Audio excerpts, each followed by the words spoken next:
Beautiful sunshine here on day 2 of the National School Sevens at Rosslyn Park. Wherever you're watching around the world, welcome. We've got what could be described as a derby here. Beechen receiving in the under-14 boys competition. Millfield in the green and red hoops kicking off. No. And special guest who's actually wearing a different kind of hoop, the amber and black of Wellington. Isaac, hello. I believe this is a bit of a family affair for you, isn't it? Yeah, I'm in a bit of a split mind today, having 2 cousins in Millfield, but being an old Wellington boy. Oh, well, you can support them today. I'm sure sure no one will be upset with you. So this is the first game for these 2 teams, the under-14 boys beginning today. Oh, beautiful ball out to the right-hand side, a race for the corner, and Millfield diving in. What a try to start with. Great start already from Millfield. Some athleticism there as well. I've heard that they haven't actually lost all season yet in the Sevens. So. I mean, that could be Millfield teams from over the eras, couldn't it? The great thing about having people like you come up and join us, we get to enjoy the game together, but we also get to hear about your rugby adventure and how Rosslyn Park and the National School Sevens played a part in that. So have you got a playing history here? Yeah, so unfortunately last year we did lose to Millfield to not go through to further in the tournament, but we had the group of death last year, if you remember that. Yeah, I do, yeah. It was Kirkham, Millfield, Sedbergh, and Wellington, so it was a bit of an interesting one. How much do you look forward to this particular day of the year, week of the year, whatever it is, sort of when the dates come out at the start of the year? Because, you know, you've got your sporting schedule, but this one's a big one, isn't it? Yeah, it's always been an interesting one. Personally as well, it's always been my birthday around Rosslyn. Oh! It's my birthday today. Is it? Yeah. How old are you today, mate? 19, unfortunately, yeah. What do you mean, unfortunately, mate? The best is yet to come, trust me. Trust me. Here come Beechen then. 5-0 down in this opening game. Oh, this is a lovely carry. We like this. That's Joseph Griffiths. Ball's gone loose though. It's no gone. First no gone. Little knock on. So we will have scrums in the under-14s, but no contested line out should the ball go over the touchline. So yeah, you didn't get through last year, but in terms of playing, what were the memories? Positive ones? Yeah, definitely positive. I tell you what, I said this today. It's a lot better being here at the start of the week when it's less muddy. I think my dad's car got stuck in the mud last year at the end of the week, but I've always loved it, every single bit, every age group. Do you know what? If you want to make money at Rosslyn Park, buy a tractor and a tow rope, and come the end of the week, charge people 20 quid to get their cars out. Here come Millfield, great foot race here, needs a bounce and a bit of luck. Beechen come back to stem the tide. Credit to Beechen. They've already set the defensive line up, but it's not going to matter when you've got a big, quick man who can beat the tackler and then finish it off. Another good score for Millfield. Well, it will be when he dots it down. Well played. Try. So you've finished at school now? Yeah, all finished. Still playing? Still involved with rugby? Yeah, I'm at Bath University, so it's good. The brothers are playing tomorrow, Cardiff Met, so I wish them all the best. Yes, they are. As we take another look at this, it was a great chase on the kick, and then as we credited Beechen for their defensive setup. It was just a big fend, and for under 14s, Millfield have got some physical young specimens, and they're just winning that power battle at the moment. So you're at Bath. Of course, you meant it's the quarter-final tomorrow, isn't it? They finished 3rd in the regular season behind Hartpury and Loughborough, which means they get a home quarter against Cardiff Met. And do you know what? I think come the end of the week, I think there might be a few Buck Super Rugby directors of rugby sniffing around. Yeah, I reckon so. I've already seen a few familiar faces today, so they should have a good week. Yeah, Aaron James at Bath and Gareth Baber at Cardiff Met. Just peering over the fence to talk about potential recruitment for next year. Time off. So what's your situation then? Which team have you been playing for at Bath? Yeah, so I've been able to be involved with the BSR squad, and nice. but I've been promptly starting in the Prem ones. But it's been really good. First year, moving from Wellington, I'm a second row as well, so I've had that year to transition, and it's just been really good. Like I said, I was saying yesterday, everyone down at Bath is just really lovely. It's a lovely part of the world, great programme as well. But also in terms of being a first year, there aren't that many freshers who end up in the BSR squad. There's the odd freak, there's the odd Keputu Palotto who sneaks through. But yeah, quite a few boys.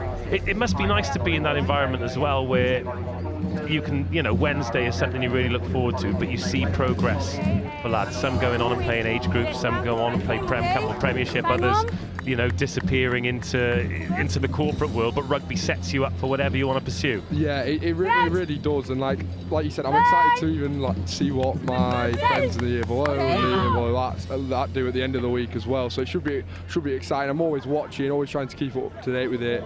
Obviously, I'm repping the colours. Proud to be Old Wellington. So. Well, the expectation for schools like Wellington always high, but right now it is Millfield who are having an excellent start to their under-14 boys campaign. Try number 3 goes in. Beechen on the back foot.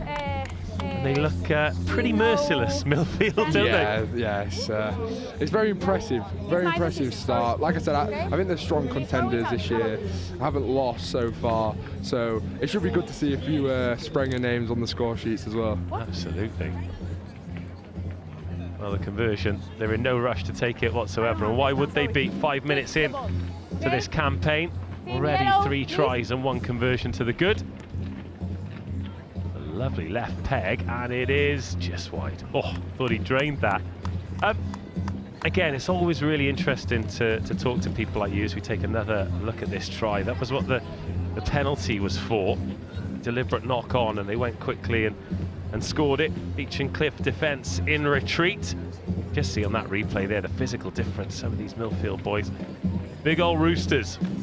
But in terms of I suppose now you've come out of the school system, you're in university, you can look at it a little bit more respectfully, because I'd imagine you'd say you hate them at the time. But with schools like Wellington and Millfield and Beechen and Harrow and Eton and all the ones that seem to be there or thereabouts said, but come the end of the week, there must be a big respect between those kinds of rugby schools that seem to deliver every year. Yeah, of course. Like, for example, a lot of my friends are from those schools as well, not Bath, like especially Millfield. I've got some good mates who used to go to Millfield, and it's you're going to have to grin and bear it sometimes when they remind you how we lost at their place last year and things like that, but it's always good fun. So this is my cousin Noah Sprenger on the scoreboard. Well, Noah needs to go at.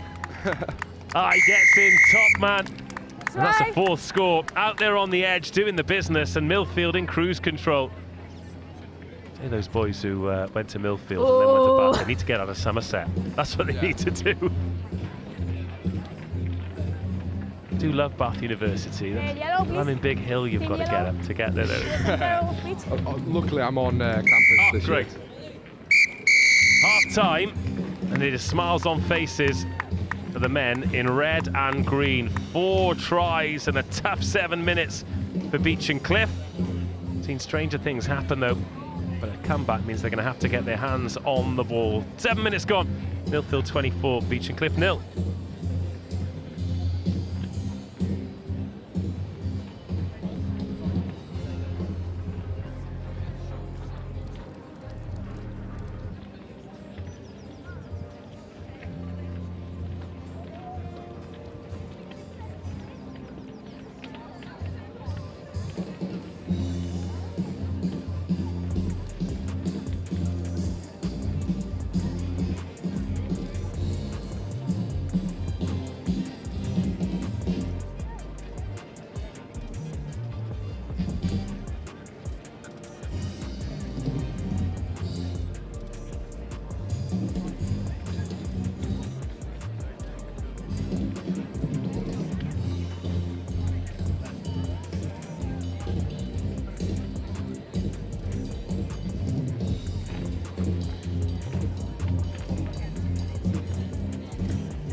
Second half then, Beechen chasing the game here. Millfield, very impressive, but looking like they could go up another gear too. Beechen have barely had a touch, and Millfield at the races again, breaking the first tackle, a handful of jersey and some committed defending. And the referee calls the player off, and Millfield away again up the left-hand side, just too quick. And try number 5 is forthcoming. Try. No kick. So you definitely don't sound like somebody who was born and raised in Wellington. No, I'm a Yorkshireman, but born and bred. Okay, and your cousins who are playing here for Millfield, are they from the southwest, or have they made the journey south too? Well, theirs is a little bit more interesting journey. They are originally still Yorkshire, but then they moved to Dubai. Oh, crikey. That's some commute to school. Yeah, exactly. And then I'm actually, it's a big day for the Sprenger name. I've got another cousin, Sebastian Sprenger, who's playing for Brighton as well right now. Oh, wow. I don't know how they got on. I can have a look how they got on the.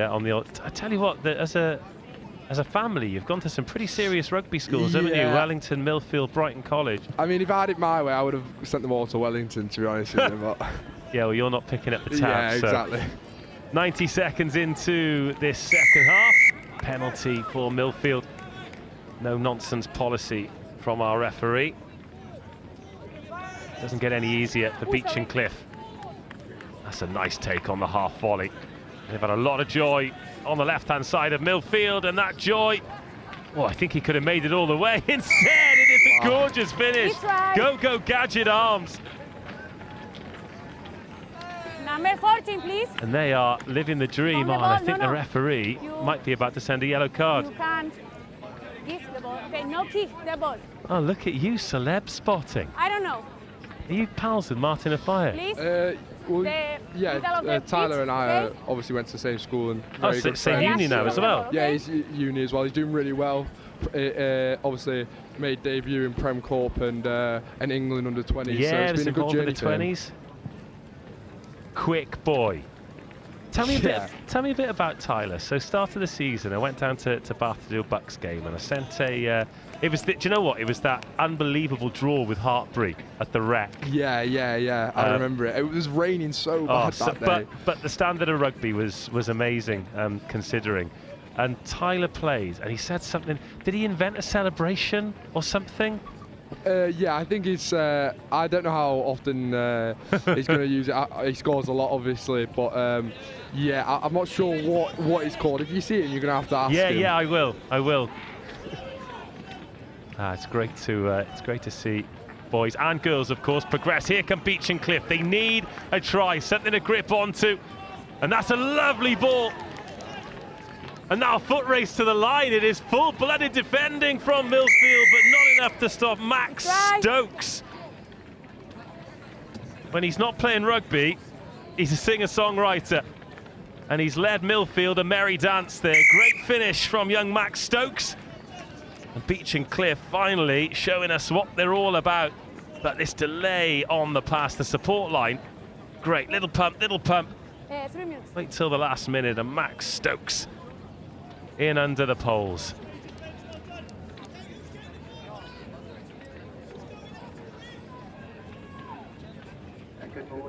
Josh Griffiths, happy not to be in maths today.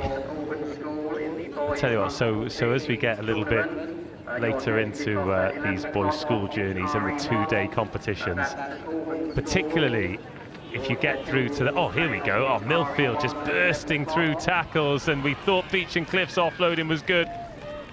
How about that for a support line? Does not take Millfield long to respond. Try. And all of a sudden, we might be staring down the barrel of 50. Yes, qualifying for day 2 certainly beats going back to class, doesn't it? Yeah, definitely. I would say the standard has been really, really good. You know, like for like under 14 sides and stuff like that, it's been really, really strong performance. I'm really impressed with the soft skills. So these restarts now, little offloads out the back, and the way that they try and manipulate the passes and the defenders. And this might sound crazy, but I think we've got like TikTok and Instagram to blame for that, because the lads will see things and then they'll just find time to try them, and it's awesome. Love this dummy. Like Beechen Cliff, I mean, they've been stifled of opportunity, but there are some good players in this team. It's just a shame that sometimes when you lose that first game, it makes things tough, but good handling in close proximity here. Back. Good feet as well, but no gaps opening, so let's try and keep the ball moving. Millfield organised. And then gain line becomes hard to come by, and the counter ruck, and the strength prevails. Another tackle missed, and another step off the left, another score. No need for the dive, but still counts for 5 points. I rate it anyway. That's that TikTok you were talking about. Yeah, exactly. Getting a good picture. There's one that keeps popping up of Rodrigo Isgro, the Argentinian who signed for Harlequins, and he is about 1.5 meters off the ground. Full dive try. This to take us to 50. It is good. And yesterday we were ending games at 50. I don't think that's the case today. Yeah, if you get the chance, you've got to feed the gram, haven't you? Yeah, you got to, haven't you? Got any meat pies this year yourself? No, not. I think for me, especially like the season's almost basically finished. Yeah. It goes into sevens at uni after Easter. So, and I'm not, as you can see, I'm not really a sevens. It's not a game for locks, and that's fine. You put your feet up, eat some calories, lift some weights, yeah, treat exactly. yourself. Yeah, put on a couple of good kegs ready for next season. You got some game line to win, haven't you? It starts early August, so oh my God. It's not even that far away. Just a few months. No rest for the wicked. No hands, we push. Only push, no. 50 points to 7. This one done as a contest. 14 minutes passed on our clock. So are you going to be skirting around the pitches today, looking for Wellington? Yeah, Wellington, Brighton, Millfield. I've got to get my steps up. Yeah, I was going to say. Should be a good day. Back. It's lovely weather. Sometimes I've been here and it's literally been frozen, the pitches, so I'm glad at least it's quite warm. I can never remember which year it was, but we had snow one year, and it was the prep schools, and it's just these 11-year-olds just shivering on the ground. I was on this main pitch. Oh, were you? Yeah. Oh. Like you said, prep school, I was really little, but it was so bad. Like, my legs were getting ripped up. Well, do you know what? That probably means, what, 6-7 years ago, another dummy and a show and a go, and it's a try to end the game for Beechen Cliff. It's industrious from them. They're not going to win this game, but they showed a lot of heart, and they'll carry this momentum into the rest of the tournament. And that is full time. Millfield off and running. The full-time score, Millfield 50, Beechen Cliff 12. Thank you. Thank you. Thank you.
More boys under 14s action for you here. We have got St Albans School versus Ysgol Gyfyn, both in the hoops. St Albans are going to be receiving here in the blue and yellow hoops. Gyfyn in the black and amber. I've got a team sheet for the Gyfyn boys, but not for the St Albans School boys, so apologies to the parents and relatives watching at home. Not going to be able to give the boys names, unfortunately. Hold on, please. And I'm not going to make them up either, because that'll get me in trouble. Either way, this is day 2 of the Howden Rosslyn Park National School Sevens. Got people watching from all over the world, and really great to have your company. It's been a glorious morning. We've been bathed in sunshine. Come closer, please. It's become a little bit overcast, which is nice. Cool conditions, very little breeze, pitch is firm. And as a result, these young men and women have really put on a show. Early kick straight into the hands of the Gyfyn boys. Made the journey over the bridge, and that is a free gift of territory and possession. And Ysgol Gyfyn are up that left flank. Lovely little offload there, and really good strength. But then it is knocked on by Scott. It's slipping, but it's still high. But a high tackle gives them the ball. You've got to get back 10 metres. A couple of cheap penalties. Keep going. From these youngsters from St Albans. Another 10. Alex Rankins, the captain, number 2 in the scrum cap. Exeter Ellis Peel. Dummy thrown and a dart for the line. Strong in the contact, but just enough to stop Ollie Dowd. So let go, Blue, let go. Try line. And then a pick and a go, and they are over. Scott scores from short range. And it is a first journey into the 22 and a first 5-pointer here for Ysgol Gyfyn.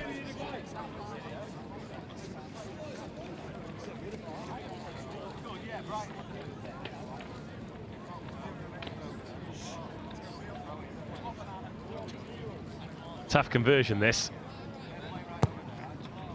Not the best strike, so the score remains unchanged. Good start for the Welsh boys. St Albans 0, Ysgol Gyfyn 5. St Albans a little more diminutive. Under 14s, always an interesting one, because the growth spurts hit at different times, so As soon as you're ready. quite a few of these lads with their growing still to do. Deep kick-off taken on the full and straight around the outside, and St Albans School chase coming here from the try scorer Scott, but he is not going to get there. And what a response from St Albans.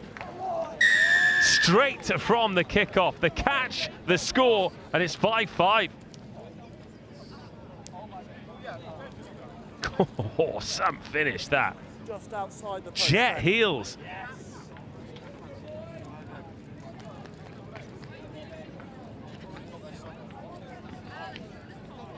So this is Group E, as the conversion goes over and St Albans lead. And this is a really interesting group as well, as we take a look at this finish. Do not give him the edge, he will punish you. So, Group E, it's the only game on pitch RE1. Eton College, they go against St Albans on pitch RE4 at 12:40. And the other team, Jumeirah English-speaking school. The Emirates, who've brought a full complement again. Won the girls' competition yesterday. Looked good doing it too. Huge respect to them. They've got a good thing going at JESS. 10-metre line.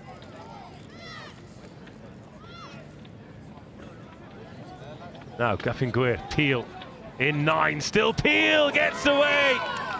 Ellis Peel, vice captain, weaves his way to the line. And we have gone try. Absolutely awesome start to this game. Defence is optional, but that makes it entertaining. Now, the clouds just come in a little bit here as that conversion goes goalward. Doesn't quite have the legs. The clouds come over and the temperature's dropped, and I'm starting to worry about the R word. Another look at this though from Ellis Peel. On RE1 at George Watson's College, Whitchurch High School. On RE2 at Marlborough College. Now they'll have to be a little bit more careful on this restart, Guffingweir. They've gone down the middle, and I'm not surprised because they kicked straight to the edge last time and conceded immediately. St Albans School. Shade forward. Referee in a good spot though, and he lets the boys play. Guffingweir going for the ball there. Need to be careful though. High tackles are punished, and so are forward passes. Those matches do get underway at 11:20.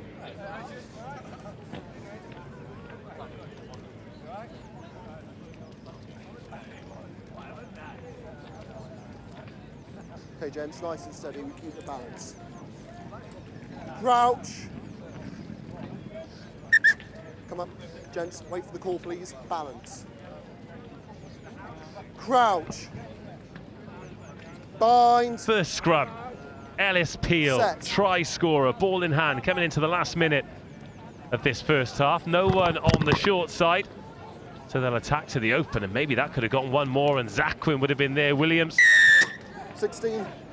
Deliberate knock on. Too many penalties from St Albans School. If they can go in 10-7 behind at half-time, I think they can be relatively happy with that. They've only had one opportunity, and it was taken with aplomb. A nudge into space, and it's been missed. And oh, the first spots of rain of this season's National School Sevens just starting to come down. Release 14. Well, maybe I was just getting a bit excited on commentary, and it was spittle flecked. Alas, Scrum advantage. that's knocked on. Advantage over. And there's some pace here from St Albans. It could be getting even better. They've trailed for the entire half. They need the bounce on, and it evades them cruelly in the end.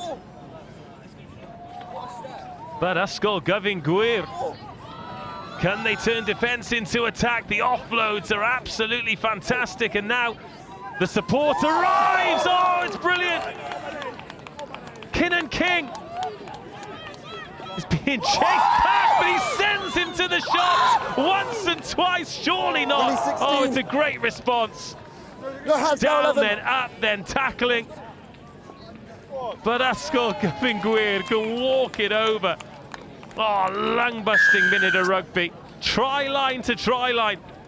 But it ends in a third score of the half for the boys from Wales. The whistle goes. 7 minutes still to go. St Albans School 7, Ysgol Guffingweir 17.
Second half, Ysgol Gwyr. 3 tries to 1 to the good and throwing dummies and sending defenders sideways and the fen too. Oh, the boys from Wales enjoying themselves on RE1. Off and leaving his team one short. Out of the back door, this is lovely stuff. And then through the middle, tossing the ball into space. Everything sticking for Gwyr. The crossfield kick. And looked a lot better in his mind. But I appreciate the ambition. Do need to be careful here though, because if they cough the ball up, St Albans have shown that they have got the pace to go the distance. No! There is some of that space. Lift and beyond. Late tackle, penalised.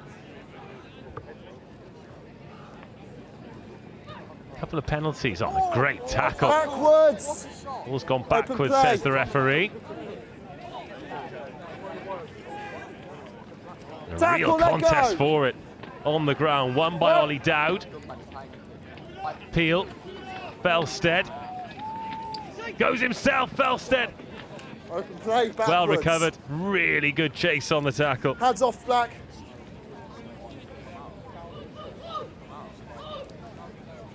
It still hasn't decided if it's raining or not. Sorry, gents. Referee gets in the way, there. knocks it on, Loose deliberate, won't yellow card himself. Coward.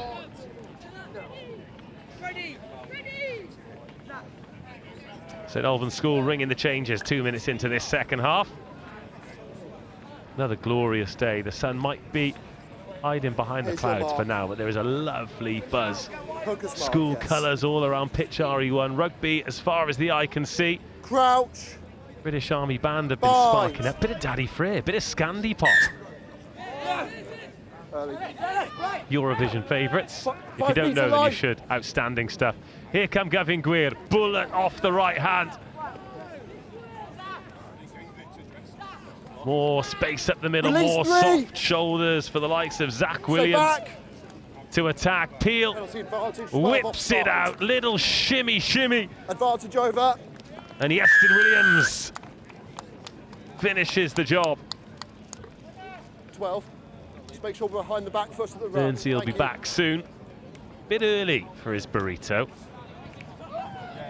but I'll make sure he gets it before the lunch rush, because goodness me, the queues. The queues. Great nudge.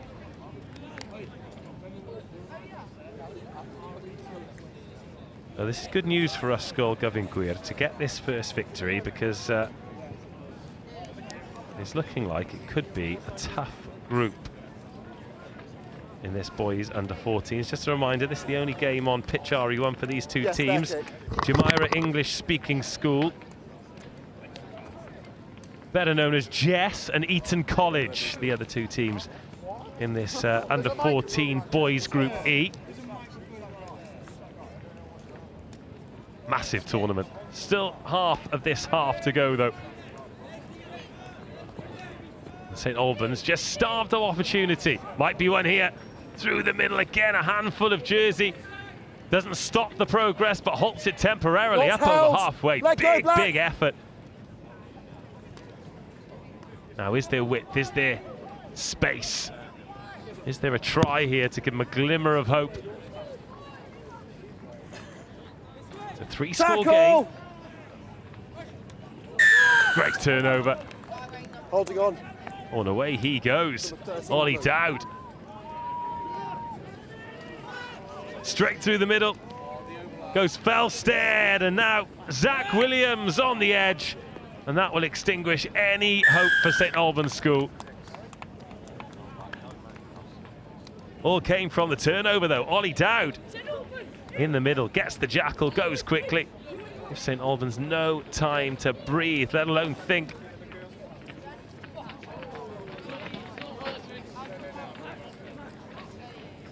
You're good. Max Felstead.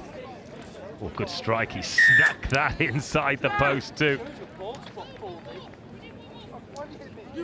Yeah, quick thinking.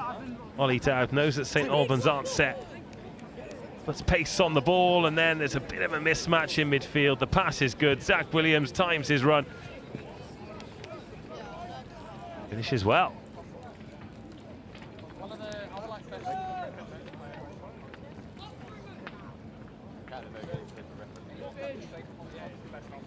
St Albans have let that bounce, and Rice takes it on. There is going to be yet more punishment here for St Albans. It has been a difficult 13 minutes of rugby for them.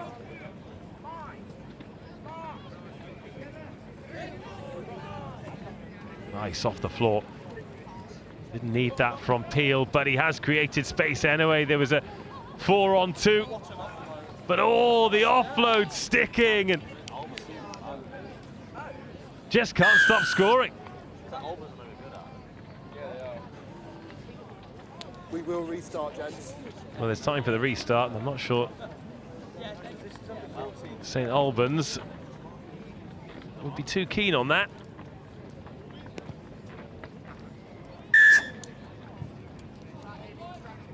Always difficult to go down in the first game. You arrive at the tournament with so much expectation, particularly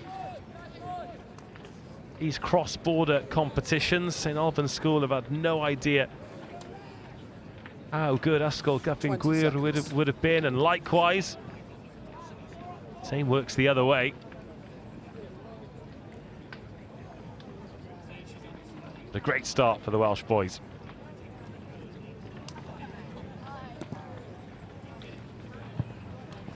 Another kick is allowed to bounce. Last chance for St Albans then. Oh, this could work. This could really work. Lovely pass up over halfway. And then a weaving run up over the 10. With the clock in the red, St Albans School go in search of try number 2. Straightened up.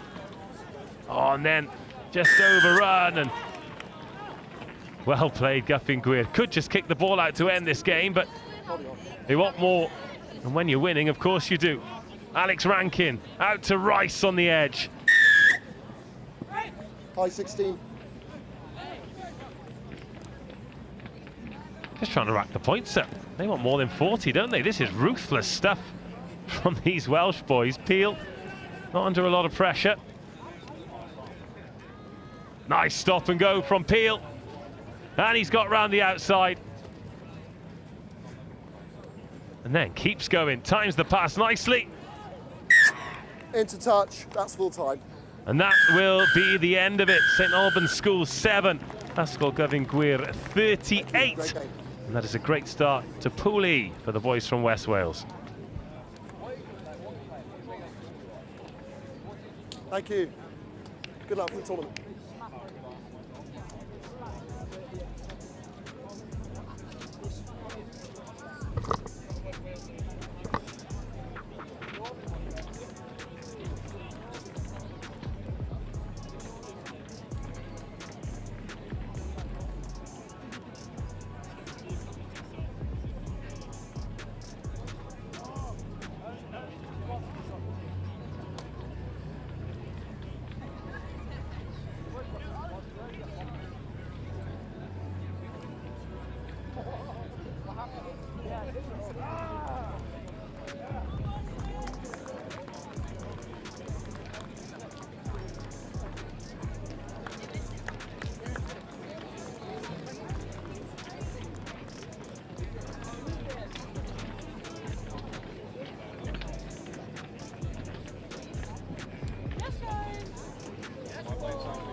Welcome back, everybody. Pitch RE1 here at the Rosslyn Park National School Sevens Day 2 and the under-18 boys Vars. We're into the second round of pool action. We've got George Watson's College of Scotland, who counts a Chris Hoy among their alumni, kicking off into the arms of Whitchurch High School, who count Sam Warburton, the former British and Irish Lions captain, amongst their esteemed group of alumni. It's a nice low tackle coming in from Lewis King, who is in the Edinburgh setup as an under 17-year-old at the moment. And the brown and white hoops are getting on top of the black jerseys of Whitchurch early. Going through the hands, going wide, and Harry Charman, another in the Edinburgh ranks, just ships the ball along one more to Brodie Wright. Big man on the edge, tough to bring down, and he's strong enough to stay within field despite being tight in the 5-metre channel. Good ball retention at the moment from George Watson.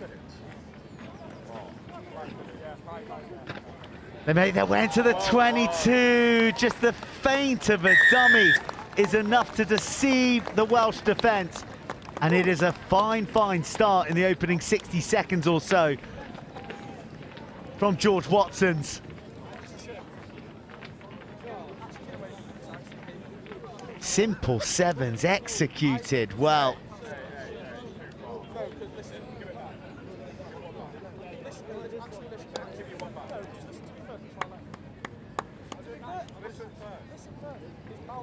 And the try scorer, Angus Robson, isn't able to add the extras. It was that half break, then the offload, nice footwork, weaving back, and with those numbers outside, he just used his teammates to sell the wide defender and take him out of contention. That's why Angus Robson is playing Scotland under 18s. Future of Scotland potentially right here in brown and white hoops. Oh, lovely bounce, freeing up the one-handed offload, and he was in a hurry to get the ball back in field, but the touchline beat everyone to it. Good intent from Whitchurch down that left edge, who had a strange old game against Preseli. 2 steps behind the 10-metre line. The West Walians yesterday. Preseli came out of the traps like lightning. Early 12-point lead, and Whitchurch really didn't offer anything, and then they found their feet late in the first half and they didn't look back. They put about 40 points on them. This man who is defending out here wide is full of energy and muscle. Salim Kiambi can't go. Gets a hold of his man and sends him unceremoniously across the touchline. Your mark. Short on technique, long on power. There's Mark. There, Mark. Ball not straight. Sent Option, in, gents. but not straight. Option. Scrum or line out. No, scrum or line out. Scrum is going to be the call for George Watson's. Line out called. Well, no, it's not. Lewis King was gesturing that he wanted the scrum, but instead, Harry Charman will throw in. Hooker, come closer, please. The instructions delivered by Daniel Sutherland. Yes. Lift the middle man. Non-compete, help.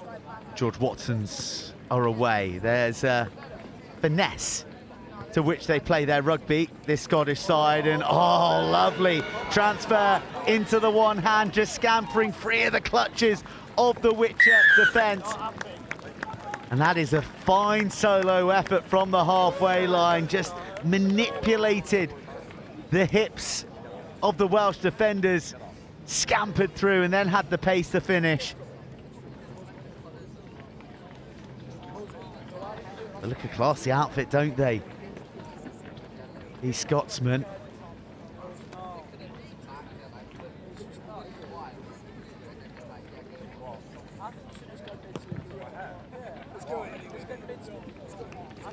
Lovely strike, but no dice. for the second score and a 10-point lead.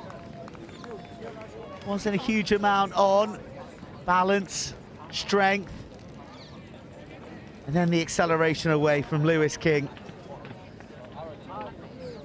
He was cruising, wasn't he? Feel there's a couple more gears to go. Oh, the kickoff just dies as the skies become a little more leaden now. There's sunglasses and back to 50 weather to start the day. Whitchurch trailing by 10, they're not going to bother because Release! They were trailing by 12 yesterday against Preseli on this very pitch, and they came back to record a comprehensive victory. So they'll be full of confidence in their ability to come back. There's a little dart there from Finn Paisley. Chipped out, bit of a stretch for the number 8, Matt Halsall. And now they look to offer a bit of danger on the fringes. There's a nice pick and dart from Fraser Britton. Dispossessed. George Watson's on the ball, but they feather it forward.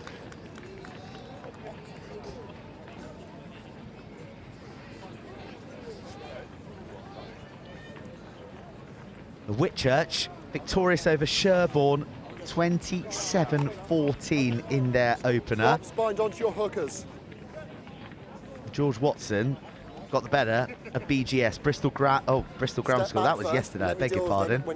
Oh, they went down to Marlborough College, 26-12. So for George Watson's, this is very much must win. Crouch. Whilst both of these sides will have an eye on what Marlborough are doing elsewhere against Sherborne. Get real quality at this stage of the competition, and there's a big slice of it. The rangy running of Fraser Britton. I'll tell you when the half is over. Breaks the George Watson resolve, and that is a key score. That's not just going to build a bit of scoreboard pressure, but it's going to instill confidence in these Welshmen who have been shorn of possession and opportunity. The first entry into the 22. They strike, This will be last and they strike ruthlessly.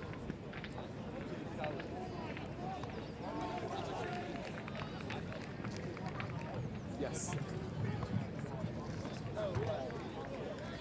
George Watson's College 10, Whitchurch High School 7. Last play of the half. That one Backwards off White. got a bit of snow on it as it comes down.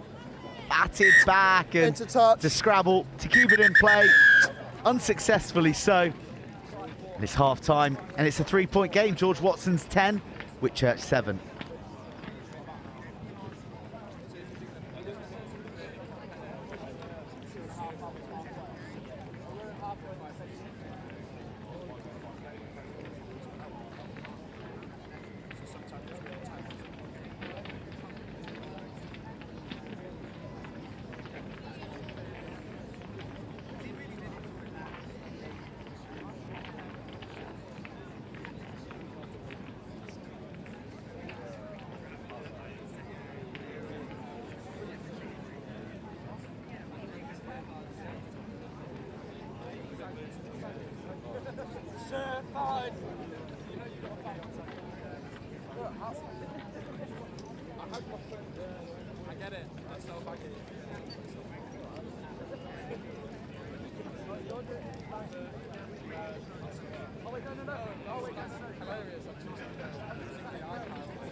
Good morning from RE Control.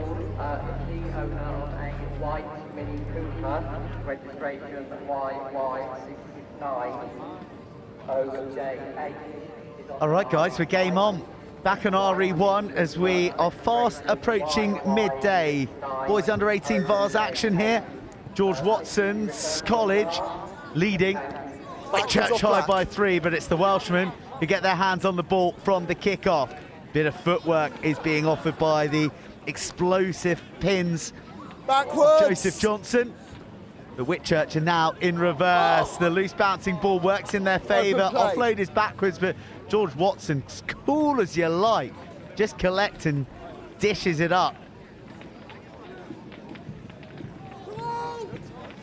There is an elegance to the manner in which George Watson's play. It's really enjoyable to watch. But that little burst against the grain was opportunistic. It was great vision. Joseph Johnson's on the scene. 23.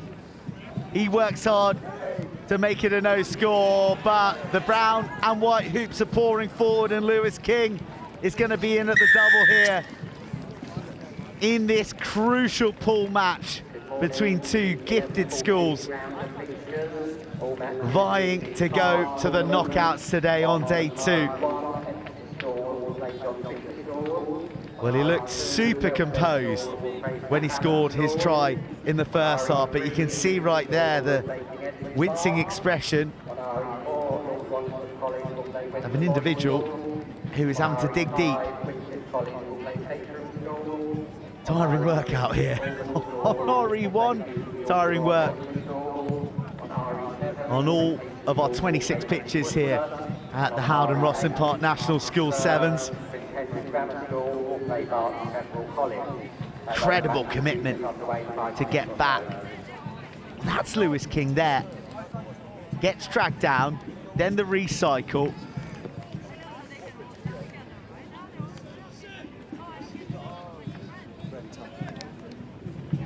Tell you what, these George Watson numbers are a devil to see. The deep blue on the brown, little bit challenging. Yeah, that wasn't touched, For any eyesight, let alone it wasn't touched. a set of mincers that are approaching 40 years young. Your white.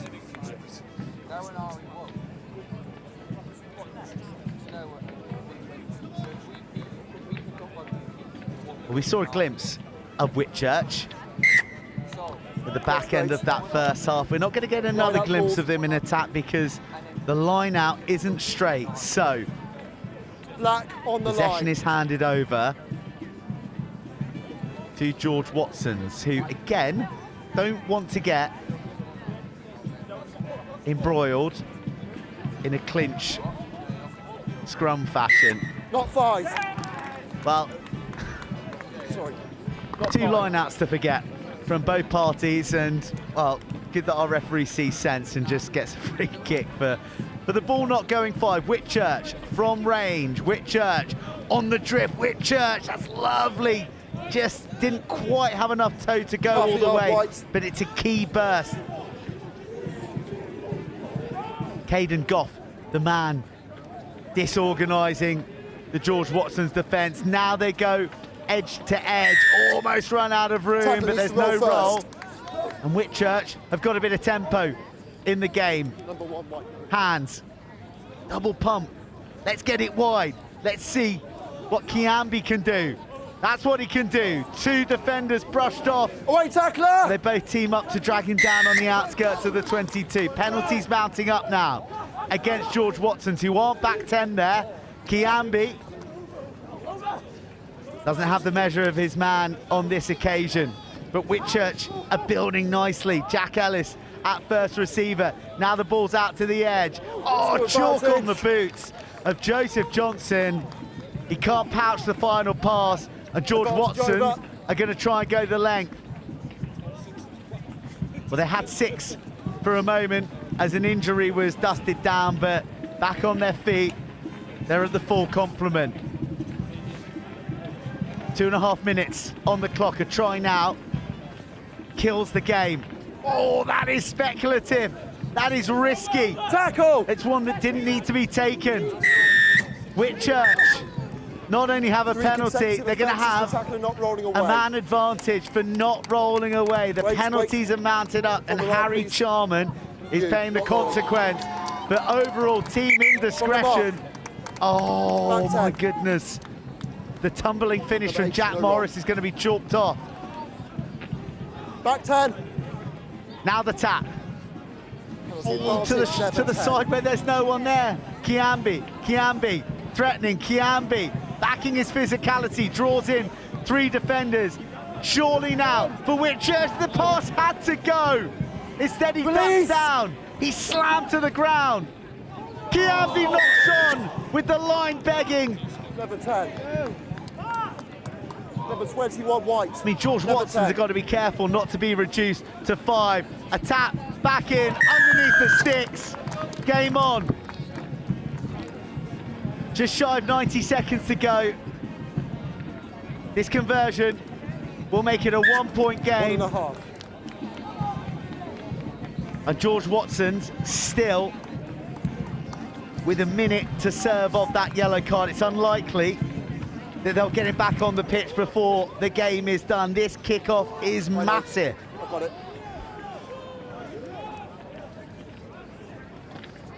Current score is 15-14.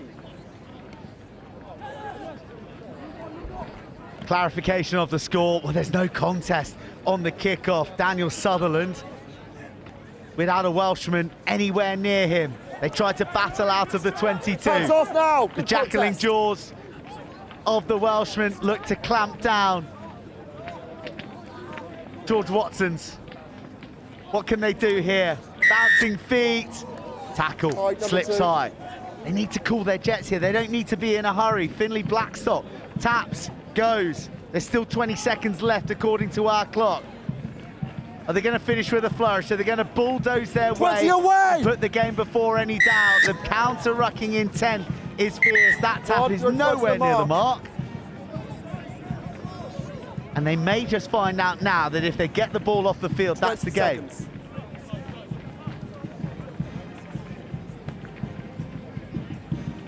They go to touch. This will be the last play. Bin is on. Black, this is your mark. The sin bin has been served, so it's back to parity in terms of personnel. Personnel, I beg your pardon. Right. That's it. Back 10. George Watson's have the ball pilfered in the skies. Then the dummy from Whitchurch. A length of the field to win it. Surely not. Brushes away the first, slings it inside, hopefully. And there are well chance to retrieve it. Jack Morris is there. Open play. Ball squirts out. George Watson just need to get it off the field. They do so, and it draws to a conclusion, a dramatic contest between old Celtic rivalries, and it's one that the Scots have prevailed by a George Watson's whisker.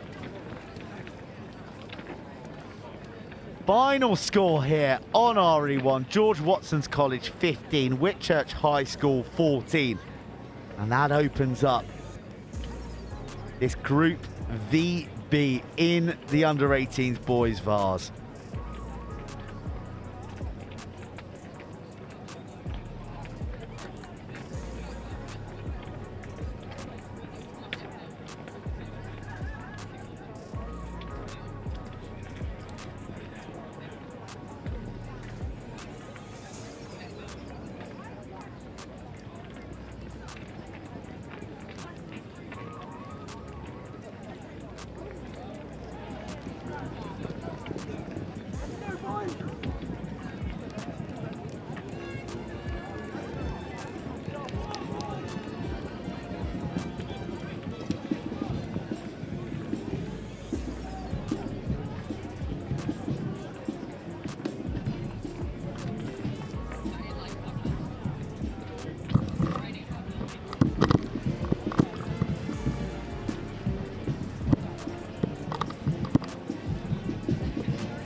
Right, guys, the action coming thick and fast here. We have Exeter School, who are the Devon County champions, ready to kick off in the maroon, white and blue hoops, up against John Fisher in the navy blue shorts and the white, blue and yellow hooped jerseys.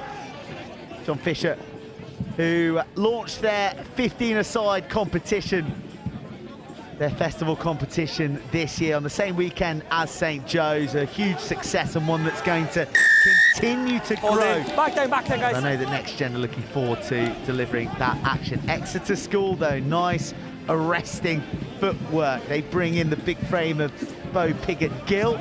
Tackle!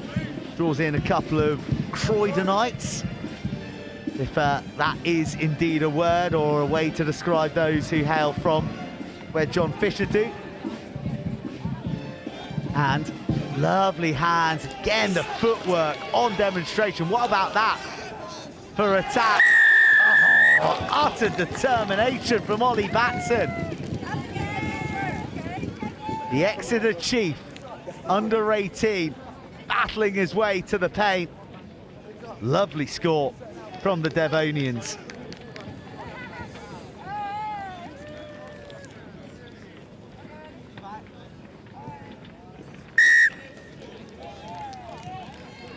Exeter, goodness me, did they have a battle against Felsted in the first round, 26-17. That one ended up in their favour. John Fisher took down Strathallan, so both these sides undefeated. John Fisher were in imperious form yesterday, winning their last two games of the day, 52-0 and 33-0. Lost for Exeter, they really got pushed all the way late in the day, just edged out Dunatar School by 3 points, and then Hutchison's Grammar School in the eliminator. Here Fisher. Straightening. Oh, good muscular carry. Play on. Oh, Tackle real away! menace in the tackles at the moment. Exeter, though, are the ones to emerge with the ball. Batson. Now it's the captain, McMurray, wearing 13. Switch was begging to be offered from Bo Piggott-Gill. Now it's Nate James. A lot of these boys with Exeter Chiefs DNA in them, but they're playing sevens with a touch of Fijian in the blood. Oh, this is liquid rugby from the Devonians. One long missed ball, a big man on the edge, and a fine finish from Piggott-Gill, who was in there right at the very start of the move. Yeah, this side, brother. Yeah. And he finishes it off too, in some style.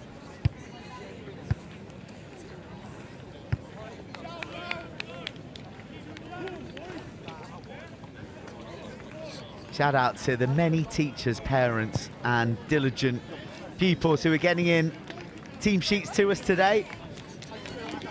It's great to be able to name all the individuals out there who are lighting up RE1 and RE2. Remember, we're streaming 2 pitches to you live throughout the week. You'll barely miss a minute. Well, you'll miss a lot of minutes, to be honest. There's 26 pitches and we've got cameras on 2 of them. The big matches are right here on RE1 and RE2. The old spiral kickoff doesn't quite sail across the 10, so a first error from Exeter. Gives John Fisher a bit of cherished possession a bit further up the field. Bounce to the right. Fisher weave back left. The footwork isn't fooling anyone at the moment. Exeter not engaging, quite passive, but they've now pushed up in a crescent to block off the options out wide. Glide through the 2 shoulders. The avenue shut down. Nice wraparound play that time. Hi, Dago. Back there, leave it. On him. On the way 6. Okay. Fisher dribble the ball into the backfield. No sweeper, but plenty of gas in pursuit. The score to savour from John Fisher. That was good. He dipped into their toolbox and they found a touch of class down the left edge from their number 10.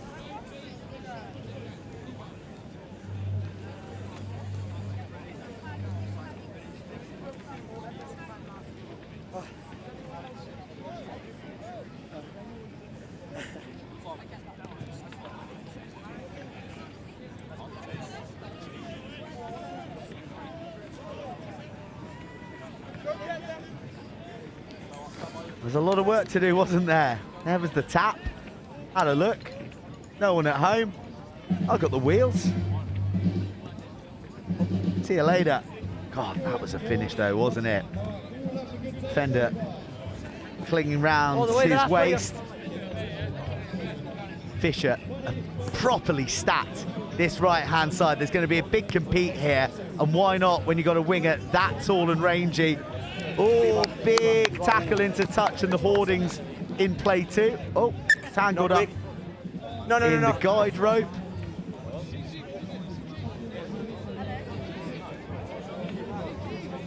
There are some fiery personalities out here. Fisher have got themselves back into the game. Exeter 12, John Fisher 5. Thank you. Short play, cuts out the line out, and it's a bit of a juggle, and Charlie Turley collects. Awkward ball at height, but his teammate is a match to the stretch. Nate James travelling, Nate James pushing away the attentions before Joe Fordham acts as the fulcrum. It's great balance to their big runners in the midfield. Now the hands might just do the work. A cling from behind from Alex Vosper. He'll get a little change out of that clinch with two big men. Oh, the fringes left unattended. They over-resourced the ruck. Overexcitement, a breakdown in communication, and they left the door ajar for Ollie Batson to race over for try number 2 for him, and a third for Exeter.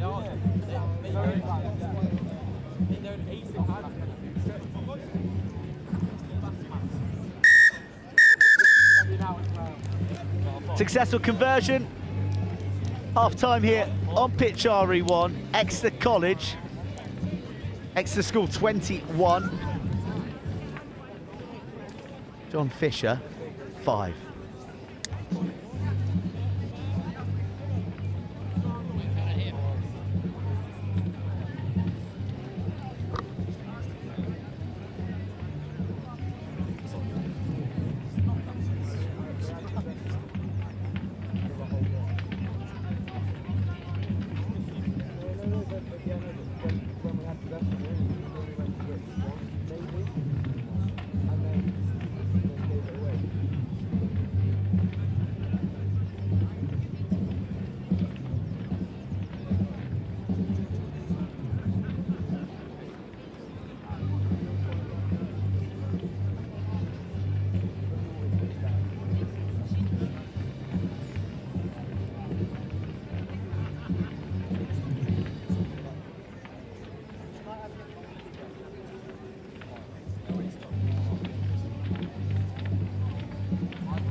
Well, the action is back underway, and John Fisher have come up with an unforgivable error of being in front of the kicker right from the get-go, and Exeter School look like they're in a punishing mood as they travel forward. There's Nate James getting himself into the play, and it's a marvellous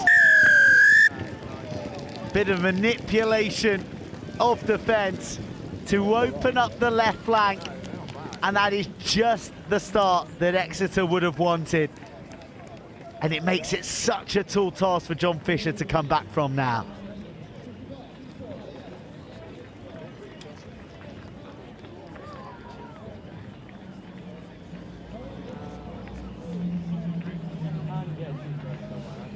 The try is courtesy of Charlie Turley.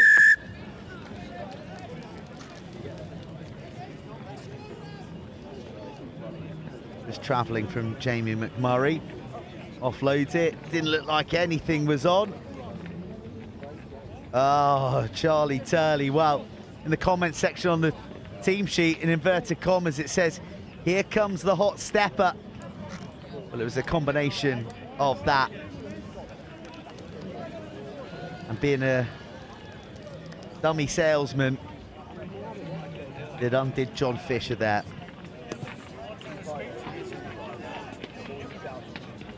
Oh, goodness me, brutal shot arriving from the try scorer. The timing is impeccable as his footwork.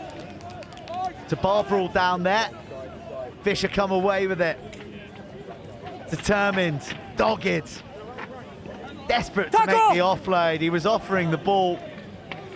No one could find the angle or the run. There's a big gap there in the middle that Fisher are trying to artfully sort of block. Emptied as the offload comes. Now there's men, now there's speed, now there's real purpose in the pounding footsteps of John Fisher. No rolling. No roll. I think that he was stripped by the man behind, to be honest. It's a bit unlucky on Exeter, but got to roll away. Got to do everything right when it comes to the breakdown. Love the quick decision making in sevens too. And Fisher have got a real pep in their step now. We've already seen one nice try from them. From this man right here. Showing the ball, engaging defenders, belying his frame to show real punch in the contact. Best passage of play. Most phases from John Fisher. They found their groove and they put their foot to the floor and accelerate through the gap. Try number 2. And while time is against them, this match certainly ain't done and dusted.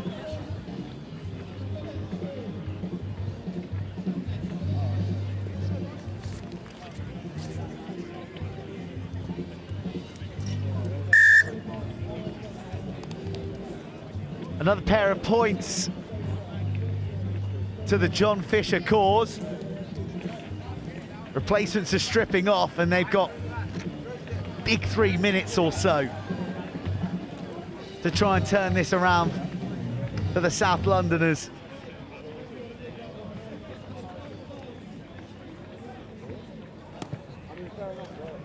Oh, that is a devil of a kickoff, high, hanging in the air, and again, they send their tall winger up to compete, and just the mere presence is enough to force the knock-on from Exeter. They haven't looked quite as lethal in this half, Exeter. Can John Fisher get another converted score here to really liven this match up? Coach! Point! Set!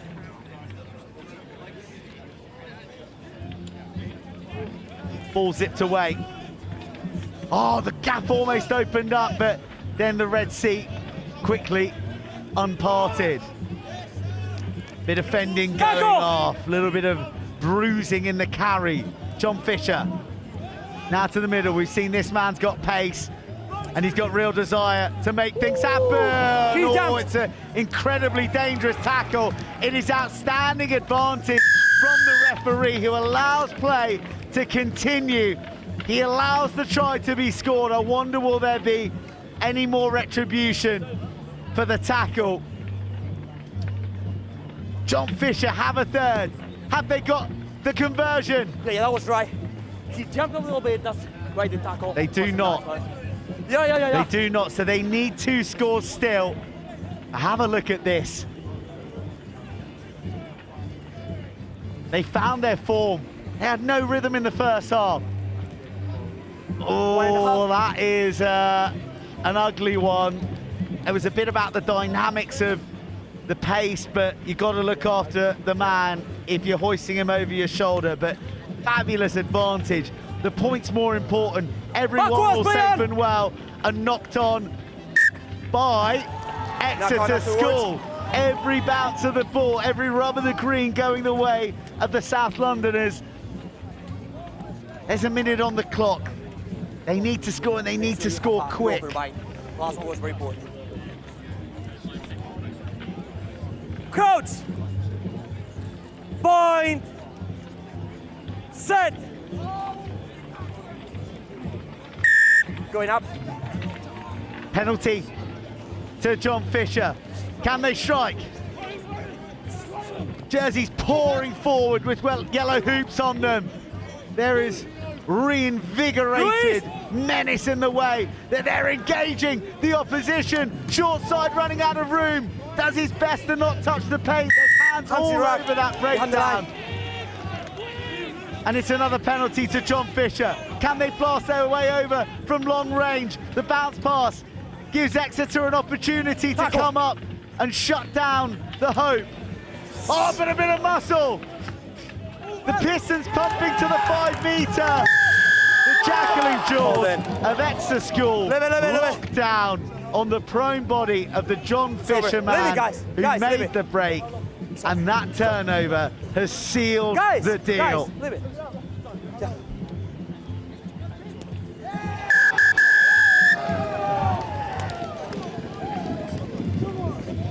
Exeter School prevail, but it'll be they whose pulses are racing the fastest, because it was a nerve-jangling finale because of the spirit of John Fisher, who almost mounted a wonderful comeback, but they fall short here on RE1. They go down to Exeter School, 26 points to 17.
I've got a friend that goes there.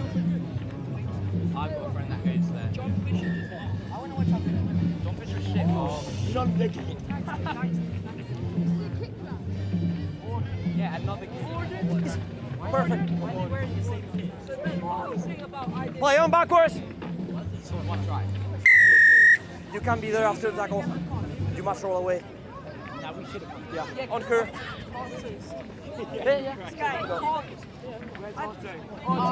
Backwards, play on. Right, welcome back, everybody. We're into the girls' competition again. It is the under-14s who are in action here. Cantonian High School against Blundells of the West Country, and I believe it is Blundells there who are getting the try scoring started. A bit of a kick clash, I'm sure you'll agree, which is kind of my worst nightmare, but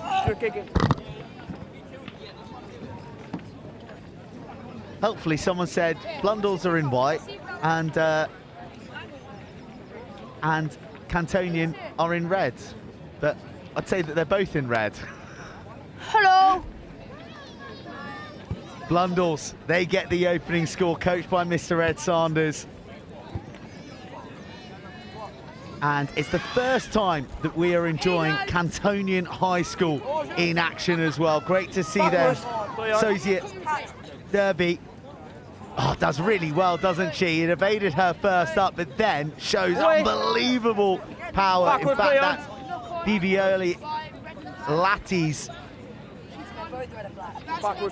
Oh, bounce falls kindly for Blundells number 8, Tilly Hill. Tilly Hill hits the jets, races round the outside, and makes it try number 2 for Blundells.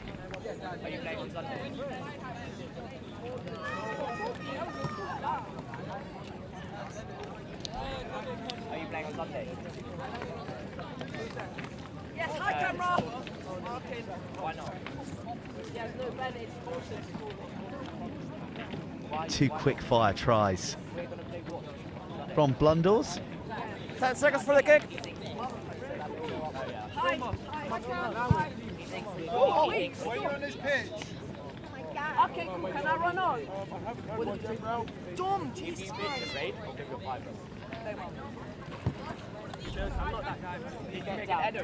Based in Tiverton, Exeter way, Blundells.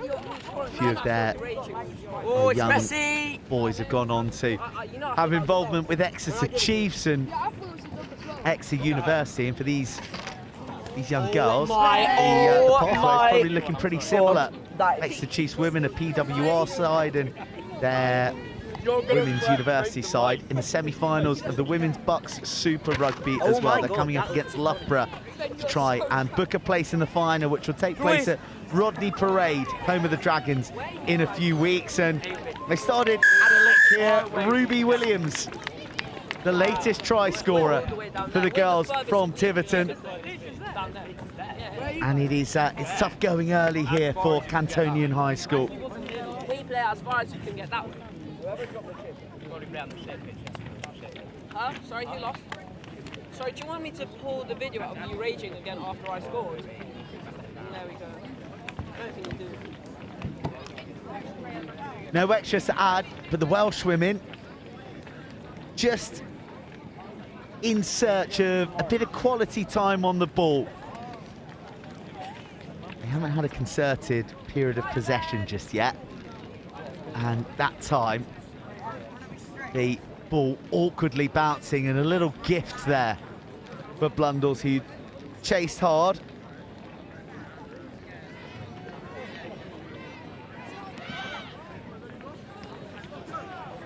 Goes the 10. Tackle comes in from Brooke Tanette King. Lost forward by Blundells, and here's an opportunity now for Cantonian to build from a scrum.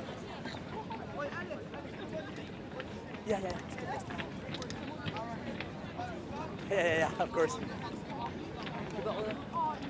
Behind the line. Nice black ball.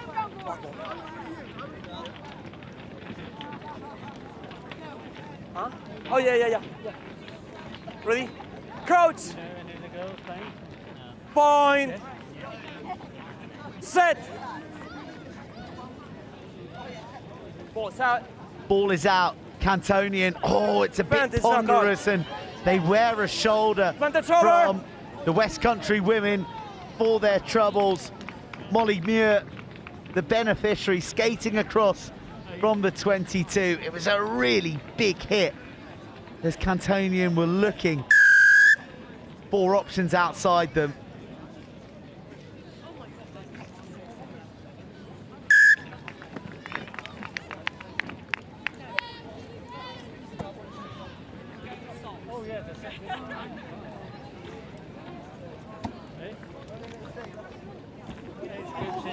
First time here, Cantonian.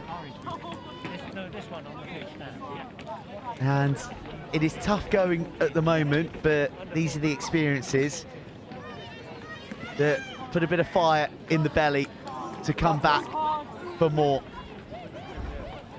Williams just sees it slip through her hand. That's a really Good carry, but stripped on the floor. Clear tackle. Back thing. Had to release. Back thing right. And a penalty to Cantonian. Options left and right. Left, certainly the option. The no-name jersey, the no-numbered jersey. Beg your pardon, it's number 1, Masua. Backwards. And then it's Latty's bruising carry. Backwards, play on. Ball pops back. There's a bit of room out here on the edge, and there's more than a bit of pace as well.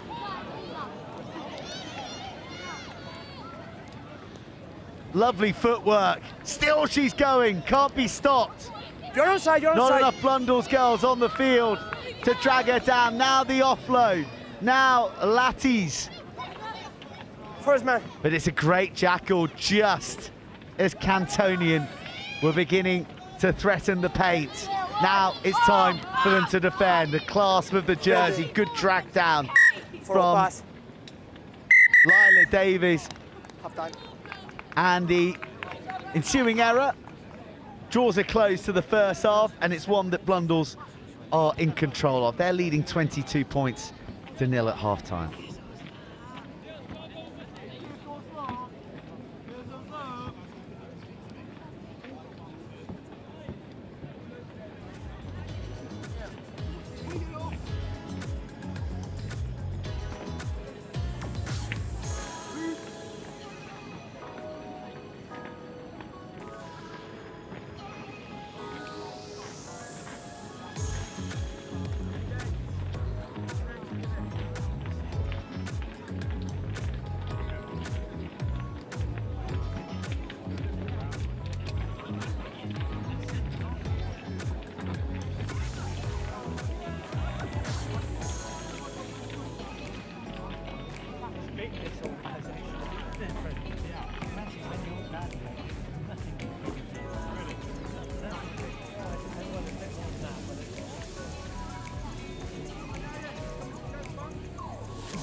Second half about to get underway here on RE1. It's the Girls Under 14s Cup competition.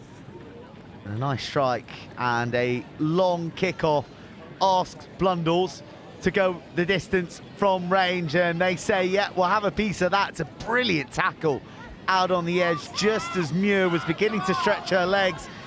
But if the 7 doesn't get you, the 6 will, and Pippa Code playing a nice bit of code. Racing away underneath the uprights. Well, a bit of a delay on the dot down to buy her team a bit of time and a little extra oxygen in the lungs. Safely finished. Another try. The West Country girls. Or Southwest, more accurately, really. No conversion, but a nice try to open proceedings for this second half.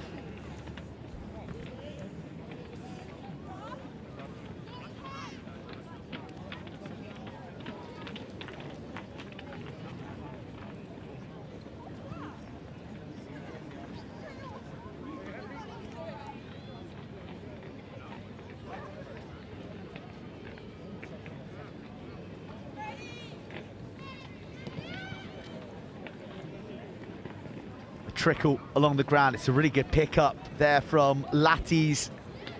Scoots past the first tackle, finds the offload. Good low shot arriving from Macy Parker. Cantonian recycle. This is Brooke to net Young. Offload off the floor. Out comes the fend. Good low shot. That is textbook on Masuma. More challenges arrive. Williams, the latest to be fouled, and the hunger still pouring through. Look at this woman. Ruby Williams, a one-woman tackling machine. Beautiful footwork, textbook low hits coming in to cut off the legs of the Cantonian runners. It's spilt forward by Betsy Bond, but that's because a thunderous shot came in. They haven't had much defending to do, Blundells, but when asked, they haven't hesitated in throwing their bodies into action. On pitch 5, Truro School will play Harrow School. On pitch 6, George Watson's College will play Pangbourne College. The match in the girls under clean ball for Blundells to strike with Macy Parker. And back to the boys under 14 on the Macy Parker pens her name on the score sheet. Yes, she does. Tried to make the conversion a little easier. Almost forgot about job number one, which is get the ball down safely. Great credit to the chase back from Cantonian.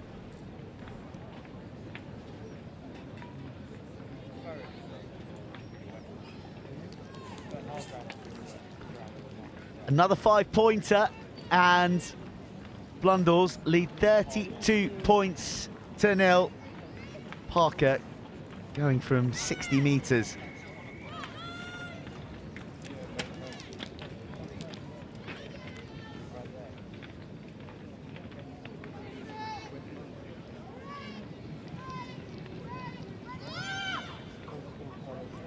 Ball sits up nicely. Footwork is good. So too the defence from Ysgol. Committed stuff in defence, isn't it? Pippa Code, she scored a try and delivers a tough right shoulder there. Little lateral from Cantonian. And the head of Heidi Morgan pops up, just looking for a teammate to offload to. Tanette Young is there. She's been prominent in the middle. Oh, Masuma. She wanted it, but it was just a slithering forward.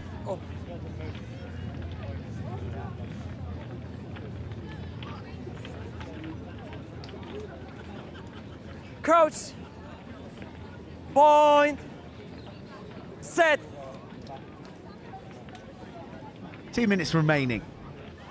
Ball squirts out for Parker. She likes it from this distance, but employs the services of one of her teammates, Code, who's also crossed the paints. Tackle. Bit more route one from Blundells. Can they get it wide? They've got more than enough numbers, and they hold on a beat too long. Yeah, scrum. Knock on comes. Cantonian with the scrum put in. Crouch. Can they fashion something from within their own half as we approach the final minute? On her.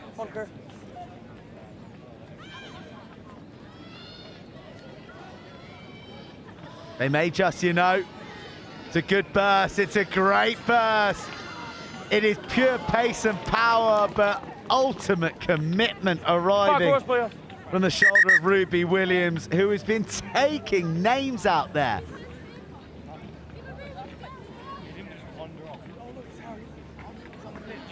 That's a tough one on Latties. It's a barnstorming run, and it's one of those when you cop one on the bounce as you hit the deck. It can be so sore. There are some threats in there in that Cantonian side.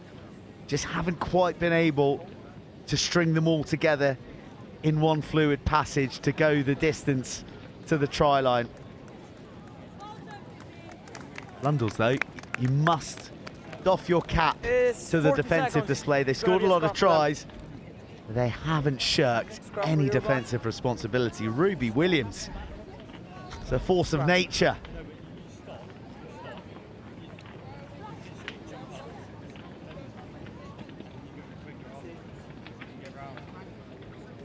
Brian? Yep. Okay. Almost in the line. Almost the line. Coach. Point. Set. No, no, no, no. No. Okay. Thank you.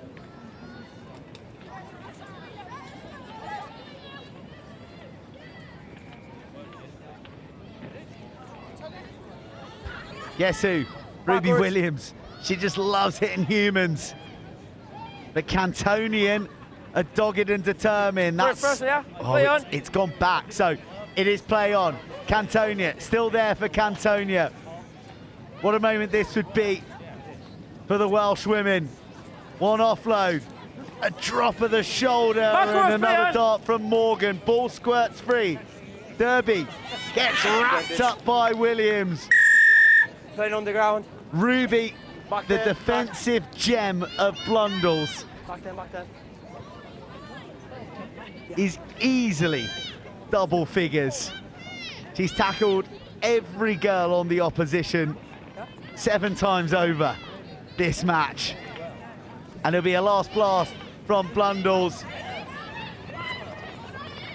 Parker offloads, has support, doesn't have the pace to finish. The hit comes in on Miller, and a big defensive last stand from Cantonian. Denies Blundells another try, but it doesn't deny them the win. Blundells 32, Cantonian High School 0.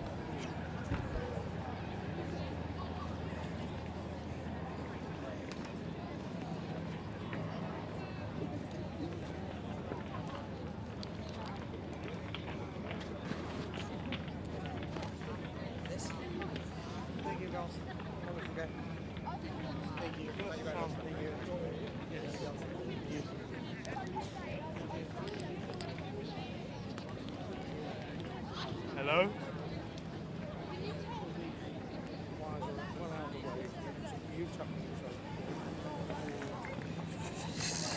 It's my tail.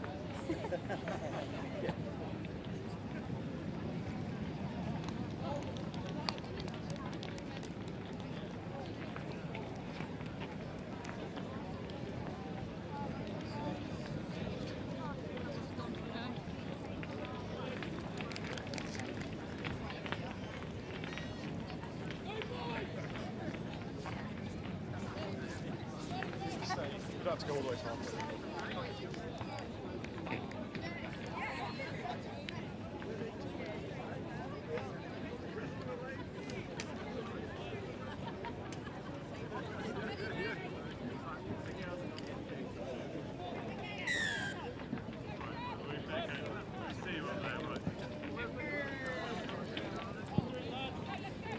Backwards, back.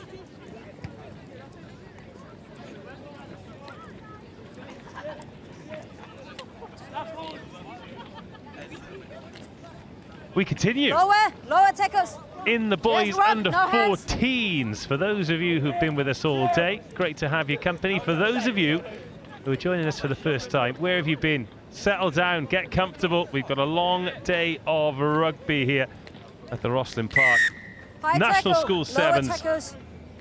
brought to you for the second year by Howden. Okay, you can play. Ipstock Place Back.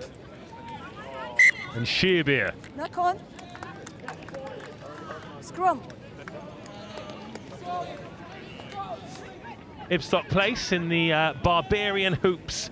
No numbers on the back, so thank you very much to the coach who took the time to write the names out, but we're not in the guessing game, so I will slowly but surely make my way through all the squad.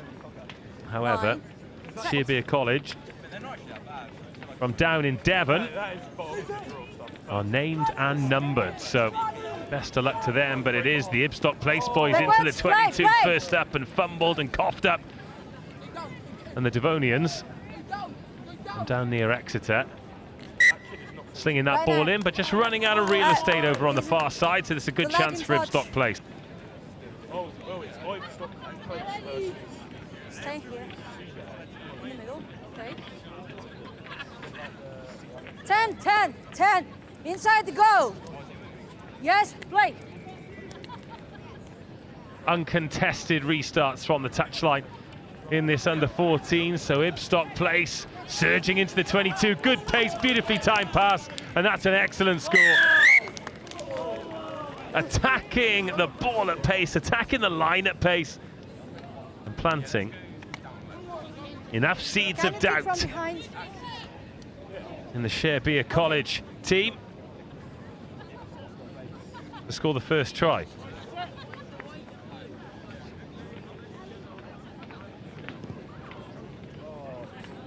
You still need the ball. Ball, please.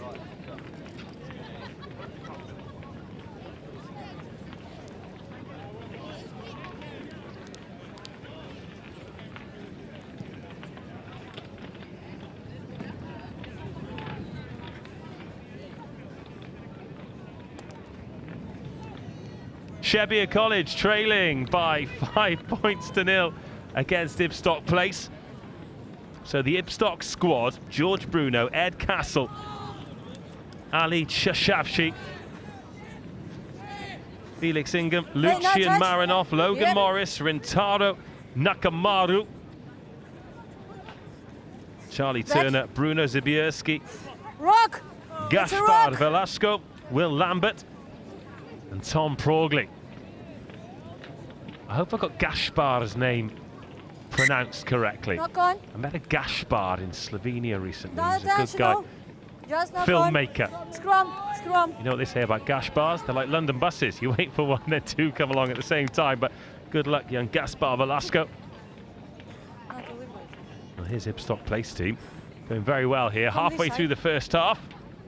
Crouch. Sherbia College got the put in at the scrum. Rush. 3 comments. Don't be in a rush. There's Slayer. Got a couple of year 8s playing up as well. Jack Mitchell wearing number 20 and James Winkworth wearing 22. Don't lose your binding, first of all. 3 comments. Big day for those boys, actually. Year 8s played in year 9. Whew. Bind. Must be some boys. Free kick. Ritz. 10 meters. Here is one of them. Jack Mitchell. Taps and goes a little bit narrow from Sherbia. Good direction there, Peter Sobey. Not from the other side. In at the side from Ipstock Place, so a penalty in Sherbia College. No. Make their way up the pitch. This is the mark. Any touch will do because it's uncontested, and that'll take them up over halfway for the first time. Early try scored Faster, Reds. by Ipstock Place. Yeah, here. Yeah. 1 meter, 1 meter between you. 1 meter between you, yes.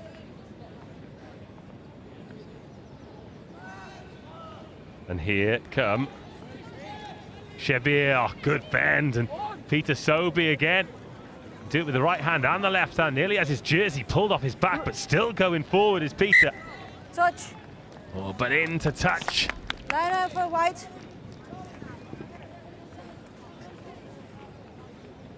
To the left, to the right. Yes. Yes. You can be closer. And now Ipstock Place, having done some defending, time to get attacking again. 5.5 minutes of the first half gone. Here is the pace and the swerve and the acceleration. Nakamaru checks over the shoulder, but he doesn't need to. If he pins the ears back, he's there. Sweeping forward, punishing Sherbia College, and Ipstock Place double the lead. Rintaro Nakamaru.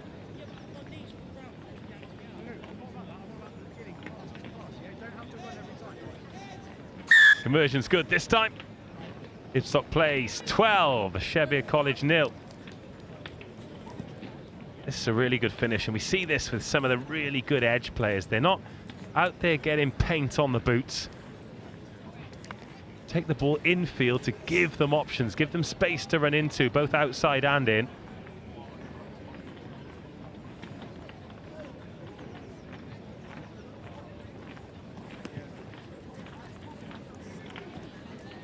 Ball's allowed to bounce by Shebbear, and it bounces into touch. On the restart, that'll take us through to half-time. Ipstock place in a good place. They lead 12-0.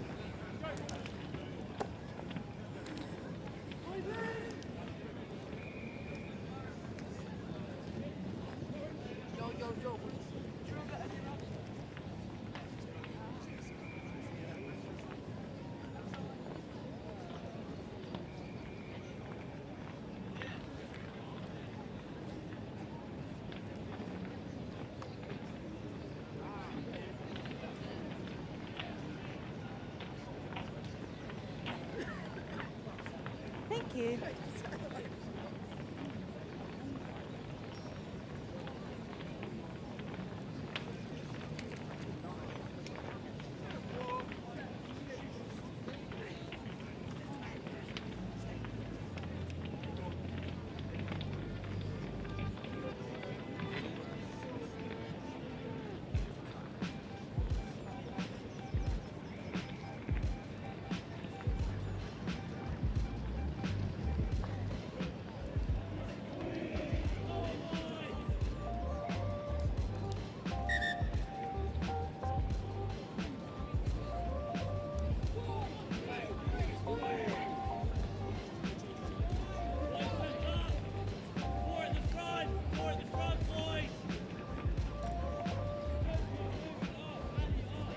Second half then, Shebbear College find themselves 2 scores down. Ipstock place, a couple of absolute crackers, very precise.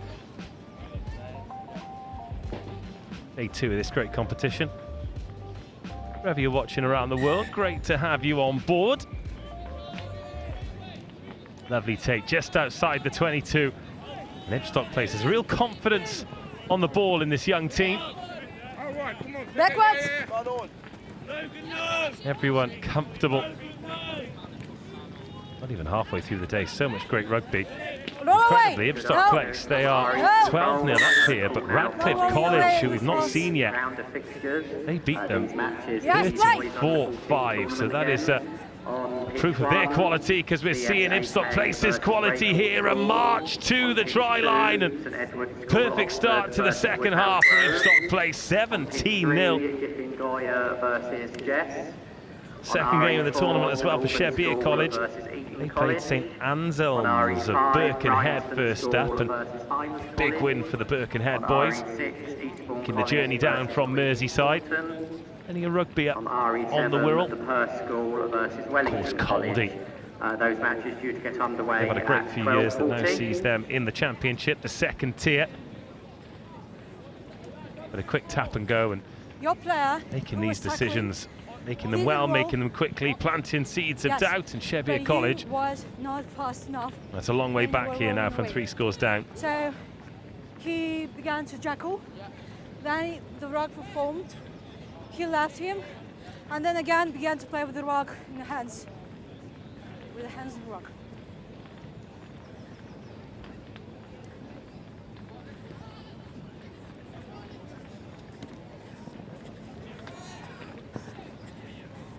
Oh, he's ducked into that, caught high. But well presented by Charlie Holden. Playing on the ground, number 19. But then took a second bite at it and conceded the penalty, and Ipstock place. Offside, Numbers advantage. here, and oh, they're offside. Not 10.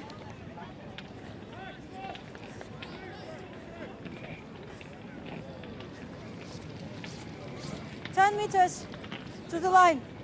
Not go like 5 meter line. Well, heads have started to drop here for Shebbear College. The mark. Yeah, no, it's okay. 10 meters. Important that the leaders in the team keep spirits high, keep them playing till the end. As Ipstock place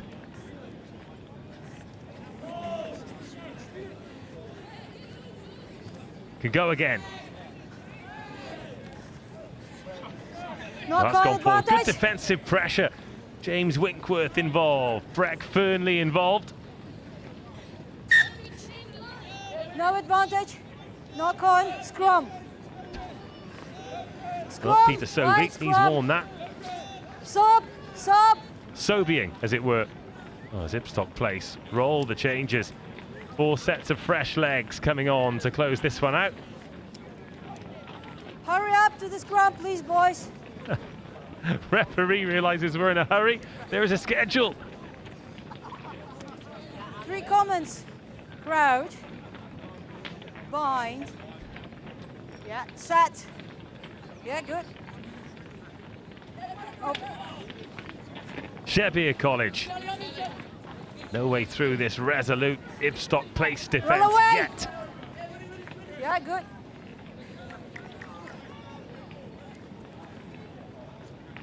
I'm not sure who that one was for. Oh, the referee Knock on. spotted a knock on. Scrum. Ah, maybe just let him play. Who knows? Who knows? Got to stick to the rules, haven't we? We are back into One the more. under-18s Scrum. after this one. Crowd. Kingsbridge into the second day Line. for the first time. Set. Massive day for them. First time in 500 years. Oh, lovely dummy, lovely ball round the back. Oh, the offload has gone forward one way, or has it? No! Yep. Bouncing Right. ball favouring Ipstock place. Backwards once, backwards Your twice, and player dotted playing down. Backwards.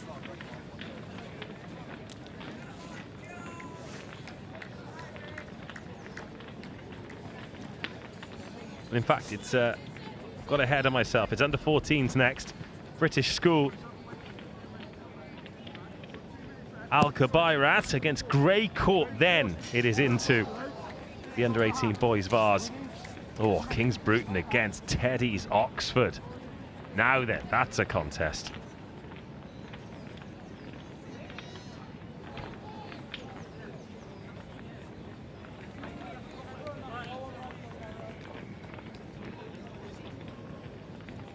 Yep.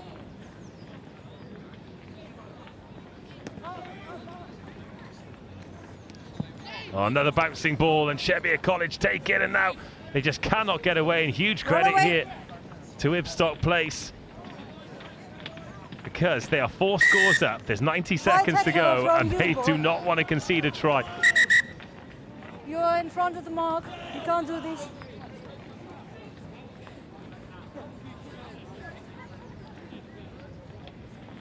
And they're going to knock this one at the touchline. Get a great view of this as well. That's a really good nudge. And one of the supporters taking evasive Line out. action. Line out, wide. Also wearing a great coat. Two. One of my favourite from both coats I've seen sides. today. I 5 think meters some of and these one teams, here. One here. instead of the traditional bench Here, coats, boys. should Line out. embrace Or you the build line fleecy, out or do a full free length kick. No. green. Yeah, Free kick. proper job. Free kick for you. 2 in line out and 1. No, here. No opposite to the thrower. The referee doing a great job of herding the cats as this one comes to an end. Good tackle. Shebbear still not able to find any way through, and Crossing ball. Ipstock Place win a turnover penalty. 10. Yes. And Shebbear play. need to get back 10. Oh, that could have and perhaps should have gone. Big overlaps here. Knock on. And our clock ticking Last towards play for Reds. 14 minutes. The Scrum. last play. Shebbear College with a scrum. On one last chance to get a score on the board. Okay, I will check. Crouch. Bind. Free kick for Reds. Early engagement. Right, Shebbear College. 10 meters more. Not 10 metres were Ipstock Place. So. Here. Oh, let them play. Come on.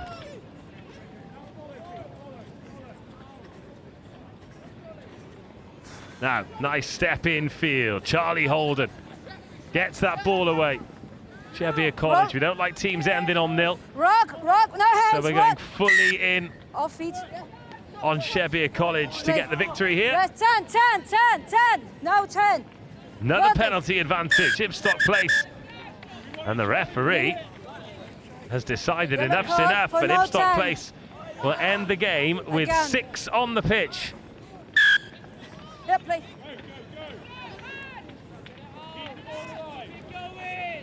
Good defence, though, from the Ipstock boys. It's a rock, yes. Narrow here for Cheviot College.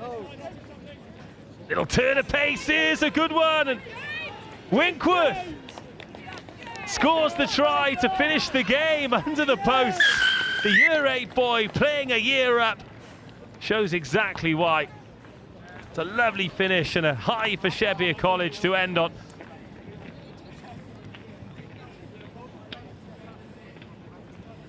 And the conversion takes it up to 7, but it's a good win, a first win of the tournament. Thank you. For Ipstock Place, they take it by 24 points to 7. And now the road to Rosslyn is one of my favourite things about this tournament as it continues to grow, and we continue to find out more and more about the brilliant work the club and the tournament are doing to make it grow. Here's Angus to tell us more about it.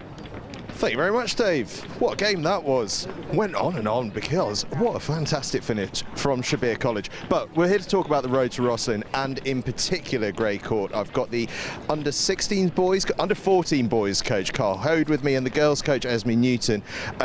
I'm going to talk to you first, Esme, because the girls have been in action today. They've come up against that JESS side from Dubai, who are just extraordinary. But they've been sponsored to come through this tournament by Howden, and it's a really important thing that's happened to allow more teams to come through as these Road to Rosslyn teams. Yeah, absolutely. It's been really incredible watching Grey Court come and play. The girls have been absolutely starstruck today, having a look at all the teams and having a look at the internationals wandering around as well. But yeah, we just want to increase our girls programme. We've recently just started our girls section at Rosslyn, so just anything that we can do to get more girls into the sevens and enjoying rugby is really important to us. Yeah, absolutely.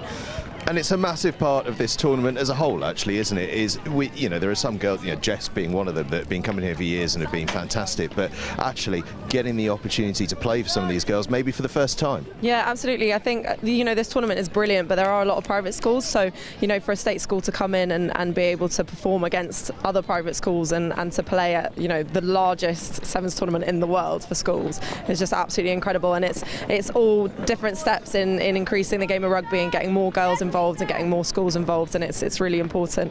Yeah. Certainly is. Now, Carl, your boys are out on the field as we speak. We're going to talk over them a little bit before we pass back to Dave. Up against the side from the UAE, British School Al Khabaira, I believe is the pronunciation. Massive day for them. Yeah, huge day. Got a good win in the first game against probably the toughest team in the group, and this will really show their mettle here. So I'm really looking forward to see how they do. And for the wider Grey Court programme, just incredible, obviously, to have the girls, the support of Howden for that team. It's a really important part of what this tournament's offering. Yeah, and it's been great to sort of add to the culture of the school as well. So we've got the under 14 girls that have been sponsored by Howden today, watching the boys, and then vice versa, boys watching the girls. It's been a really good day out for the whole year group. Well, we're going to chuck up to Dave in a second. Anyone out there he should be keeping an eye on? Keep an eye out for Grindon, number 5, wheels, footwork. Watch him. Dave Rogers, over to you. Look out for number 5. Cheers, mate. Right, crouch, bind, set. Up you come. Well, Grey Court in the blue, British School Al Khabaira usually in the blue, but to avoid the kick clash, they're inside out, and Grey Court scything through. Taim Al-Rawi with the opening score. And that is a great start for Grey Court. We heard so much about the brilliant work they're doing, the road to Rosslyn. It's bringing more schools in that wouldn't normally be here in either non-traditional catchment areas or state schools. Spent a lot of time talking about Brighton colleges and Hurstpierpoints and Eatons and Harrows and Wellingtons, etc. But There are great rugby players all over the country who aren't in those schools, and also you don't have to be a great player, you just have to enjoy your sport, and this is a real opportunity for them to do that. And Grey Court have had a great start. Al-Kabair, oh, what a clear out that is, securing that ball here in the under-14s on day 2 of the Howden Rosslyn Park National School Sevens. They'll have been stung by that early score, and some really confident offloading here. Oh, great strength through 1 and 2 and still not brought Tackle, down. no hands, no, let awesome it go. Carry. Go. One thing that's been super impressive by these Al-Kabair boys is the clear outs. No hands! Can't play that. So Al-Kabair, since conceding the try, pretty much haven't let go of the ball, but they're still not in the Grey Court half. Good tackle, no hands, let and it the go, big Blue. tree falls hard. Referee working hard to make sure there's no infringements. He'll need some strepsils at the end of this. Decent ball, and now a test for the pace. More excellent tackling. Team Al-Rawi. Advantage, scrum, knock on. Advantage over. The advantage didn't last too long. Eli Crosby gets it away to Josh Gilbert. Gilbert's quick. He's too quick. And Grey Court, having looked under pressure, particularly at the breakdown, absorb it and explode and get a second try. Josh Cope is the co-captain. He'll take on the kicking duty for this one. And that'll do nicely. 2 tries, 2 conversions. About 2 tries, 1 conversion. And Grey Court School 12-0 ahead. God, the days absolutely fly by here. It is 12:40 already.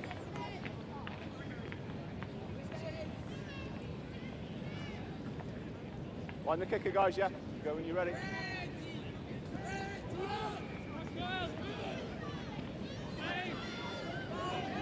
Great fend. And they are direct and strong. The Al-Kabair guys feel as though if they get the 1 try, their confidence will grow. But Grey Court drifting across, there's a bit of space on the edge and didn't back themselves to get there. Al-Kabair, which is probably a good decision. Under-18s bars and the under-14s boys. Really comfortable on the ball, don't they? They're a confident team stretching this Grey Court defence, but the last pass until now has evaded them, and that one has too. Forward, out of the hands. On RE2, Millfield School will play Whitbread Academy. On RE3, George Watson's College will play Pangbourne School. And a change being made, entering the game, Toby Cooper. On RE5, he replaces Josh Gilbert, scorer of that try where he scorched up the edge. 5 minutes gone, it's actually flown by, very enjoyable. 5 minutes of rugby. College will play Gresham School. And again in the boys under 14s on RE8. Space. RGS Lovely in and out. And a very good tackle to stop the man to watch, Grindon Abrams. That's the first real threat. This lateral from Grey Court School. And another touch here for Sergio Ribeiro. Sergio Ribeiro! Oh! Goose step around the final tackler. Sergio Ribeiro. 3rd try before half-time. 3rd one under the sticks as well. And these Grey Court schoolboys attacking from anywhere and everywhere. Time to kick off, guys, okay? Be about 30 seconds, yeah? Very, very impressive from Grey Court. This is actually a really good contest. That middle third of the pitch. Battle for every breakdown. About 30 seconds, guys. But this is some finish, and look at the timing there. Knew that it was coming, felt the hot breath of the ankle tap before hitch kicking away. Didn't just have the pace, but had the balance too. Okay, young man.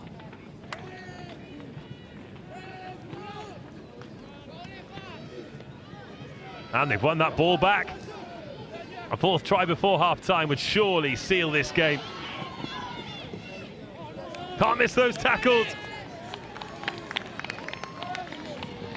Because Alex Worcester-Osuna After the kick, guys, that's half time. can close things out. Oh, what a half, a dream half for Grey Court School. Yes, half time.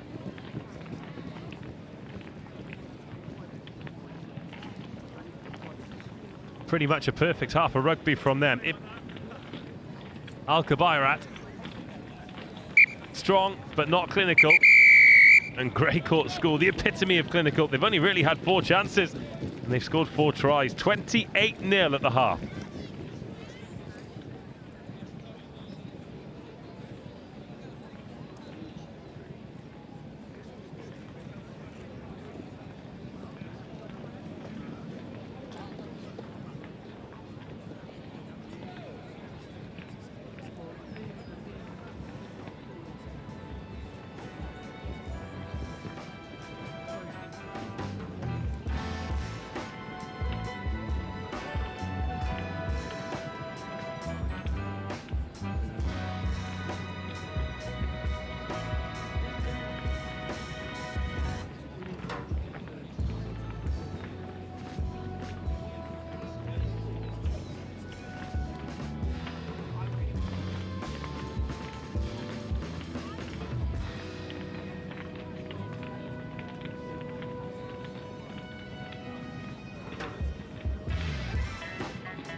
Here we go, second half.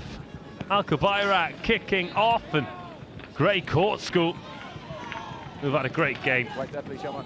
They'd have been revving themselves up, looking forward to this for many weeks. Play. Referee says play on, no accidental offside given. And they can patiently start to build again in their own half. The timing of the pass really good, and they know they've got some danger men out wide. Got to keep moving this ball. And Al-Kabairat, after that lovely spin pass, got some defending to do out there. Toby Cooper gets that ball away. Seb Beraldo. Stay there, guys. Cooper in at scrum half. This feels like it's clinical. Play. From Grey Court School, big shot on Tom Cope. There's the ball. Ball is out. Someone's got to play this. Play. No hands. Good. Al-Kabairat just struggling with this intensity of Grey Court, but a loose pass. Time off. Take time. Of course, is the referee to call his time off. Okay, take time. No, take time. Head. Change, please. Your scrum over there. Change, please. Just his head, sir. Thank you. Guys, do a scrum. You're in possession, guys, okay? Take your scrum, yeah, okay? Thanks for that. Tom, thank you for that. Time back on, guys, okay? Okay, so you're in possession, Tom, okay? Okay, just for that. Just want to set it ahead, okay? Thank you very much. Okay, guys, look after each other, yeah? Right, crouch! Bind! Scrum time, Grey Court. Set. Just under 90 seconds of the second half gone, and here come Greycourt looking for try number 5. Good pick up off the toes, Seb Beroldo. They're a little bit narrow here, the boys in blue, so Eli Crosby trying to put some width on it. He's picked and dropped well. No hands! Good tackling by Al-Kabairat, and that's another one just driven into the floor. Thomas Cope, and the turnover. Counter ruck is good. And the dummy as well, but no offload for him.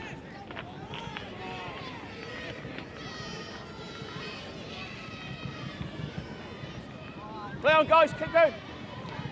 That's a nice little turn and burn. And ducking under the tackle.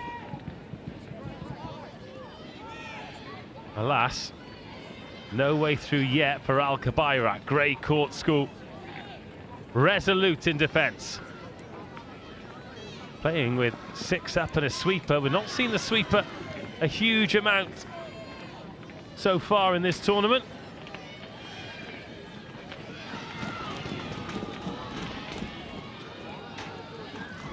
And here they come, Al-Kabairat. There are numbers out there for Greycourt, but they still need to make those tackles. Nobody committing to taking on that final defender until now. 2-on-1 into the corner. Oh no, has to check back and ducks under. It's a sublime finish. Try, gentlemen. And it took a while, but that is a try worth waiting for the British school, Al-Kabairat. 3.5 to go.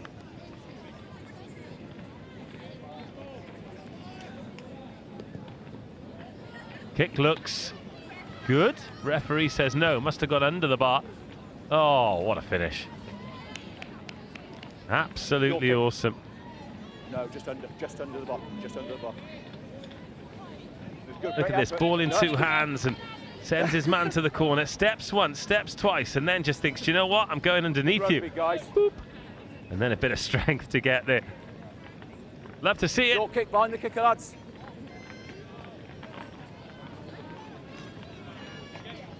Behind the kicker, guys.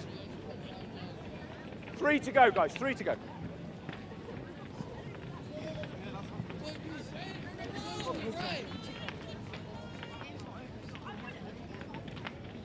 Still 3 minutes of this one to go. Help him! Help him! And Greycourt want more. Oh, but they've coughed the ball up. Frustrating thing for Al-Kabairat is it's still a 4-score game because they didn't get that conversion. But they've shown they can do it once, and they've got the strength to do it more. Play advantage. But that's gone forward. And now Greycourt can enter into the foot race. Oh, and that is a serious turn of pace. Josh Gilbert cruises away. Long, fast strides, rangy and fast. And another superb score. And Greycourt putting on a show here on pitch RE1. That's great to see. Gave him the big sell beforehand. Angus was down there talking about the road to Rosslyn and the fact that they've got boys and girls here. About 90 seconds, guys. Conversions off the bar, but it doesn't matter. Watch this, it's just great rugby all round. The pass wasn't quite there, but the big bump beforehand was. And then in this game, sometimes you've just got to get the ball into space. Really high IQ, he knows he's got a quick man out there. Josh Gilbert is that quick man. Cruises home, lovely finish. Now attacking this ball at pace. There we go, dropped it.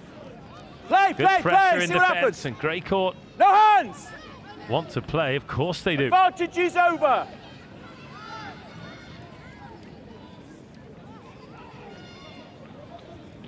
Oh, the offloading, absolutely brilliant. Really, really good. Sergio Ribeiro, he'll score again. But just the composure in and around the tackle. This is a very talented, very well coached young team, Greycourt School.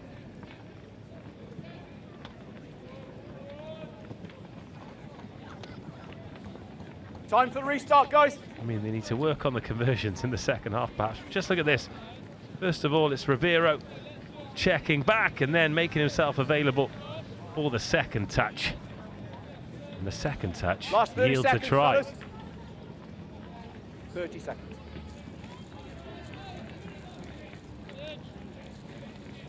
Okay, boys. You go when you're ready, sir. Go on the kicker, boys. Diving catch in the slips. It's all good stuff.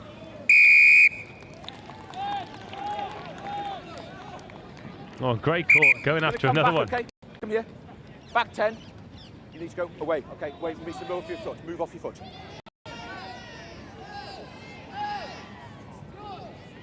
Josh Gilbert searching for a hat-trick. Has he held there? Yes. Complete. Okay, you must release. Back 10, back 10, back 10, back 10. Keep going, keep going, keep going. And off go Al-Kabairat. Is there a second try here to finish this one off for them? Three. Playing the man without the ball. Pack it in. Gutsy effort from Play on, guys. Play. Telling Josh Gilbert to pack it in. Big fan. Right. Boys, play 10. Stop. Back 10. On the line, on the 10. On the 10. On the 10. Well, that's No, that. no. That's okay. On the 10, I was going to say that's about 18, sir. But now it's 10. And Al-Kabairat need to take advantage of this.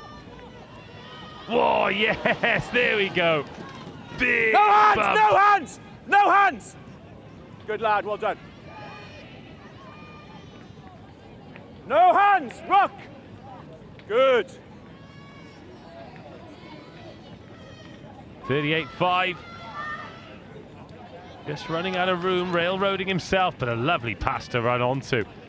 Some really nice handling from the Al-Kabairat boys, and that is a great pickup and a second touch inside. Oh, these boys really can play. They've just been undone by an inspired Grey Court school. 1, 2, 3 steps. This really would be a fine score, and it will be a fine score. And a fitting end to a game. That'll be it, guys. That the British school Al-Kabairat have stuck in all the way. It's taken them nearly 2 minutes after the clock went red to get that final try. Well done. But worth it. Fleet of foot That's in it, guys. midfield and serious gas to finish it off. Just to the left, young man. Just to the left. Is that okay? Just to the left. Go that way. Go.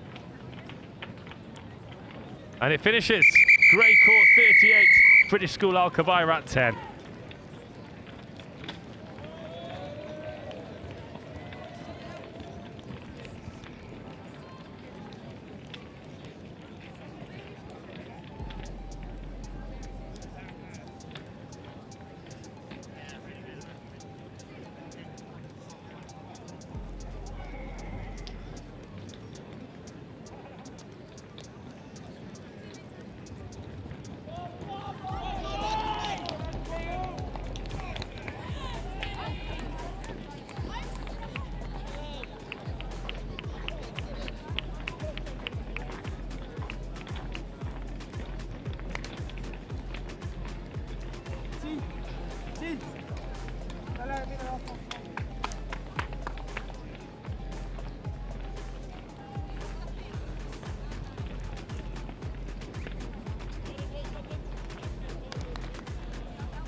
Back into the boys under 18s and Teddy's Oxford against Kingsbridge. Big day for Kings, first time in the history of the school.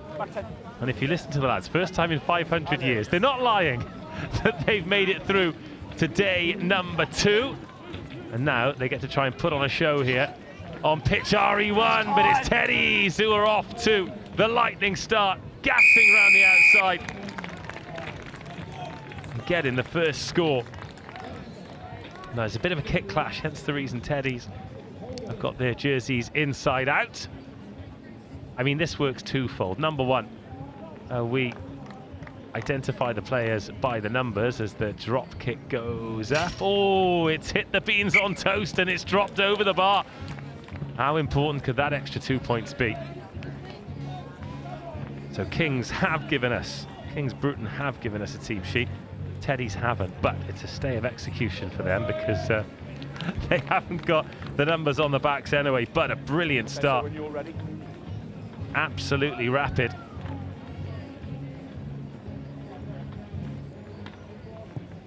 And it is advantage to the boys from Oxford. So first touch then, first opportunity for Kingsbridge to express themselves here on the showpiece pitch. No sweeper for Teddies, so they're 7-on-7 in defence. Up to Kings to try and do it the good old-fashioned way through pace and power. Guys, leading with that, okay, leading with that. Penalty against you, leading with that, okay. That's okay. So a penalty conceded, leading with the forearm there, referee not happy. As well. Let's talk results then. Just push, okay. Kings yesterday, they beat Northleafport Talbot College. Not allowed. 38-21 and Pangbourne College, and then the one that really did it for them. Oh, Teddy's round the outside again! Good tackle. God, try saving tackle. Referee spotting a little knock on there. But then the real tests, and a couple of them, 2 one-score games that they did well to get on the right side of. Royal Hospital School, they beat 33-28. So they're okay. And then St John's Leatherhead in that final round of 64 game, the big one that books your place. Okay, lads, first scrum, yeah? No pushing to the in the second day. They beat St John's 24-19. Today, it's been slightly tougher. But goodness me, they've had a difficult draw. Samuel Whitbread Academy, who are also making history. Oh, Teddies. Left that ball behind, a little knock on, but scrum dominance. Sam Whitbread, who are also in the second day for the first time, they defeated Kingsbridge, and then Millfield. That is a tough group, isn't it? Sam Whitbread, Millfield and Teddies. As for Teddies, well, they had a massive day yesterday. Beat Pembroke College here, 40 points to 5, and then Coventry College 40-12. And Finborough 33-12. And then finally Gower College Swansea in the playoff 28-19. Today, well, they defeated Millfield 19-12, big win, and then Sam Whitbread made mincemeat of them. 38-14, extra roll spotted, and the Oxford boys away again. Kingsbridge struggling to get out of their own half at the moment. Pressure being applied by Teddies. They need to survive this somehow, but there are numbers on the outside. A loose pass means that Kings can reset. But the trouble keeps coming.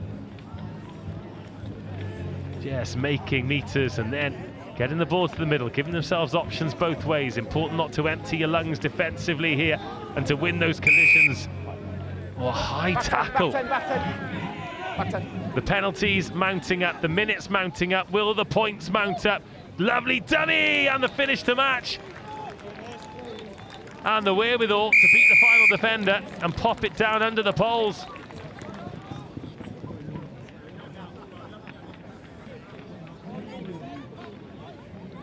(12-0). St Edward's Oxford. They've been really patient, haven't they? 2 to the break. A couple of penalties that have been conceded have made it a little bit easier to just stay there down in the Kingsbridge half. However, they have scored 12 points, 12 unanswered points. As we've seen a few times, not just in this boys under 18 competition. 12-0, isn't the comfortable lead you think it is. The next score, absolutely massive. Oh, what a take under duress. And if you can win that ball back from the restart, and doesn't that just make life so much easier? Oh, missing tackles through direct running. And that is a great individual score. Just dart at that corridor of uncertainty, the inside shoulder of the edge defender, and the outside shoulder of the drift defender.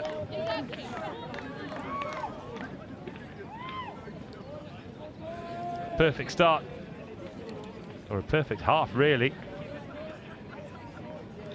St Edward's Oxford. When you're ready, sir.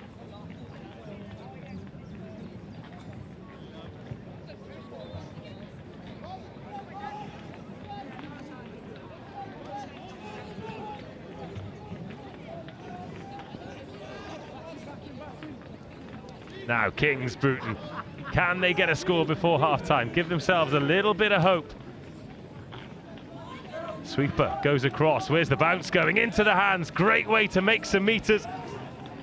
Got Henry Hegarty, the captain. He's on the end of it. Oh, was that playing the 9? Play on!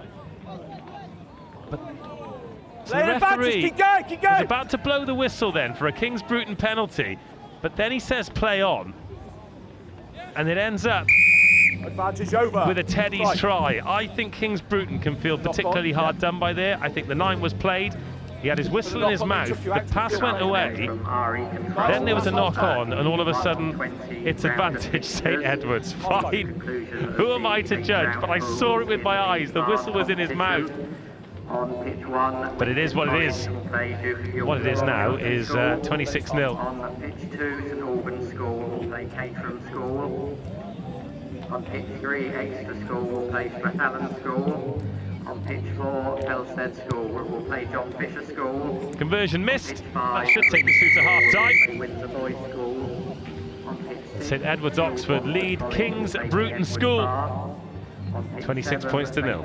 York will play Barton Admiral College. And on RE8, Prince Henry's Grammar School will play King's Worcester. Those matches due to get underway at 1:20.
Kings get us underway. Oh, that'll be a penalty. Tackling without the ball. And Teddy's back on it. Now at 28-0. They can pretty much do what they want. Oh, that is so unlucky. First one is actually lost forward by White. Take the scrum, Blue. Okay, first one lost forward. Benji Pugh snatching at it. Here we are, boys. Nicely done by the number 13. No advantage, Blue. Just lost forward by White. No worries, guys. Oh, correction, it's 28-0 the score, actually. 4 tries, 4 conversions. Look after each other. No hands tackle. Thought there was one missed. Do not want to Okay, be lads. upsetting the Right, score masters here. Bind. Set. Oh, little dart there. Thought there was half a gap. An offload could work here, and it might work for Henry Hegarty. He's got to check back speed-wise. Second touch. And now some speed. Ollie Wilson. It's a brilliant tackle. And now it could really work out. Oh, the pickup, fantastic. The pace is coming across here. Ludo Weston is trying to close the gap. But all he can do is close the angle because St Edward's Oxford, every opportunity they've had, they have put away. This has been very, very impressive.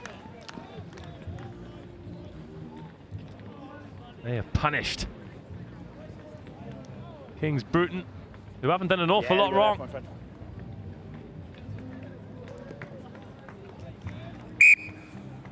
Smart nudge. He's 5 from 5. It's 35-0. Just sneaks up on you, doesn't it? It was the best chance that the Kings boys have had. But fly hacked on, and when you get the bounce to the ball, it's happy days. Going right. Okay.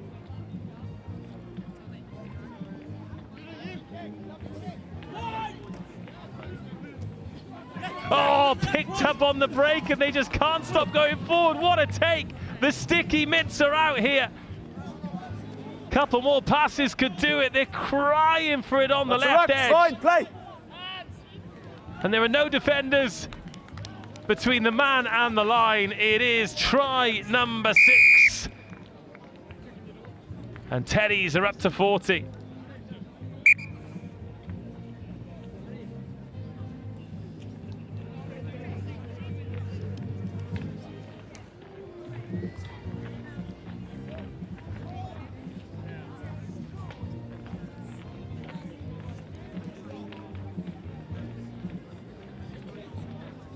You're ready, sir.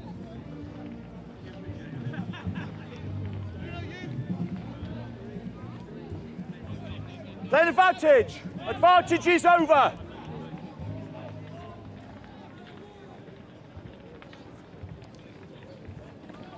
Well, there are some tired Kingsbridge defenders now.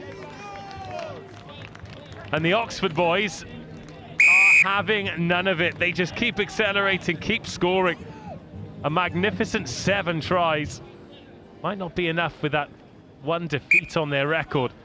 Samuel Whitbread Academy, I tell you what, to have a comfortable win against this side, they must mean business. 2 teams making history. Sam Whitbread Academy and Kingsbridge both appearing on the second day for the first time. Not going to be a happy ending for the Kings boys, but massive experience. They were so full of life and energy and fun when they came on the live stream last night, and that is what the tournament is all about. Guess with me on the 10 then, boys. Yeah. But day 2 is no joke. Here are Kingsbridge then. On the ball, Sonny Jesset. Oh, so close, and that pretty much sums up the day. It's not been for lack of effort, just hasn't quite stuck for them today. And everything has stuck. And they're gonna go again, weaving through, leaving defenders in the wake. And that'll be the half century up.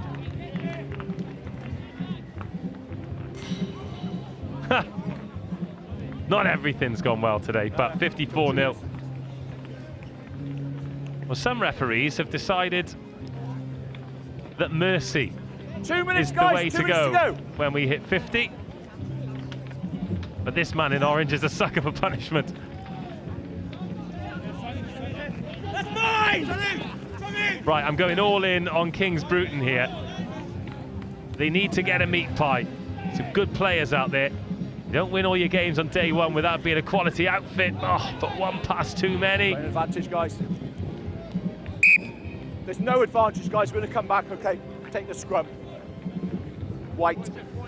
I tell you what might have happened is the scoreboard in the venue, they missed a try. That says 47-0. We've got 54. 1 or 2 though. Counting tries on my fingers and toes. The Army Brass Band are back. you want to come this side, please, sir? You've got to start this side, okay, and then you can go round, yeah? Serious Thank players, you, actually. Okay, boys, right. Crouch! Bind! Daddy Frere earlier, too. Eurovision's finest. Use. Oh, lovely dummy. Sending Ludo Weston to the shops. I love that stop and go, and then back inside. And bouncing up off a Brutton man. The pickup, that is outstanding. Oh, and then straight over the top of the speed bump. The fend. The finish. No try. Okay, take the scrum. Denied. Blue. No try. Lost forward. Scrum blue. That is serious determination Last to 30 get seconds, there. Fellas. No, it's all right, my friend. There we are, boys. Temperatures come back up again. Had a suggestion of rain about an hour and a half ago, but decided that it didn't want to hang around because it's the Rosslyn Park National School Sevens and didn't want to ruin the day. I respect it, if anything. Nice and right, last scrum, let's look after each other. Right, crouch! Well, St Edward's Oxford feeding the ball into the scrum just in front of the advertising board that I'm sure they paid a lot of money to have, but worth it when you put on a show like they have today. It's lovely defending, but now around the outside, the offload sticks for once. It's been such a tough 14 minutes for the Kingsbridge boys. Another turnover. Back 10, boys. Back 10, back 10, Ludo back 10. Weston trapped on the ball. Not that there was any doubt. But another score, width of the pitch. 59 with the conversion to come. That's time, fellas. St Edward's Oxford, flawless here on pitch RE1. It's time, guys. 9 tries. 7 Just turn now, up for careful, the books please. that. Thank you very much. Thank you. And the conversion to finish makes it remain at 59. And so ends the road for Kingsbridge. Their venture into day 2. We need to do the count back on the maths to see if Teddy's progress. Either way, an impressive performance by the boys from Oxford. It finishes 59-0.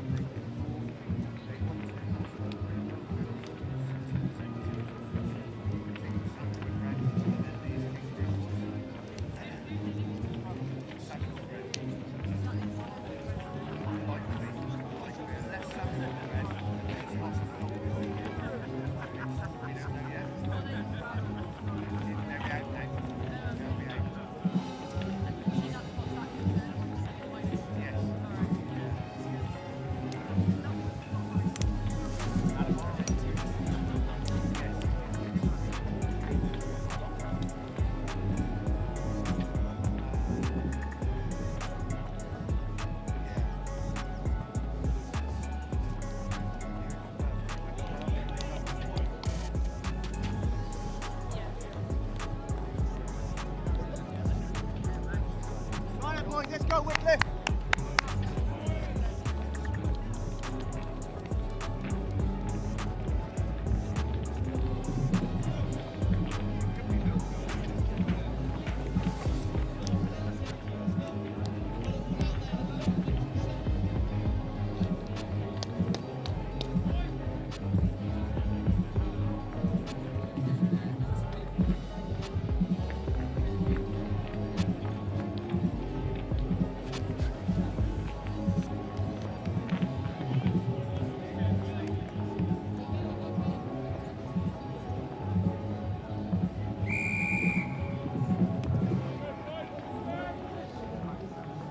Knock on. No advantage is going to come. Lost forward, purple, scrum down, yellow. Let's go, let's go, let's go. That's our ball. Here we go, fellas. Relentless action on RE1 at the Rosslyn Park National Schools Sevens. And we've got Wycliffe in action here. Bind. Set. Who are wearing the purple That's gone round. hooped jerseys with white shorts. The first under-18s team to make the second day in the school's history. So the history boys, they've been around since 1882, and this group of young men are the first to get to day 2. They're up against Duke of York's Royal Military School, who have Wycliffe standing to attention defensively here. Advantage, knock on. And they bring out their full armoury of attack as they enter into the opposition half. They exercise a bit of patience, look to glide between the gaps. Delayed ball lifted into the stride of the pace man out wide, and he's got the offloading ability as well to find the man who got the move started. It's a lovely score from the Duke of York Royal Military School, who, like all of us, have the military sounds of the British Army Brass Band ringing in their ears as well. What a feature they've been. Nothing but big tunes.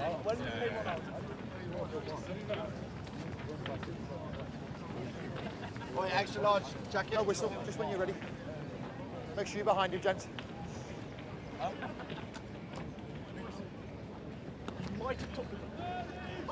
It's 10.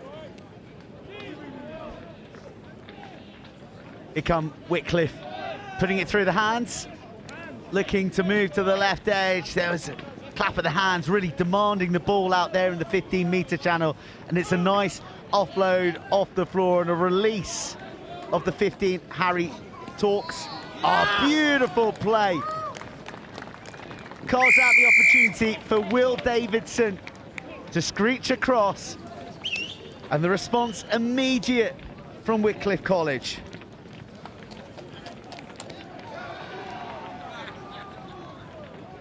Just one for the ball, gents, please. Rest can get reset. Are we sure? Anywhere Are we between sure? the all right. Can we just, yeah.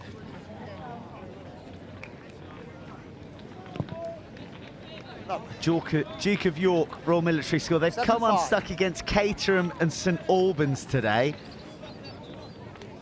with Wycliffe falling to the same opposition. So this will be the end of the road for both these schools, but they will be looking to leave with their heads held high. Look at the strength there from the winger.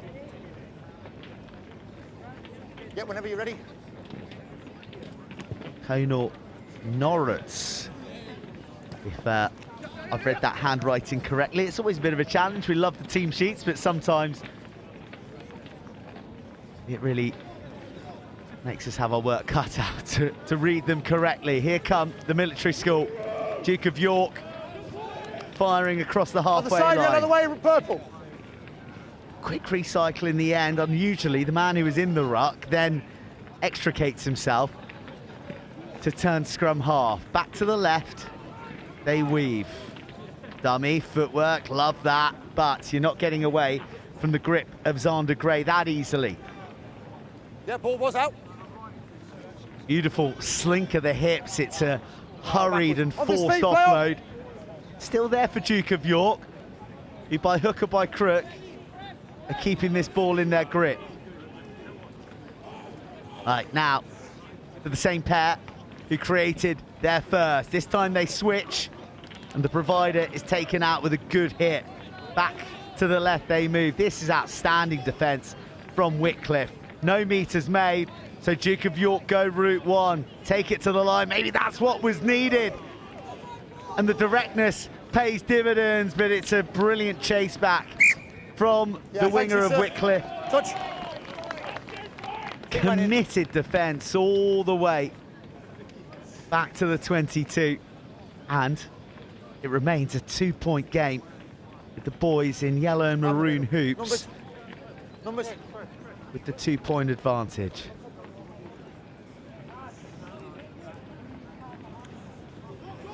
Advantage. Overthrow, caused a bit of chaos. That was unconventional and it was unimpactful as far as Wycliffe is concerned. The big man's got it back after the air kick. Toby Littlejohn has collected and he has fed a man of gas out there. Will Davidson back on the ball. He finds support. Purple jerseys flooding forward. It's all there for them if they can find the hands, which they do. There's a race for the paint. But Xander Gray has just enough toe to round off a sweeping move that all started with Toby Littlejohn.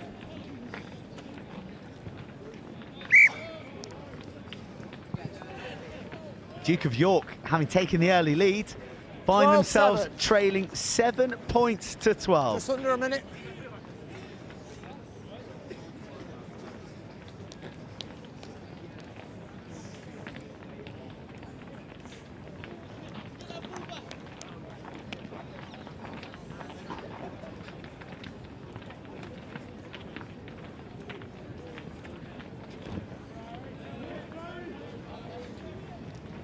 Oh, timing's what good. A shot. Leave it purple. Kidney's left naked, and Zach Rouse taking no prisoners with his right shoulder. Just got to get out of the way quicker on the Looks floor. like he's got a bit of a stinger. He's sort of nursing that right arm now as Duke of York rebuild. Man who wore that shot doesn't shy away from contact the second time either. Oh, I've just lost my team sheet that's blown away in the wind.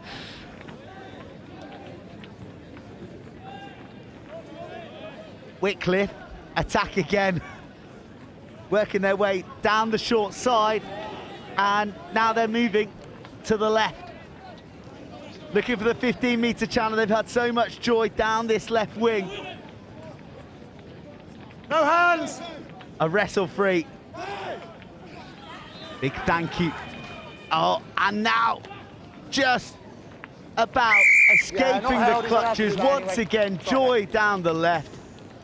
And it's Zach Rouse. And that's why he's in the Bristol Bears Senior Academy. That's a half. Half time.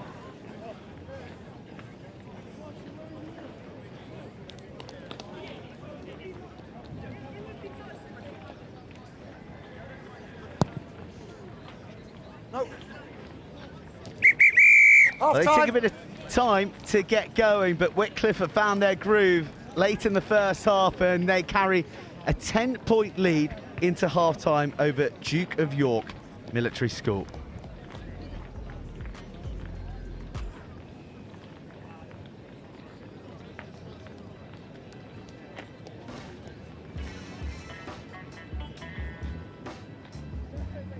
Good afternoon from RE Control. A call now to the 114 fixtures. These are all in the girls under 14s tournament. On pitch 1, BSAK versus Hillhouse School. Pitch 2, Diffingoya versus Collegiate School.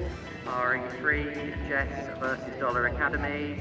Pitch 4, Clifton College versus Greycourt School. Pitch 5, Cantonian High versus Dubai English Beechen College. Pitch 6, Reigate Grammar School versus Blundells School. Pitch 7, the King's School, Gloucestershire versus Ivybridge Community College. Those matches do get underway at 1:40 in the girls under 14.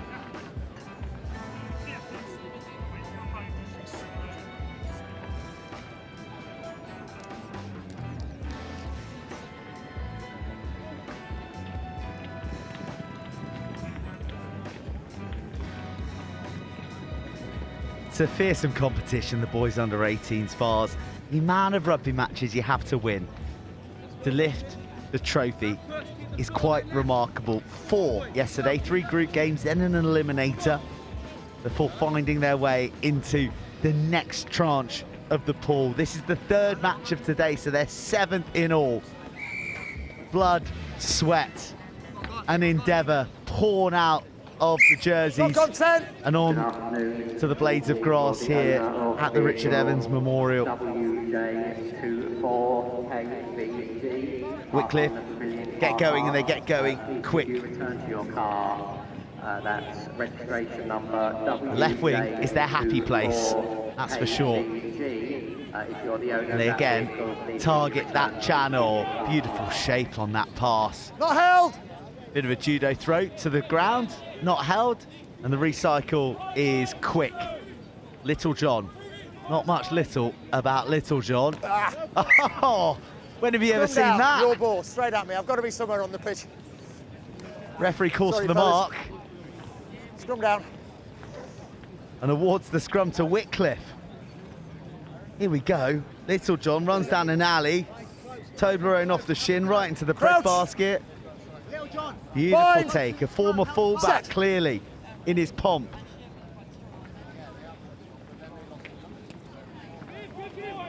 Wycliffe just ghosting, accelerating, but not quite getting to the line. In fact, tackle, holding on.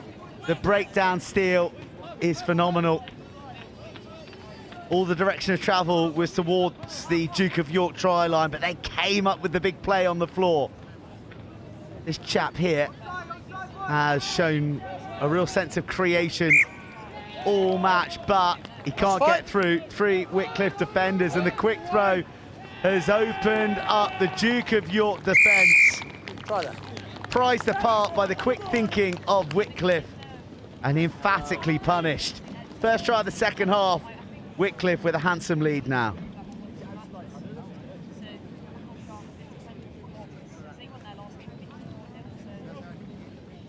Just one of you for the ball. The rest of you can come and get set. Just need one for the ball. Kiva!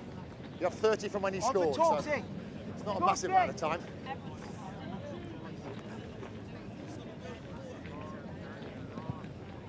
No.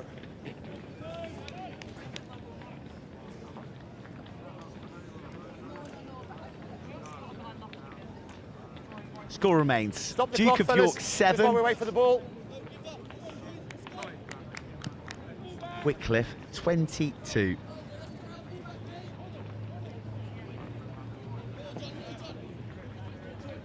Time back on. Next up, we turn our attention to the Under-14 Girls' Cup, which will have the British school Al Kubayrat against Hill House School. Duke of York will want to end their Howden Rosslyn Park National Schools campaign In at the side. on a winning note here. In at the side. They're not down and out by any stretch of the imagination. 3 scores, but an eon with 4 minutes on the clock. Yeah, they back the pace, but can't get past the Leave tentacles. it now, off feet. No, you went off your the feet. number 14 Connell What's that? Naritz. Slung wide, real injection of pace, fizzed ball. Oh wow, that's beautiful. Simple sevens done oh so well. Try time for Duke of York. They're not going down without a fight. Someone needs to take that conversion quickly though.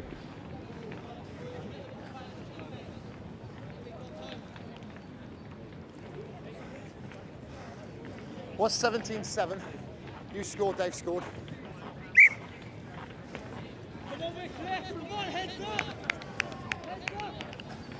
Yeah, 22-14. 22-14, 8-point game. Interesting. You kick when ready, yep. Just make sure your players are behind you, no whistle.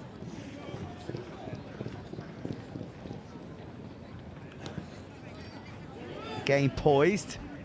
Duke of York need it back and they need it quick. 3.5 to go, 2.5 to go. Oh, hunted. Tracked down with intent in the 22. That's interesting. There's no sweeper at home. There's some tired legs out there, and not just because of this dozen minutes of action. This is game number 7. Tired legs, but razor sharp minds. Off go Duke of York. Back-to-back tries. A brace and a blitz. This conversion surely to sail over. And there's now just going to be a point in it. 2.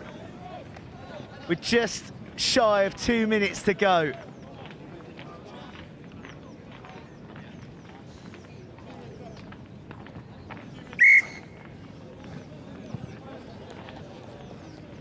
Just under 2. How about the feet? 22-21. Turned him in knots. A hop, a skip. Just over 90 and seconds. then that pass was delicious. Time you run, fellas. Just beyond the grasp of the Wycliffe defender, found his gas man. And now the pressure is on the purples.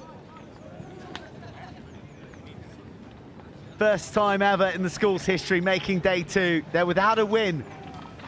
They'll be so desperate to write another chapter in those history books for Whitcliffe. They lead by a point, 1-on-1. Tight to the touchline.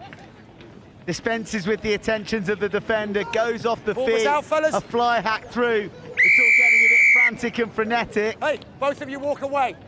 Both of you walk away, it's against you. 15. And the penalty goes against Whitcliffe. So 30 seconds on the clock. The last roll of the attacking dice for Duke of York, who find a flyer down the left edge. He's going to pin his ears back and he's going to snatch victory in the dying embers of a thrilling contest. We have time for a restart, gents.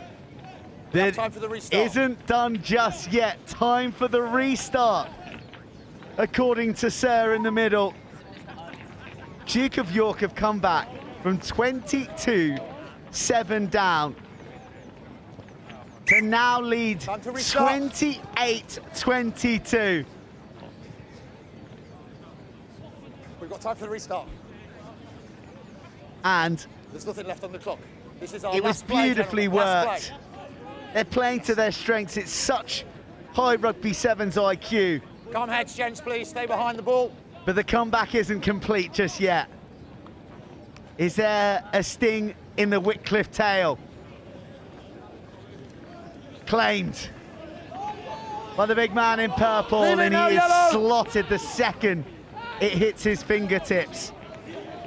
The wraparound play, looking to create room on the edge. Knock on. Oh, ricocheting. Knock on. Off bodies. It's going to be end of game. Play the advantage. And you heard right there from the referee that that's the ball game. No, there's no advantage coming in, fellas. A committed counter-up from Whitcliffe, but already the knock-on has come. No, you weren't going to get that league there, fellas. And Duke of York's Royal Military School and their last stand at the 2025 Howden Rosslyn Park National School Sevens has ended in quite wonderful victory. 28-22 over Whitcliffe College, coming from behind from 22-7 down.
More international flavour in the Girls Under 14 Cup competition as Hill House in the dark blue strip from Doncaster received the kick-off from the British school Al Kubaira. That's fine, pick-up was good. The SAK, who have the numberless jerseys in the light blue, having travelled all the way from the UAE. I'm sure that many of the 2,000 pupils are going to be tuning in and roaring on their girls here who make a line break. No advantage coming. Lost forward, push the offload, but they don't find friendly hands. Just in front of me, please. Here we go, come over to me. First score on the match, ball in the hands of the Hill House girls. Bind. Set. Ball's out. Breaking down the right-hand side, Hill House, who in the under-16s competition finished runners-up to an immensely powerful Llandovery College yesterday. They were looking to do the double, having claimed the under-14 crown 2 years prior. This, the next generation.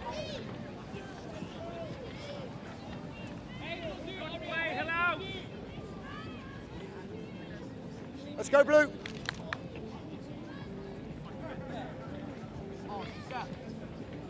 ESAK, lovely strike play. Everyone knowing their roles. And the last one being to claim that last pass on the edge. The ball forward there. White scrum. Feathered forward. So the attack breaks down, and Hill House in the hands of Connie Fairclough. I beg your pardon, sorry, that's one of the under-16s. Just rifling through the team sheets here. Bind. Set. They break. Hill House. That's a lovely late arrival, but the pass First one by was White, a little then low. by you, so it's a blue scrum. There's the intent there, isn't there, from Hill House? Here we go, where I am. It'll always be where I am, okay? They're struggling to find their rhythm.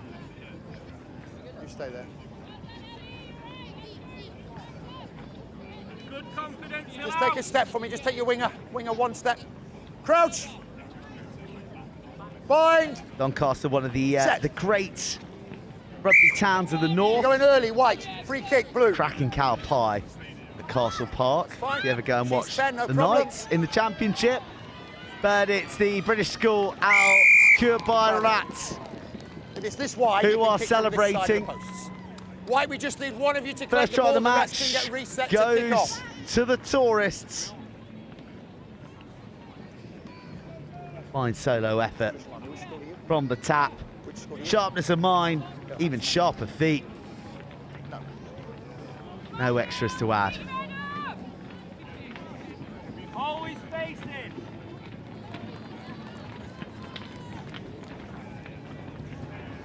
Just roll it. You receive now. Let her get back, she didn't. Okay, when you're ready.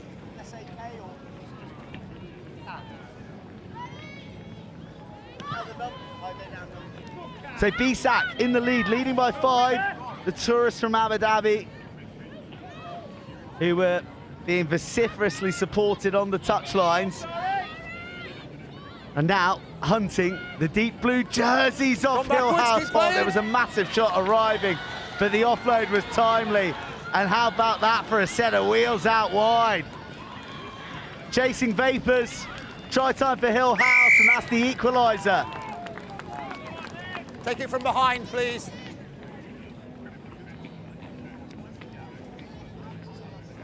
Just to one side, level with that post. That's it.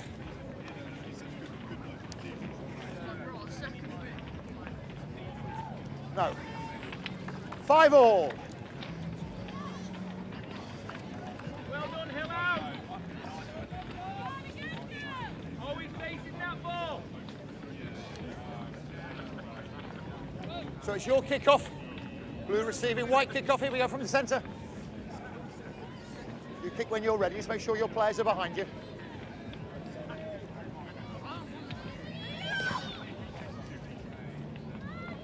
Bisak, collect. Is their danger woman. Just hits fast forward, gets clobbered high. 12, back 10.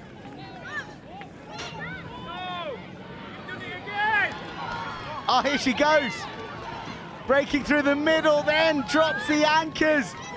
Speeds back up on the weave. Lovely awareness of the support. Must have been a big call coming from the supporting runner. Oh, runs straight. Needs to go wide. Hands will do it. Or maybe it'll be the feet. Oh, ended on the outside. Forward there. Bone crunching hit. Because you're on the floor, so you can't. Sees the ball spill forward. White puts in. Oh, what a break. All it needed was a bit of composure from the supporting cast. He was on out wide,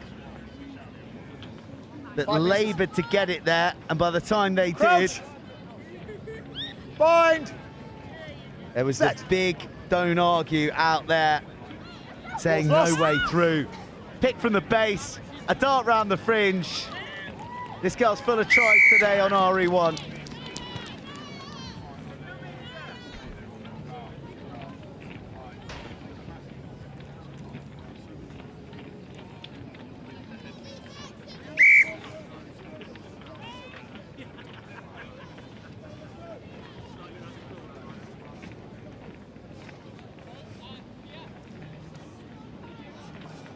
What is the ball? 12-5. BSAC 12, Last play of the Hill half. House 5.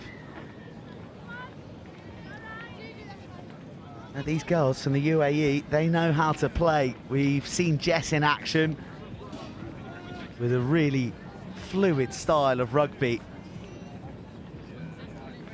Now BSAC bringing the noise against Hill House, who've had so much historic success in this competition. And they were yet to concede a point heading into this match. 30-0 and 50-0 their two results. As for BSAC, they too have had an unblemished scoreboard coming in to this final group decider. It's winner takes all. Hill House spot a bit of light in between the pale blue sky wall offered up by BSAC. The chase is on! With some crafty use of the upright as well, just puts a bit of distance between the chasing defender. And it's you score, I score right now. This conversion to draw the game level.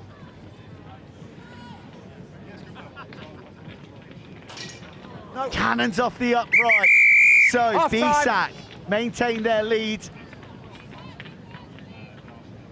And at half-time, they lead Hill House 12 points to 5.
So it's your kick-off, yeah. 2 points in it goes, you're 2 points down in the moment, okay? Okay.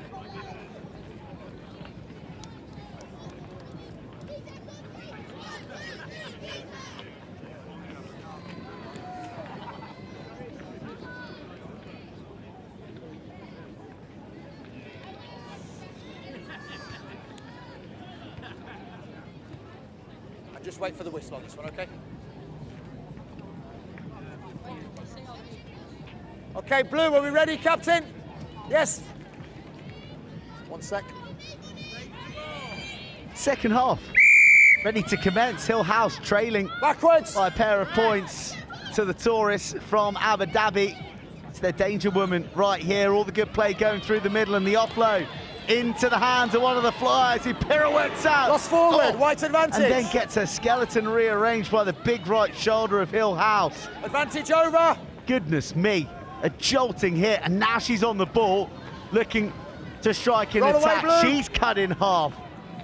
What a ding-dong this is here, with both sides undefeated, both sides having not conceded a point until they clash here, and Hill House are going to recapture the dominance that they've had over so many years in this tournament. by taking the lead for the first time.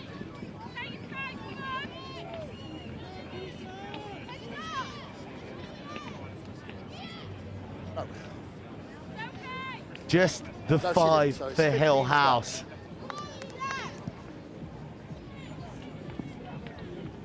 Well done, Hill House.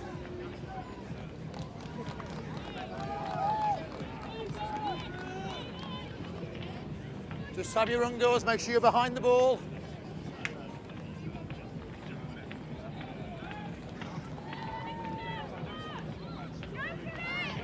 A low runner that's always tricky to pick up at pace, but light work made of it by Beechen, who offloaded out the tackle. Just the tackle.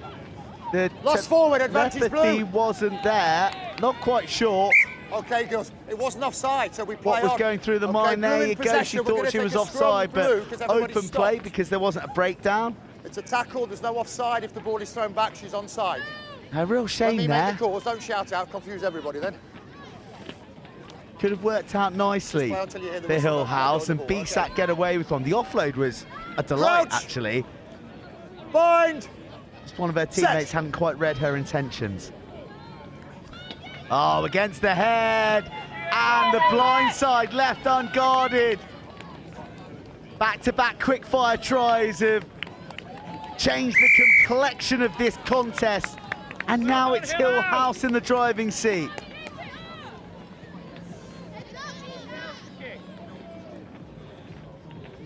No.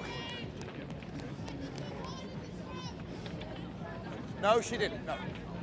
20 points to 12. Again, no additional points from the boot, so it's just the 5, but it is a lead of 8 points.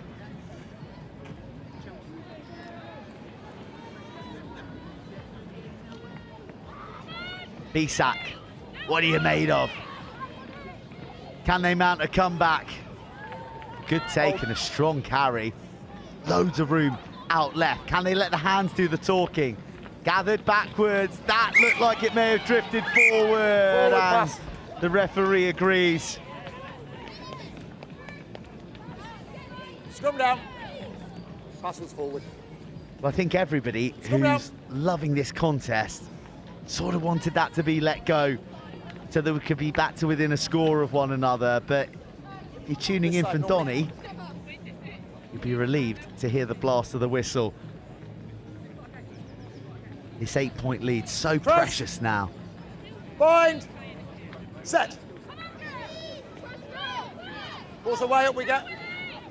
Hill House can put the game beyond too much doubt with a score here now. Tackles flying in from Beechen. And away, blue. Committed to the cause of keeping no, you must stay on your feet. their Rosslyn Park Sevens dreams alive. 10.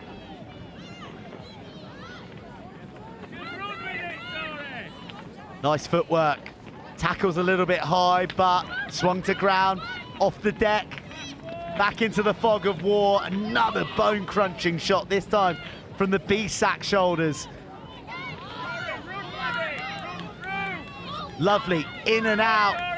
The Fen swatting away the intentions of the Abu Dhabi girls. It's a loose offload that's plucked by Beechen. Get on your Is this their time now? No, you're off your feet, you can't play the ball. Beechen need to go quick. The clock's against them. Cries to get it wide. One bounce. Snatched. Out of the tackle. A straightening. One last pass. All that room. Foot to the floor. And Beechen sail away to the try line. They've had to work so hard to carve out that opportunity, but they do convert. They're to within 3. The conversion would be a help. But either way, they need one more score. Beautifully done. Game on.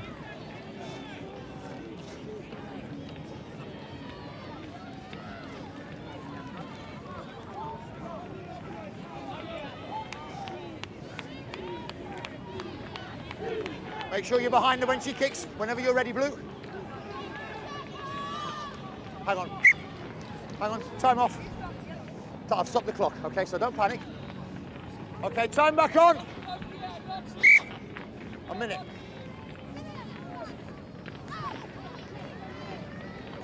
Dying embers Backwards. of this gripping contest, one that Hill House lead by just the solitary point. But they're going to go the distance to seal the deal here on RE1. Or will they? The chase is on. The determination, the desperation of BSAC is remarkable. But the supporting act of Hill House may just have done it. They lead by 6. I think there may be time for another restart. So this kick is crucial. Oh, shaving the paint off the crossbar on the way through. Means it's an 8-point lead. It's surely unassailable. Last play. It will be last play. The dream is over for BSAC. Last play. Must bounce if you wanted to kick it out. Must bounce. Yes. Must bounce out.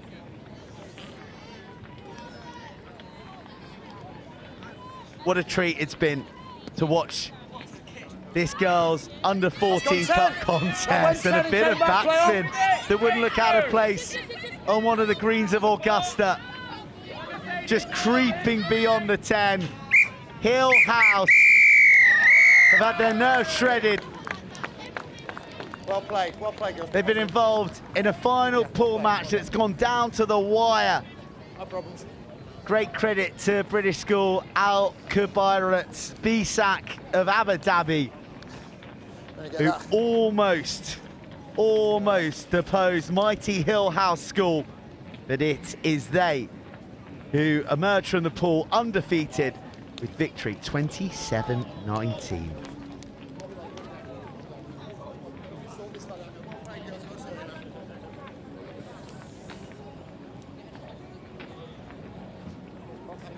Yeah, super.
Yeah, you set it. And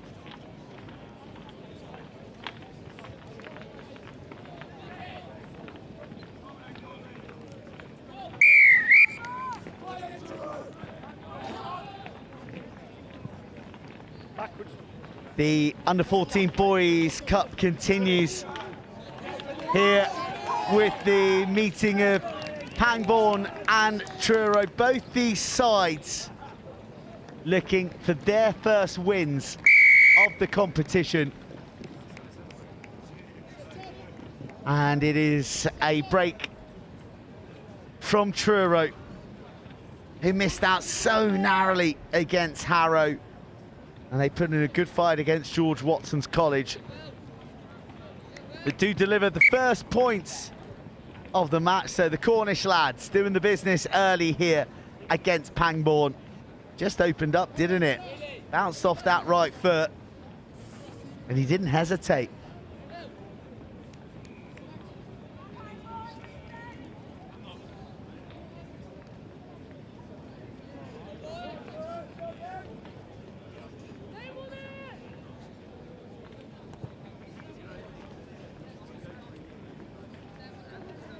Good contest in the air. Truro bursting free and starting at a lick.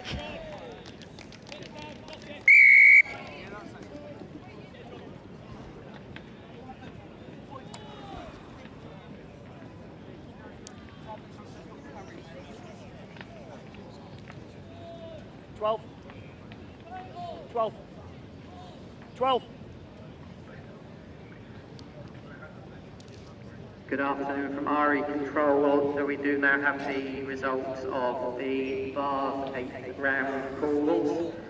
The winners of VA were Cheltenham College, and the winners of VB were Whitbread School. They will play on RE1 at 14:40. The winners of BC were St Edward's Oxford, and they will play the winners of VD Exeter College. The winners of VE were King Edward's Bar, and they will play the winners of VF Truro starting in fine form. It's their first time at Rosslyn will play the winners, the best runners up since COVID. Albans, and they will play on RE4 And well, 2:40. they're making a good account of themselves, aren't they? The second placed runner-up Here on the showcase pitch. Wandsworth, and they will play the fourth placed runner-up John Fisher on pitch 1 at 14:20. The third placed runner-up were Samuel Whitbread Academy, and they will play the fifth placed runner-up, who were Kings Worcester, and that match will be on RE2 at 14:20. Under 14s, these lads, they're really high caliber skill level, real athleticism as well on show. Tackle. Tackle. Yeah, he was over. He was over. They're fighting hard on the floor as well. Careful, careful. And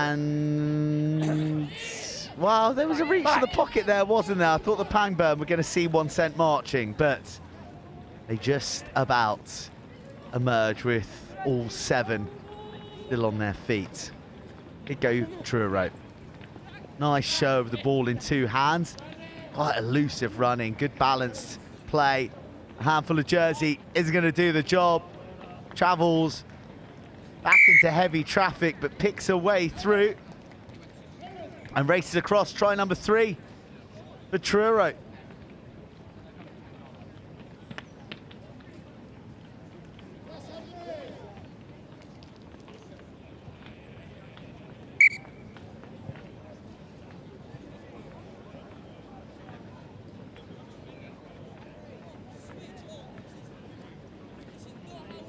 Well, Truro are really showing their try-scoring colours here, and it makes you wonder what sort of level George Watson's and Harrow are at, because they're the 2 sides that beat them, and those 2 sides are currently in action on RE2. A winner takes all. You can catch up on the other live stream. Pangbourne really chasing Cornish shadows at the moment. Laboured ball to the left edge, didn't draw the last defender sufficiently, so back to the right. And a skip and a real eruption off the balls of the feet. Really patient build up here. Left to right, right to left. And at long last, they find sufficient room to breach the Pangbourne College line once more. It's another try to Truro, who are looking very assured in all that they do here right now.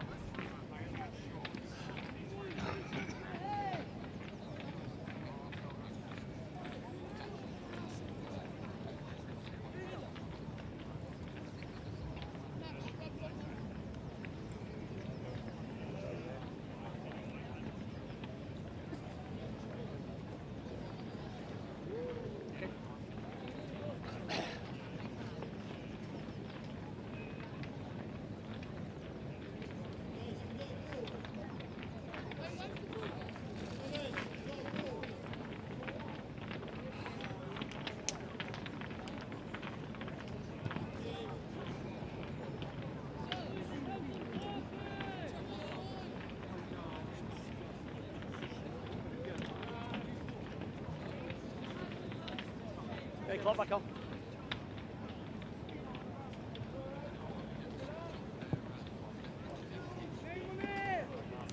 Last play of the first half, it's been tough yakka for Pangbourne, who are looking to make a dent now late, but they are victims to a bit more breakdown burglary from Truro, who are using that camouflage jersey to great effect, disguising themselves into the deep dark places of the ruck.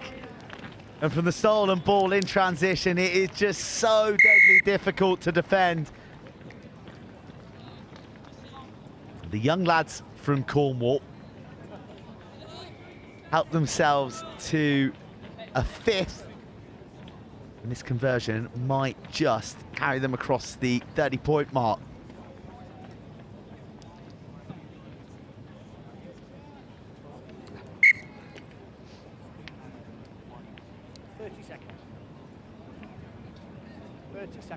Well, no joy from the conversion, but we are going to get another restart. I thought the first half was done. 30 seconds. You won't find us complaining about additional action at the Rosslyn Park National School Sevens. A lot more than that to dampen myself and D. Rogers' spirits. Day 2, 3 more to go. Oh, Pangbourne right back in their dead ball area. Tucked under the arm. Sees the opportunity to stretch his legs. That's a lovely offload out of the contact. And then a bust. First time that Pangbourne have really pierced this defensive offering of Truro. They shirk away the challenges, but one forced offload too many. Just is delivered into the path of Truro. And their merciless attack.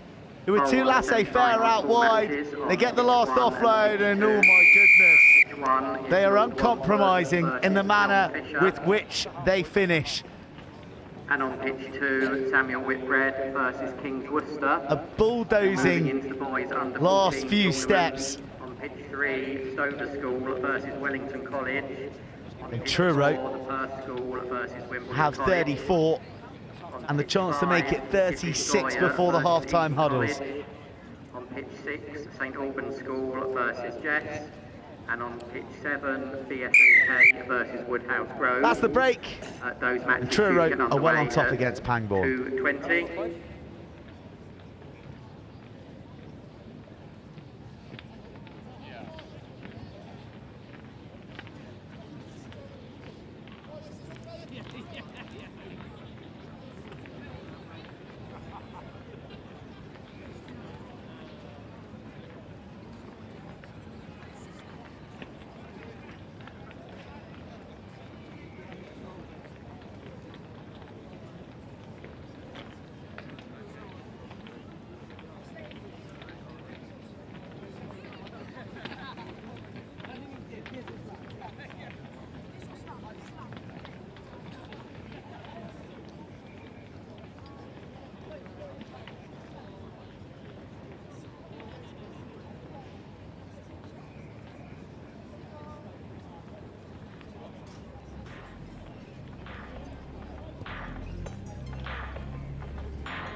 Pangbourne carry hard, and they get the penalty as a result.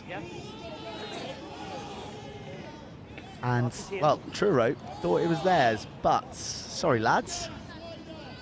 You're going to have to win this back the hard way.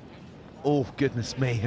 That is the hard way to the deck, isn't it? When you get lifted up and you're in no control as to how you navigated down. But credit to the Truro lad who has done so safely as well.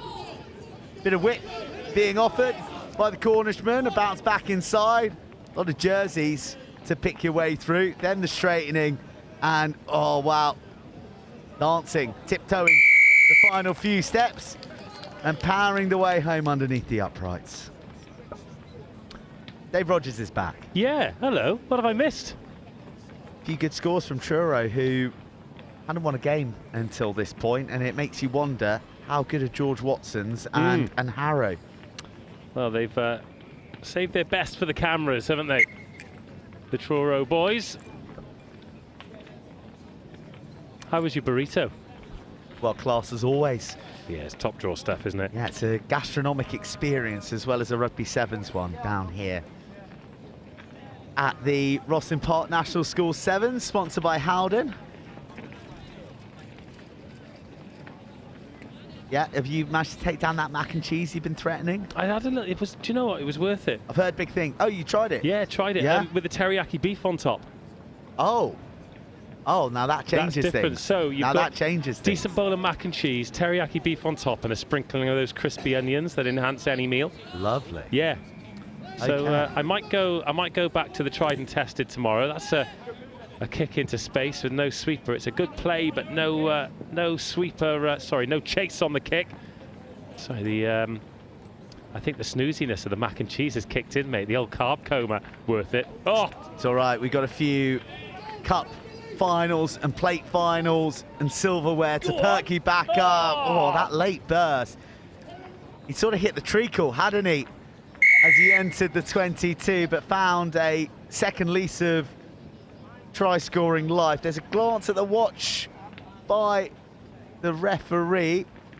Got 30 seconds to make the conversion, get the game kicked back off, and it is actually 46. The on-pitch scoreboard says 41, but they're close to a half century now, Truro. Whisper it. You actually missed a couple on the on-pitch scoreboard.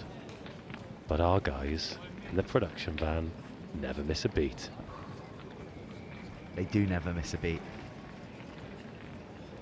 Shout out to all of our hard-working camera crew and the production and the directors.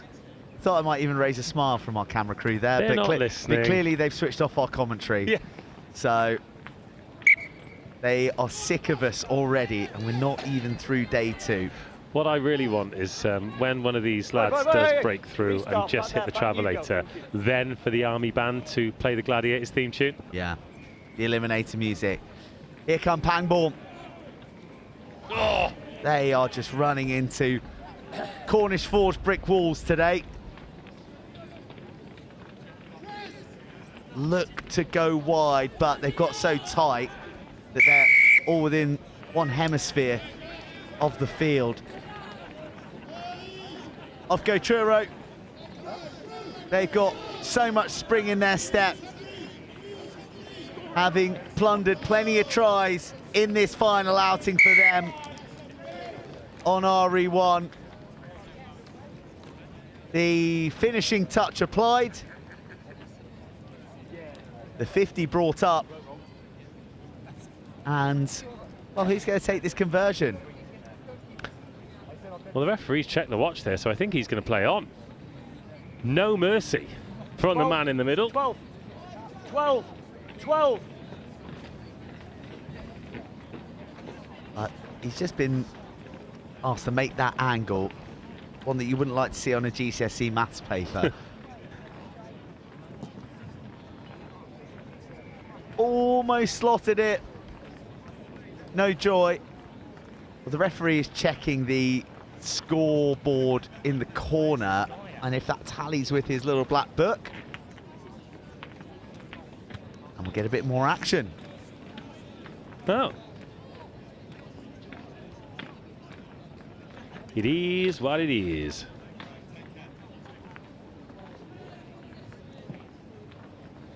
Dropped tantalisingly towards the 10-metre line, but Truro overeager, they didn't allow it to pass. Catch it on the full, and it'll be a free kick to restart for Pangbourne. Lovely way to move and draw in defenders, skipping through the tackles. Cover's good.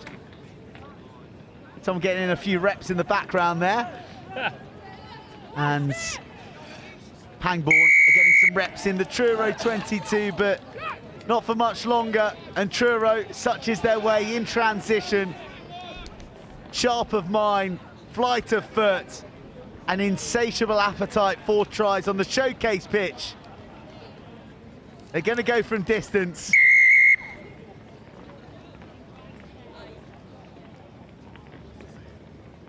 And they're going to round off a very commanding display here. Scored so many tries that the little counter above the score can't even reach 10. Conversion's good, but what about this for a score? Tap and go inside the 22, beat the first defender, you're in behind, and these tired Pangbourne bodies, huge credit to them, they keep chasing, they don't give up on it, they showed a lot of heart, a lot of spirit. But Truro School hit the half century. And there's time for a restart. Time for Pangbourne to give it a go here, to try and get a try we hate. Oh, come on. It's a beautiful step, and then he runs right onto his shoulder and gets dealt with. It's a cruel game. Pangbourne, can they get a big moment on the big pitch in the very last gasp? Let the boys play. But no mercy from the whistle, and a tough 14 minutes for Pangbourne, and a try-laden one for Truro School. Sees the Cornishman emerge victorious here on RE1.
Back to the boys 18s. Welcome everybody, day 2 of the Howden National School Sevens here at Rosslyn Park. Couple of minutes behind schedule, such is life.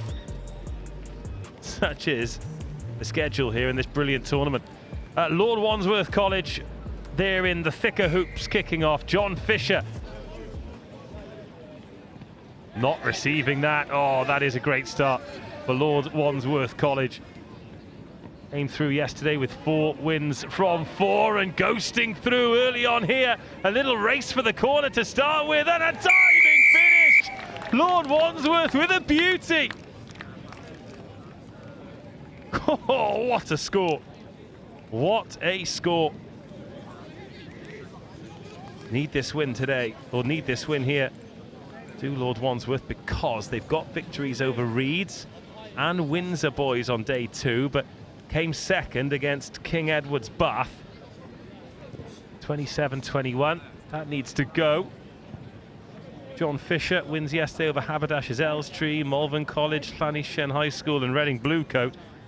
Only conceded 15 points all day yesterday. Today, they beat Strathallan, lost to Exeter, and then beat Felsted.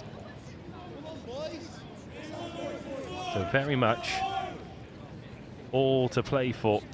The vase turns into the bowl. And this is where it gets tasty. Oh, that is so close. That is so close to being brilliant. So this is Bowl Pool A. George Watson's the other team involved. All gets a little bit complicated here, but essentially, you just need to keep winning your games. John Fisher. Get out of the way, young man. That's all right, you can receive that ball back. Nice little stop and go. And out of the back door is John Fisher. On the ball for the first time, really, and a couple of big biffs there to take players out. Now, need a support runner. Oh, what a clear out. One man takes out two. And a loose pass picked up on the bounce. Still 5-0, that beautiful Lord Wandsworth College finish. 2 minutes to the first half gone.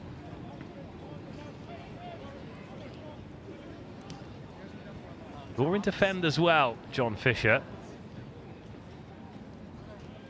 What they do with it next?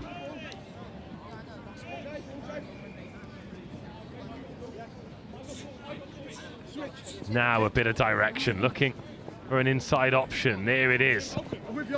Oh, the step is good. The step is really good. And the offload too. Well-timed last-ditch tackle. Clear out. Absolutely huge. But now it's on for John Fisher. Half a gap turns into a full gap. The door is kicked off the hinges. And John Fisher's school level at 5-5.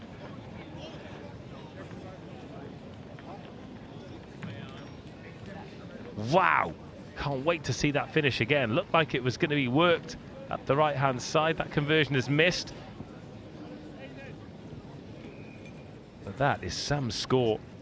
It was on out wide, but didn't want to take the risk of putting it through the hands. Clear-outs for John Fisher have been brilliant and brutal, but then straightening up one last defender to beat. He was off balance. So he gets whacked. It's 5-5.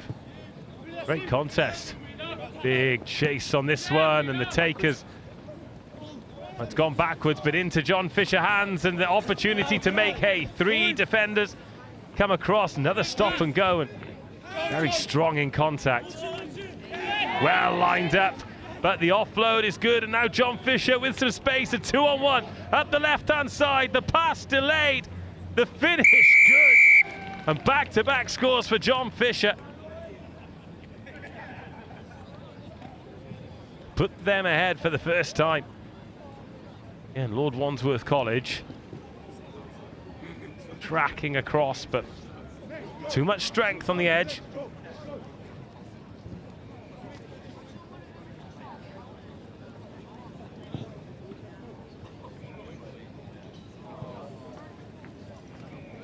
Unsuccessful conversion.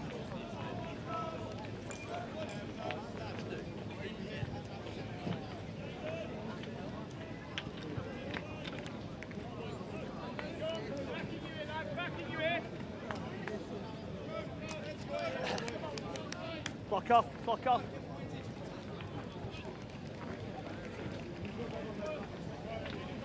Block back on. The John Fisher School from just under 8 miles south of here. Lord Wandsworth College. Only between Basingstoke and Farnham. Oh, and a lovely ghosting run here, and oh, the referee It's already past me. Yeah, your line protesting his innocence there, because John Fisher looked at him like he'd blocked the tackle, but he did not. That was just a great line and a great score. Sorry, Jim. He'd already passed me. Okay. And a great game as well. Game on it is. Lord Wandsworth 10, John Fisher 10. Take a little look at this. Tap and go on the halfway line. Once you get in behind, if you can get the hands free to make those offloads, that is when the magic happens. So cutting in off the right foot, straight through the gap. And no, referee is absolutely right. They wouldn't have caught that. Another contestable kick, and it comes back into Lord Wandsworth hands. This is how they scored the first try. And they're setting themselves up for a third here, leading 12-10 into the last minute of this engrossing first half. Ooh, that might be penalty-ish. Okay, no intention, I'm afraid, no. Bounty there, back. Perhaps lucky not to get a yellow card there. Definitely a penalty. Another nice in and out. And this feels like a big moment in this very close, very tight game. Oh, it's a good job he scored there because he had two men on the outside, but he's dunked them under the poles. And Lord Wandsworth College extend the lead. And with this kick to come, it'll make it a 2-score lead. You okay? Yeah. So The first time in the match. Oh no, he's missed it. But at half-time, Lord Wandsworth College have come from behind, and they lead 17-10.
Good afternoon from control. The 2:40 round of matches. Bars quarterfinals on pitches 1, 2, 3, 4. So Cheltenham College will play Whitchurch High School on pitch 1. St Edward's Oxford will play Exeter School on pitch 2. King Edward's Bath will play Caterham on pitch 3. And St Peter's York will play St Albans on pitch 4. And then in the boys under 14 tournament, on pitch 5, Bryanston School versus Queen's College Taunton. On RE6, Eastbourne College versus Hymers College. And on RE7... Second half underway, John Fisher chasing the game and chasing that kick-off after getting us restarted. Beautiful step, Lord Wandsworth College accelerating away. This could be one for the highlights reel. Oh, nearly lost his footing at the end, but nothing will stop the fourth try from going in. An explosion of pace. And one missed tackle, ultimately costly, but that is a special score. Didn't look like there was anything on, but watch this, up, see ya. Commit the defender, and then rip away from him.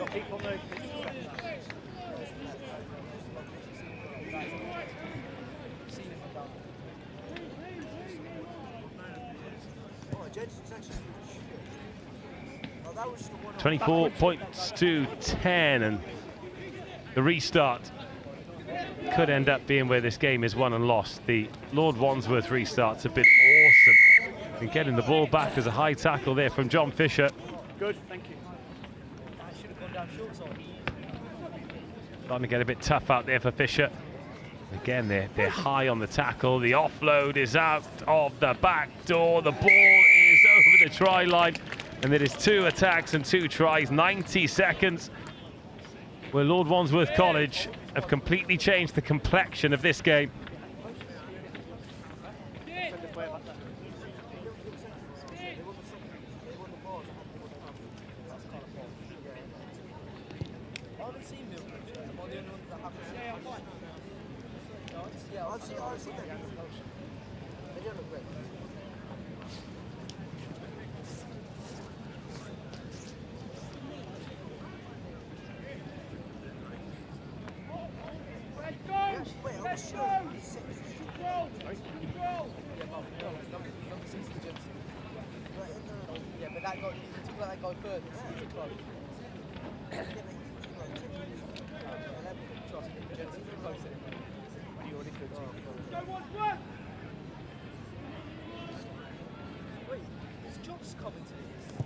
All right, 2.5 minutes of the second half gone. John Fisher School finally receiving a kick-off, but then immediately putting it out into touch. Good chase. Line out, Good pressure on the Wandsworth boys. Oh, another good step, and there are gaps appearing all over this John Fisher defence, and they've managed to pinch that ball, pick it up, and survive the Lord Wandsworth attack.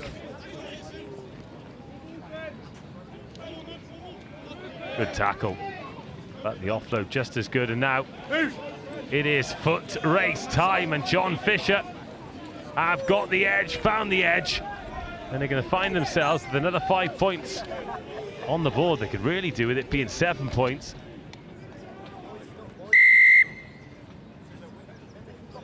There's still time in this game.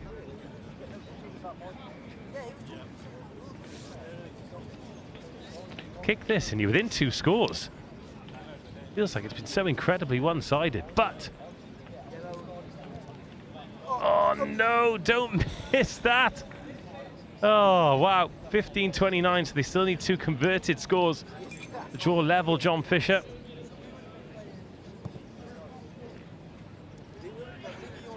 But now it's their opportunity to win the ball back from the restart.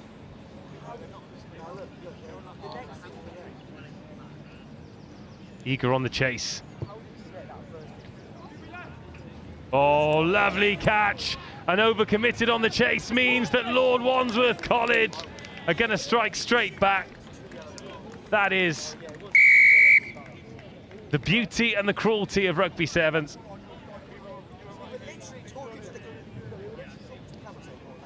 Score 5, concede 7, all in the blink of an eye. Lord Wandsworth College 36-17 now, and 3-score game once again.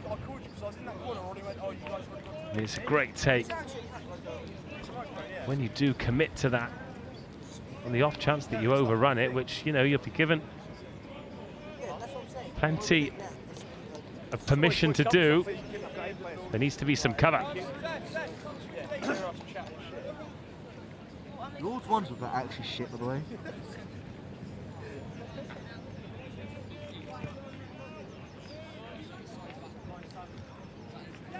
Again, that one's bounced up into Lord Wandsworth College, and they are an excellent side with excellent players, and that is clear to see. They go cross field, lands in the bread basket. Oh yes, please. Turning it on for the cameras on RE1. No, I'm serious, that guy is actually fucking... The game is done, so let's make some highlights. Oh, Lord Wandsworth College with a beauty. Searching with the kick.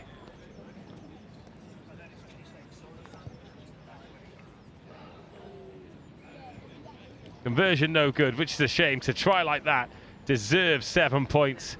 The kick, absolutely beautiful. Bounced off the chest. Take a little look. Oh, there's some space there. So I'm going to drop it right in the mixer. Yes, please. Perfect. Absolutely perfect.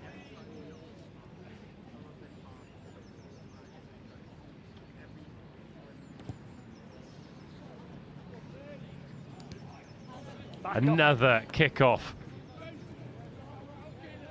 Earned back by Lord Wandsworth College.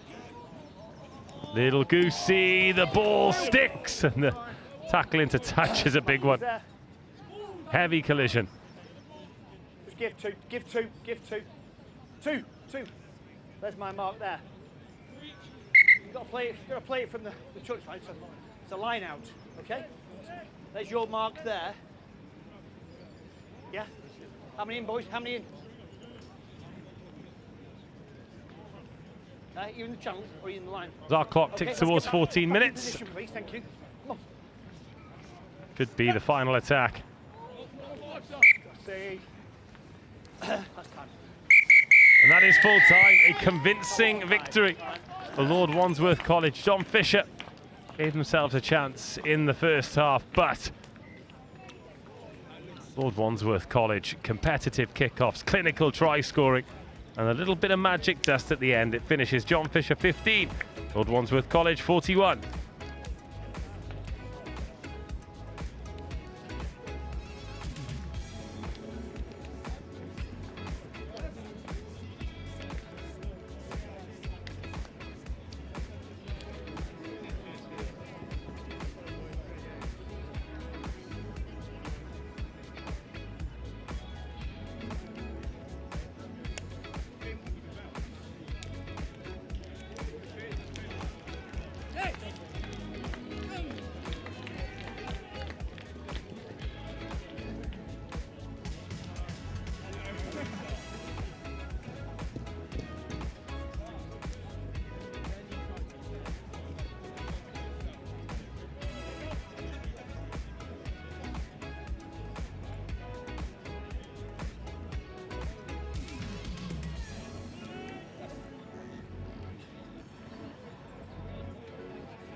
It is the Vars quarter-final here on pitch RE1, Cheltenham College. They're going to kick us off in the red and black hoops. Whitchurch High School receiving the kickoff. Whitchurch got here with a 35-19 win over Marlborough College, lost by a point to George Watson's and beat Sherborne. As for Cheltenham College, that's not gone 10. They beat Dean Close 32-7, St. Peter's 46-7, and Uppingham 33-21. 7 wins from 7 for Cheltenham College. So what can they do here? Third time on pitch RE1, actually. Decent team, and as are Whitchurch, who are accelerating away. Exciting attack to start with for Whitchurch.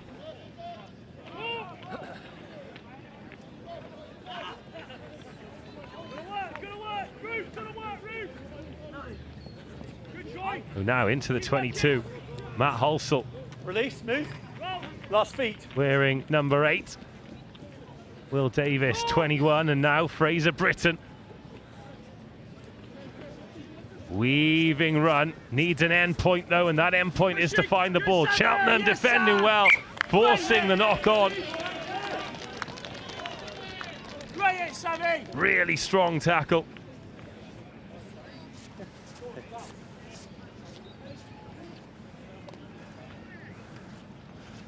And Cheltenham Look his line properly, please. Crouch. will have the put in at the scrum. Okay. Hook his spine properly. Bind to your hookers. Last warning. Well, last warning from the referee already. He's had a long day. Bind. Set. To be fair, we've all had a long day, but they're all good days when you're watching this much great rugby. Play.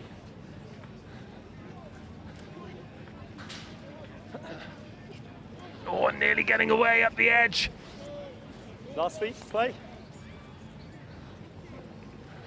Well, picked up off the toes. That is absolutely magnificent as Cheltenham spread it out to this edge. Lovely step inside, weaving inside, outside, ball around the corner. Now it is a foot race. Whitchurch takes it across, not going to get there, and Cheltenham College strike first in this must-win quarter-final.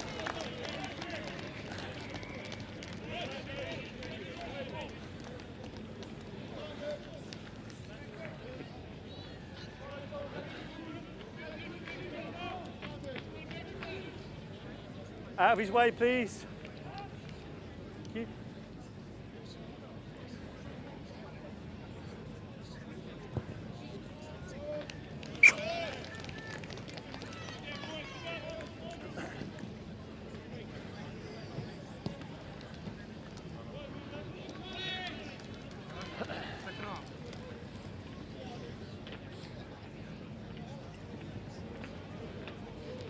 You got 15 seconds.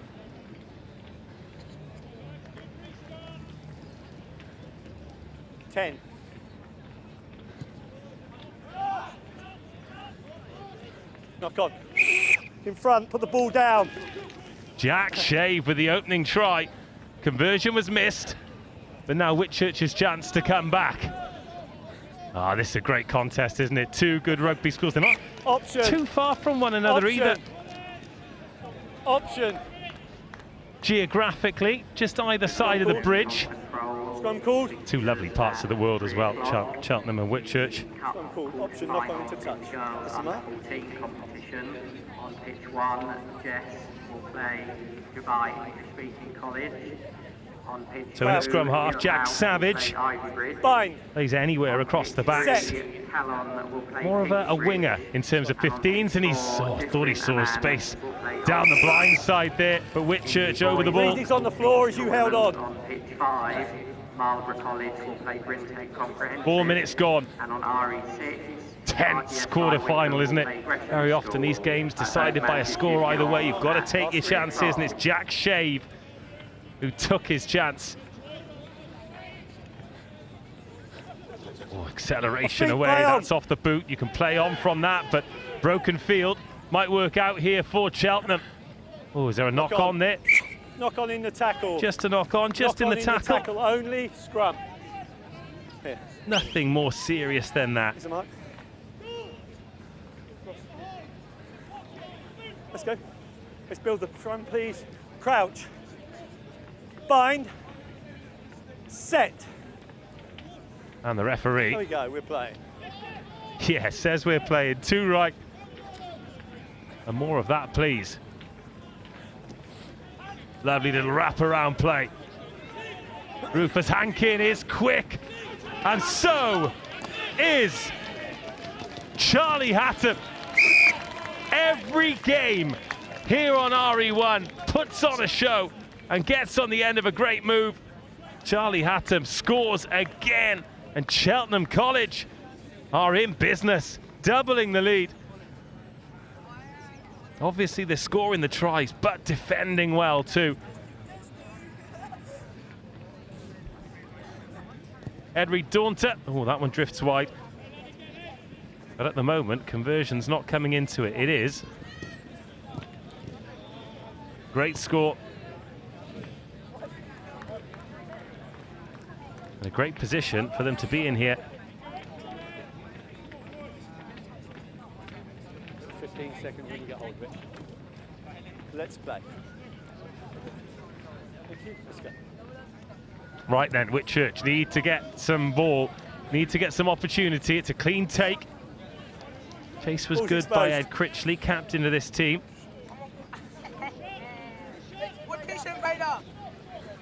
They're having to do it from inside the 22, and that wasn't a super sympathetic pass, but they're going to try and find a way out here, Whitchurch. That Cheltenham College standing up resolutely in defence. They're 6 and 1, so 6 players up, and then 1 in defence.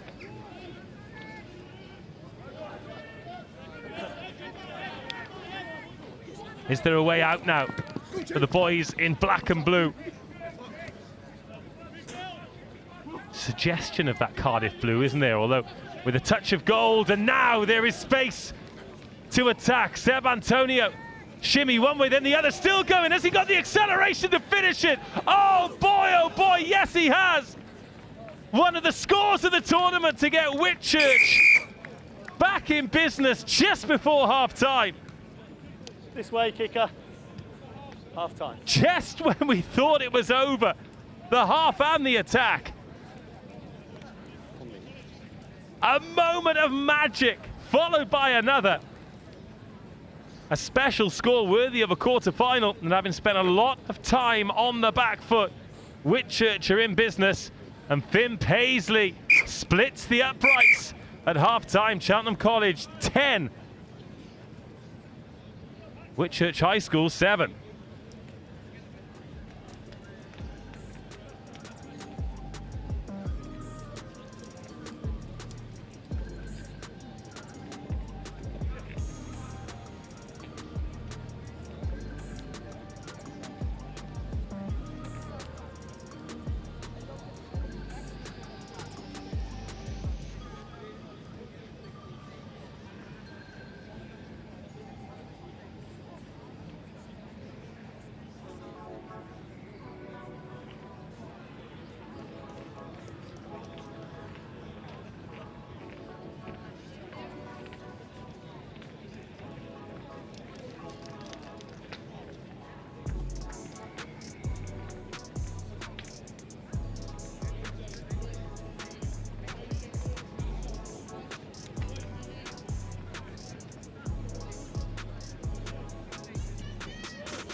Second half, oh, this game in the balance now.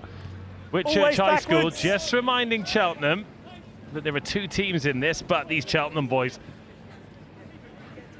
have been absolutely awesome. Leave it, leave since it. yesterday, earning the right you to be him down, here on that's day why 2. He's on the floor. Got to credit every team who has done enough to book their place. Standard of passing off the left hand here by Cheltenham College. That's a good dummy. Ed Critchley. Release. On the contact, it was on the floor, leave it. Oh, Whitchurch giving away a silly penalty. Bit of free ball for Will Selby to play with. Now some space at the edge, tossed back inside and taken on. This is where Cheltenham College has been lethal. You're off your feet, you. You're not supporting your weight. And this time it's Cheltenham who give your away feet. the silly penalty. And Whitchurch not bothering with touch, happy to go from inside their own 22. Backing the skill set.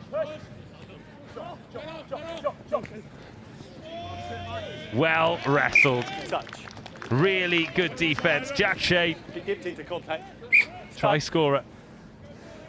Plays as a forward, but his tall, rangy style really suits the edge. He's quick enough to finish and then physical enough to deal with these pacey wingers. Who's in? Let's go. Let's build the picture quickly. Who's where? Next score, absolutely massive. Come in, please. Thank you. Done. Ball off the top. Here come Cheltenham College in the middle. Ed Reed Daunter. Out to the speed and then in behind. Rodri Evans. Kicker. Playing a year up in lower 6th. Finishes with aplomb. And then Cheltenham, just as Whitchurch give themselves a glimmer of hope, make it a 2-score game. Good try as well, great execution. It's a standard of passing for Cheltenham College as well. They can just go edge to edge in a few balls. 10 seconds.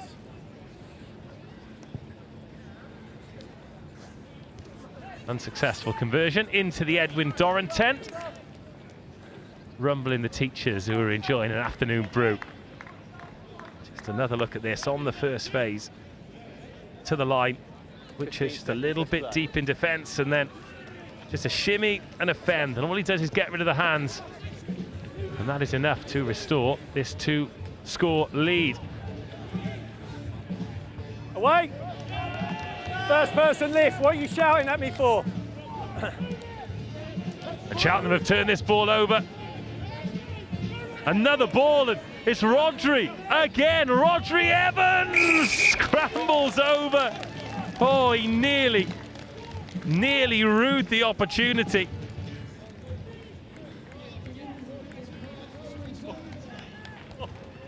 $20 points to 7 now. Looking good for Cheltenham College for a place in the semi-finals. Over here, bud. Tighter. Thank you. 10 seconds.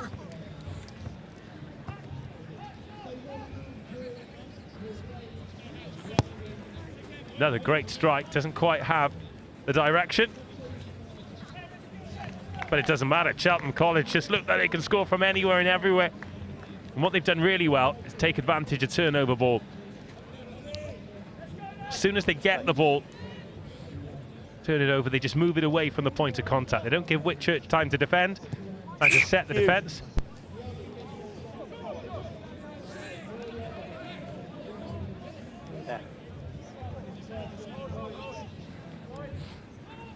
But here come Whitchurch.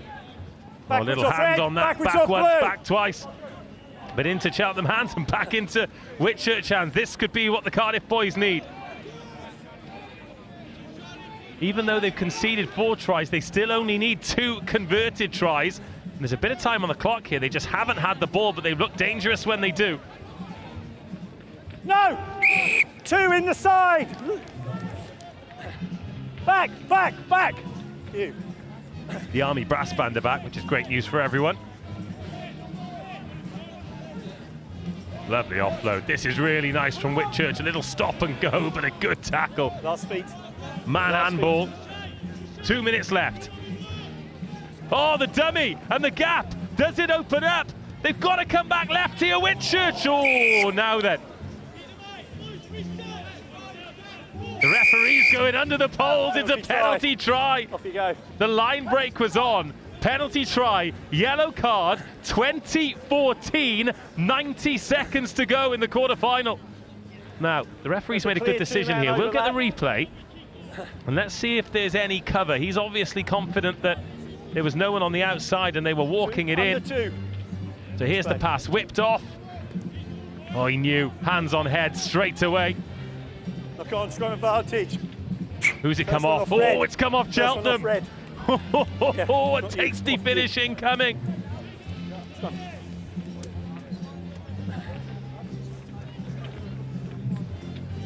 1:15 now. Now we need to check this because our scoreboard Crouch says 2014. The one in the ground says 24/7. I'm pretty confident ours is right. Scrum advantage. We're playing. And this is definitely wrong. No hands move. But I don't think Cheltenham have made any of their conversions. Advantage over. And it's massive as to whether they have or not, particularly when we're in the final minute and it could be a 1-score game. But it is Cheltenham College ball. Game that they've largely dominated, but it shows how important it is to make your kicks. Ball's exposed. Ball's exposed. Whitchurch with the counter ruck. We're in the penalty. Put the ball down. Thank you. Not your ball, sunshine. Oh, this is absolutely huge. Oh, it hasn't gone to hand. Patience required. Still not sure if Whitchurch need 1 score or 2, but they could get 1 here. Race to the corner. They're going to need the conversion. The tackle is outstanding, but the offload. Thank you. Isn't going to matter because they're dragged into touch. Phenomenal last gasp defending. One restart. One restart. Oh, the referee One restart. has given the try. One. No, he's still off, sorry. Well, let's take a look at this. Because here's the tackle. An arm's gone up. The referee's ignored it, and the try counts. Last play. So last play. Could really do with the referee updating the score here in our ears. No. Last play. Let's play. There we go. Time's expired. All Cheltenham need to do is get this ball and get it off the pitch. Sensational take. And it is done. Brilliant game. Cheltenham sumptuous at times. Whitchurch stayed in the fight. But it's Cheltenham who progressed to the semi-finals. They've done it by a single point. 2019.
Right, everyone, it's quarter-final time in the Girls Under-14 Cup at the Howden Rosslyn Park National Schools Sevens, and it's the Dubai Derby. It is JESS College against JESS, the Dubai English-speaking school against the Jumeirah English-speaking school. Well, who speaks rugby best? We're going to find out after 14 furious minutes. Release. With JESS in blue and white and JESS in the black and red hoops. JESS versus JESS, the quarter-final test to see who's best. I mean, huge credit to JESS. I mean, they're away here. It is going to take a serious chase, but look at this from the JESS 6. Oh, she's just given up on it, but it's a worthwhile chase because it should. Oh no! I was going to say it should keep it to 5, but 10 meters stolen. Great start to the game. And JESS take the advantage. She'd done all the hard work, the 6. She shut the gate, but then she forgot to put the latch on it, and almost JESS were in underneath the upright. Still a challenging kick. It's a lot kinder than it might have been. Not quite there. JESS yet to drop a point today. Clifton College 50-0, Grey Court 43-0, Dollar Academy 45-0. For JESS, they've been taken to the wire. They drew with Blundells. They pipped Reigate Grammar School, and they put on a big score against Cantonian High School, and that set up this quarter now. Go back to those JESS results.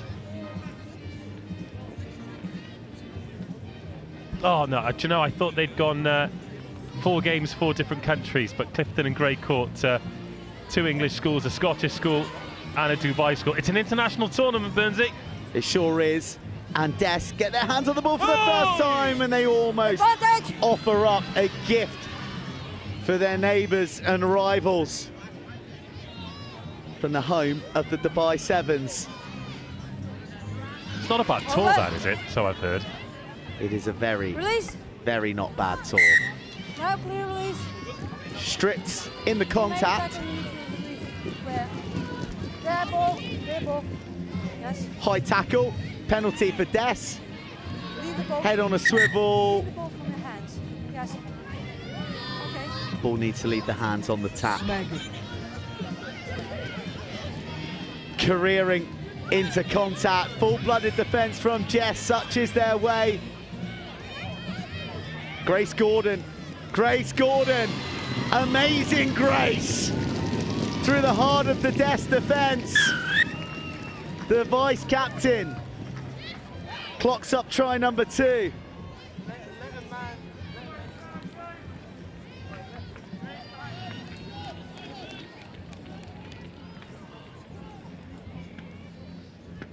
Well, over the last couple of years, JESS have become one of the highlights of the tournament, really. You were talking to them earlier. 5 teams they bring, is it? 5 teams over this year. It's a big feature of the school year for the boys and the girls. They are the reigning under-14 cup champions, and their coach is telling me that this crop, hugely inspired by the feats of those girls who went before them last year. Knock on. Scrum. Yes.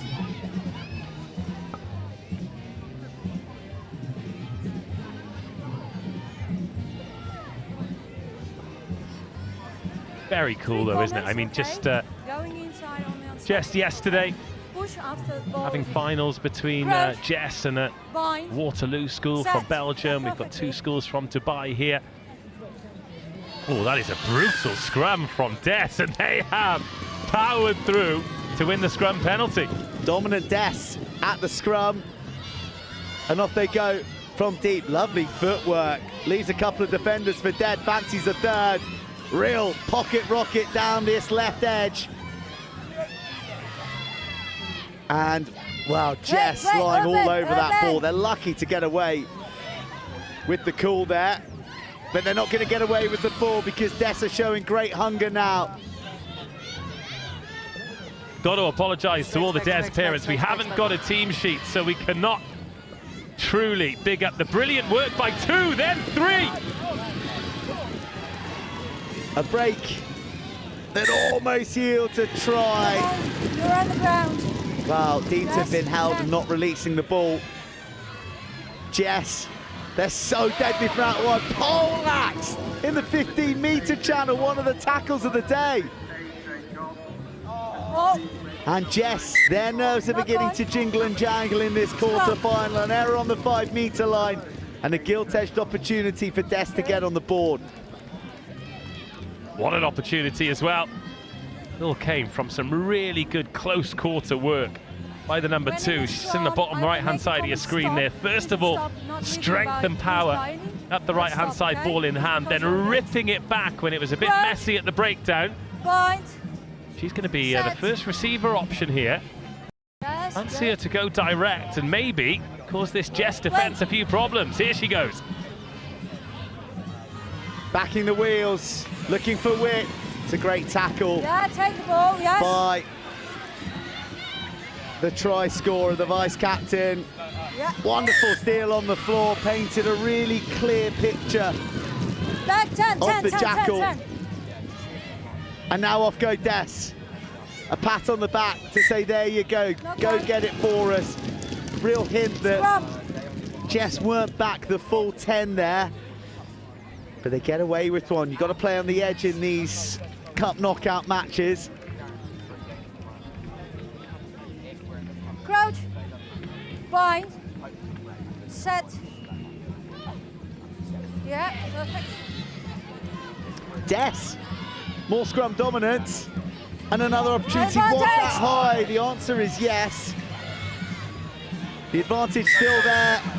Des travelling in reverse. They need to make this pressure and territory count now. They need points on the board. Well, they're running out of time before the half. Our clock ticking towards 7 minutes. It's all super narrow, and JESS very competitive at the breakdown, but now a bit of space. Fabulous clear out, created the opportunity out wide. And JESS get their just desserts from concerted, sustained pressure in the 20 to a long busting passage. And in the corner to close arrears to within a score. Okay. Shakes her head, doesn't even fancy the drop goal. Just wants to get into half-time. Just a one-score game. Decent knock this. JESS 10, DES 5.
JESS with a 5-point lead after a decent start. Couple of quick tries for the blue and white dynamite, but JESS earned their way onto the scoreboard and being wrestled to the floor there.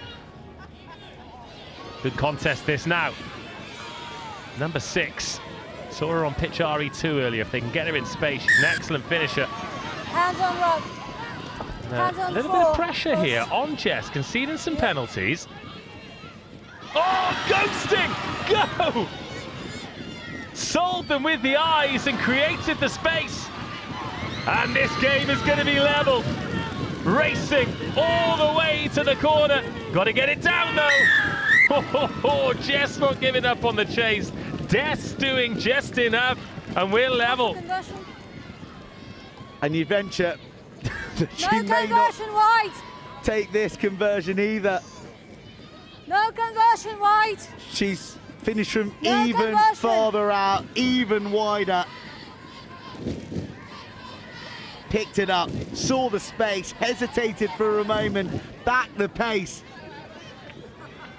And now, as she slipped it into neutral, she almost forgot the most crucial role to get the ball down. Great chase back from Sophie Muir.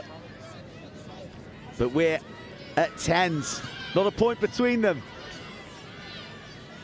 Good clean take with a bouncing ball, and DES just running past the first tackle and then slipping off.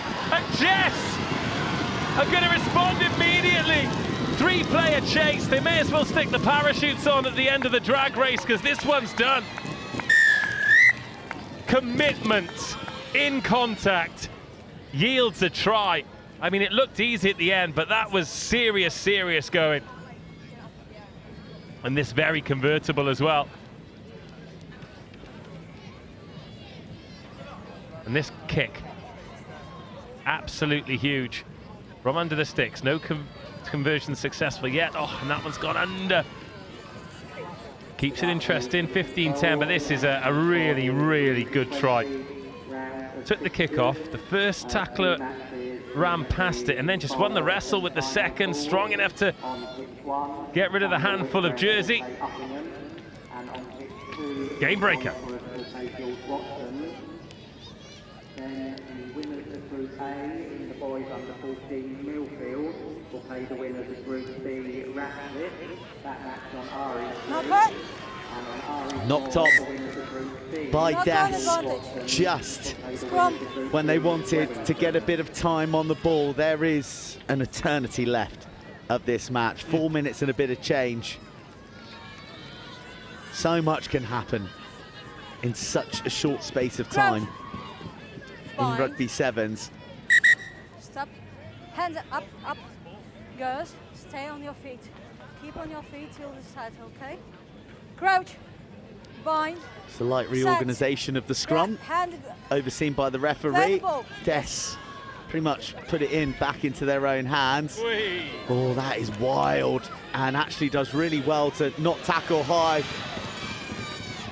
Grace Gordon thrashing her way through the challenges, frees up the room for Vesper. Giabuzi Peters, vice captain to captain. The leaders delivering in the big moments here in the quarter-final, and a handy 10-point cushion now. Yes. Any distance as you wish. Oh, big celebration. She loved that as well.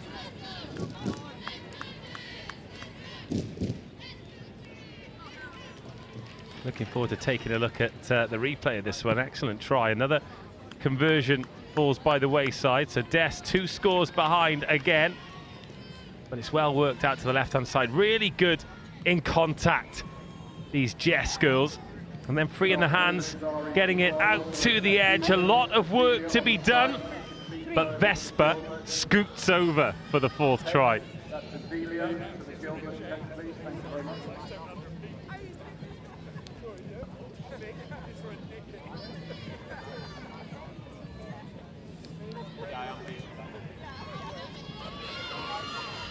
Straight into the breadbasket of JESS, though. Oh, good fend. Lovely fend, and then a big collision in the middle. It is pure and utter commitment from both sides. In the collisions, can they work it left? There's a bit of room out there, but their strength through the middle takes 2 JESS tacklers to bring the JESS Destroyer down. Not yours. Not rolling away, you're playing. JESS need to move quick here. They're trailing by 10, 2 minutes on the clock. Need a bit of direction and go forward, don't they? Grace Gordon is just launching her body into contact, and that may be the penalty that breaks the quarterfinals back. Oh, wow. That looked a touch head on head. Tell you what, these JESS and JESS girls are tough as teak. There's been some beautiful rugby, but there's been some brutal stuff in there as well. No advantage. 10 meters. JESS From the kick, tap, here. Infringing again and again now, and it's just allowing the clock to wind down. Here. Come here. No, no, no, no, no. Leave the ball from your hands. Yeah, that's good. JESS looking for the coup de grace here, swimming their way through the red and black sea of tacklers in the centre of the field. This could be the ball game. Knock on. Scrum. But a misfired pass to Captain Vesper. Scrum. Means that JESS will get one more attack. Back, your ball. Right. Crouch. Bind. Set. Big shove from JESS. Works Offside. out Offside. for JESS, who were penalised for being offside from their own put-in.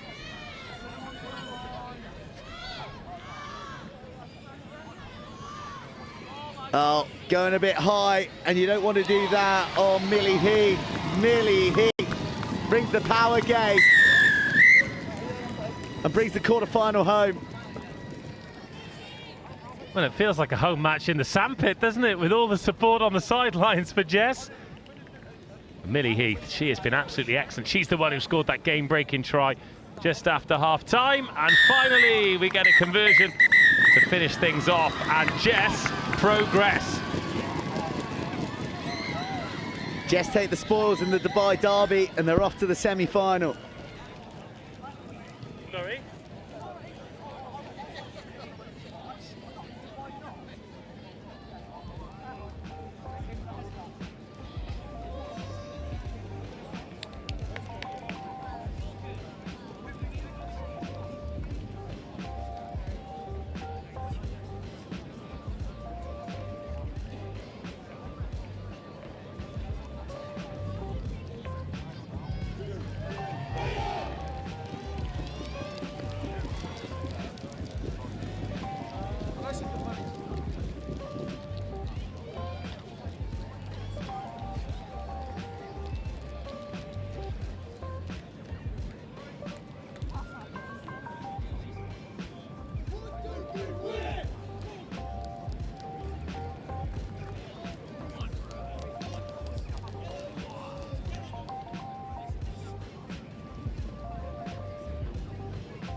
Okay, into Group Bowl B of the under-18s boys. Vars Samuel Whitbread in the black jerseys against Uppingham in the whites and pastel detail on the jerseys. And goodness me, holy smokes, how much gas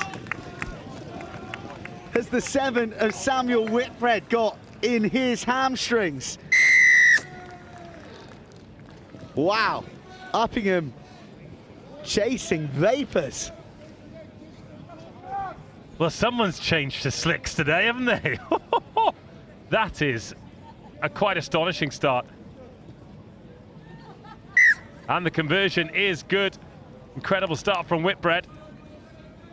These games this time of day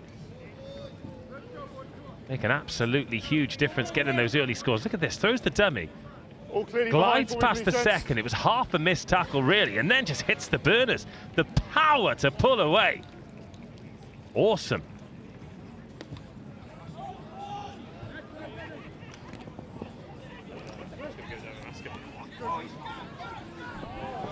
Uppingham looking to respond, and they do so with Ray, their captain, but he gets clattered by the gas man, who is the difference on the scoreboard right now.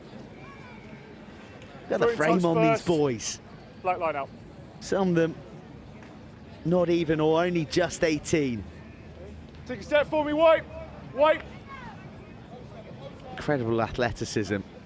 And Uppingham swiping away that line out from Samuel Whitbread. It's a bit shoveled and a bit desperate, that ball. Uppingham, though, will do all right. Ned Catton is a classy player, but look at the muscularity in engaging contact. Samuel Whitbread, tackle! Dive on the ball, present long and strong. There's no one outside, so tries to jump through the middle. That's a loose hand, and it could be a yellow. Yes, it is.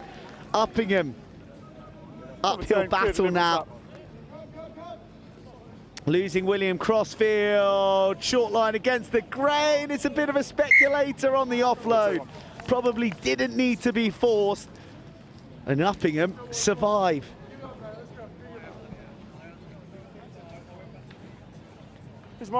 Got a team sheet, Burnsy, so we can big up the try scorer. Yeah, it's been sent to me over WhatsApp, and it said 7, Albie Matthews is very fast. Correct. Yeah. Tell us something we don't know. Oh, smooth observation, Dr. Obvious. Oh, what a try, what a start. Here go Uppingham, reduced to 6, but try-scoring designs undiminished. Scampering down the short side, they're almost picked up and sort of thrown backwards by Ben Stenson. Oh, just by a wrist. Clinging on for dear life. That was Joe Berrell. Oh, again they go for this out the back door that just isn't on. Oscar Payne can breathe a sigh of relief because now it's in the hands of Harry Cawthorpe. Cawthorpe. Is over! Oh, matadoring black jerseys left and right, and there's Albie Matthews with the trademark wheels. Ray, the captain, ships it to Spilsbury. Nothing Spilsbury about that. A vice-like grip as he dummies Samuel Whitbread and deceives his way to the paint for a try that sets up an equalising conversion. Well, he Spilsbury, a Sam Whitbread defender, straight through him. But I love that ability to win a collision and then accelerate away. Top class stuff. No doubt over the conversion either. He's kicked that about 40 metres. Straight back to halfway where Uppingham can get us restarted. But this is pure class. So they get the go forward here. Yep. It's a decent clear out. Into the hands of Spilsbury. Throws the dummy and then whack. Sit down. And then fast enough to get away from the chasing defender. Really good try, really good game.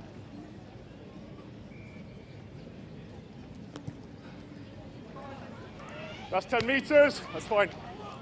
Slap back. How many games have these lads played as well? This is game number 5 today alone. They played 4 yesterday.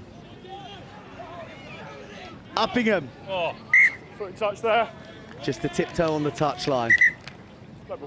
I'd like to see a replay of that. I think Mr. Whitbread has put his hands up there before he's gone into touch. That's a huge, that's a huge accusation. Let's have a look. Where's he gone into touch there?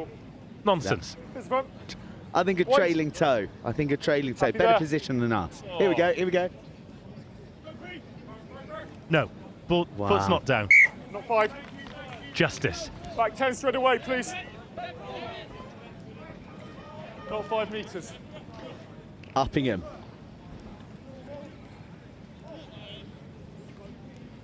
Through Ray. The Charlie variety. Beautiful delayed pop pass. But Hargreaves can't stretch his left arm back far enough to grasp it. I tell you what, Uppingham have been full of beans the whole competition. I think we're beginning to see the sheer number of games take their toll.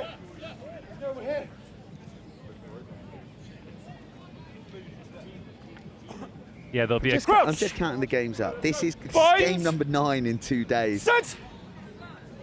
It's a mighty effort. So play him 9.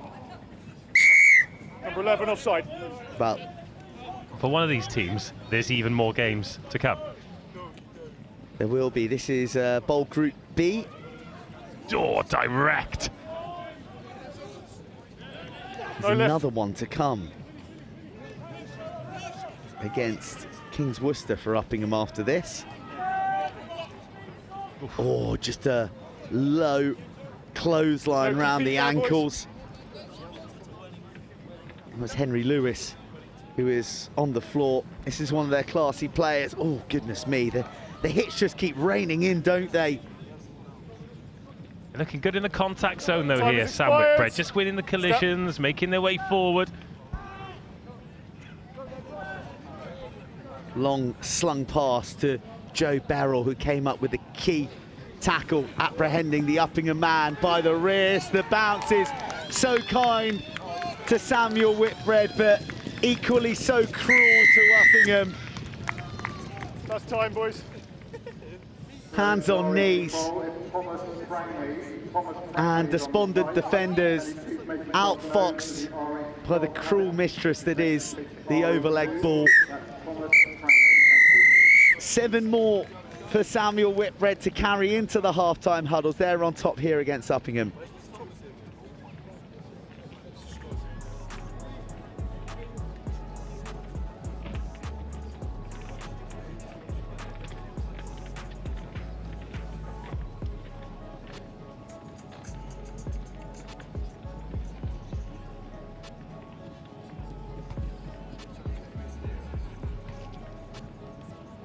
Nah, you said that's Saturday. How do you know? You just take it, right? Yeah.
Samuel Whitbread leading 14 points to 7 with 7 minutes remaining of this fine contest against Uppingham.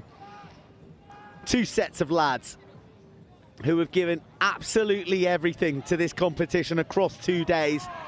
And now the bowl is glimmering within distance of this competition's conclusion for them. Great fight to get across the 10-metre line. Still, they keep the ball alive. Bouncing in. Oh, foxing feet. Oh, no. But dispossessed somehow, like a Dickensian street urchin. Joe Beryl picking pockets. And now it's the whiz, Matthews, who holds on to the ball, and he's not allowed to get up because he was held. Strap yourselves in, we're going again, Lewis Deans. Revs the engine again, now it's the number 8, George Phillips. George Phillips carrying William Crossfield into his own 22. Oh, wow. There are some tired boys out there, but no one's giving up. Timing of the try for Whitbread as well, wasn't it? They scored right at the start of the half, and then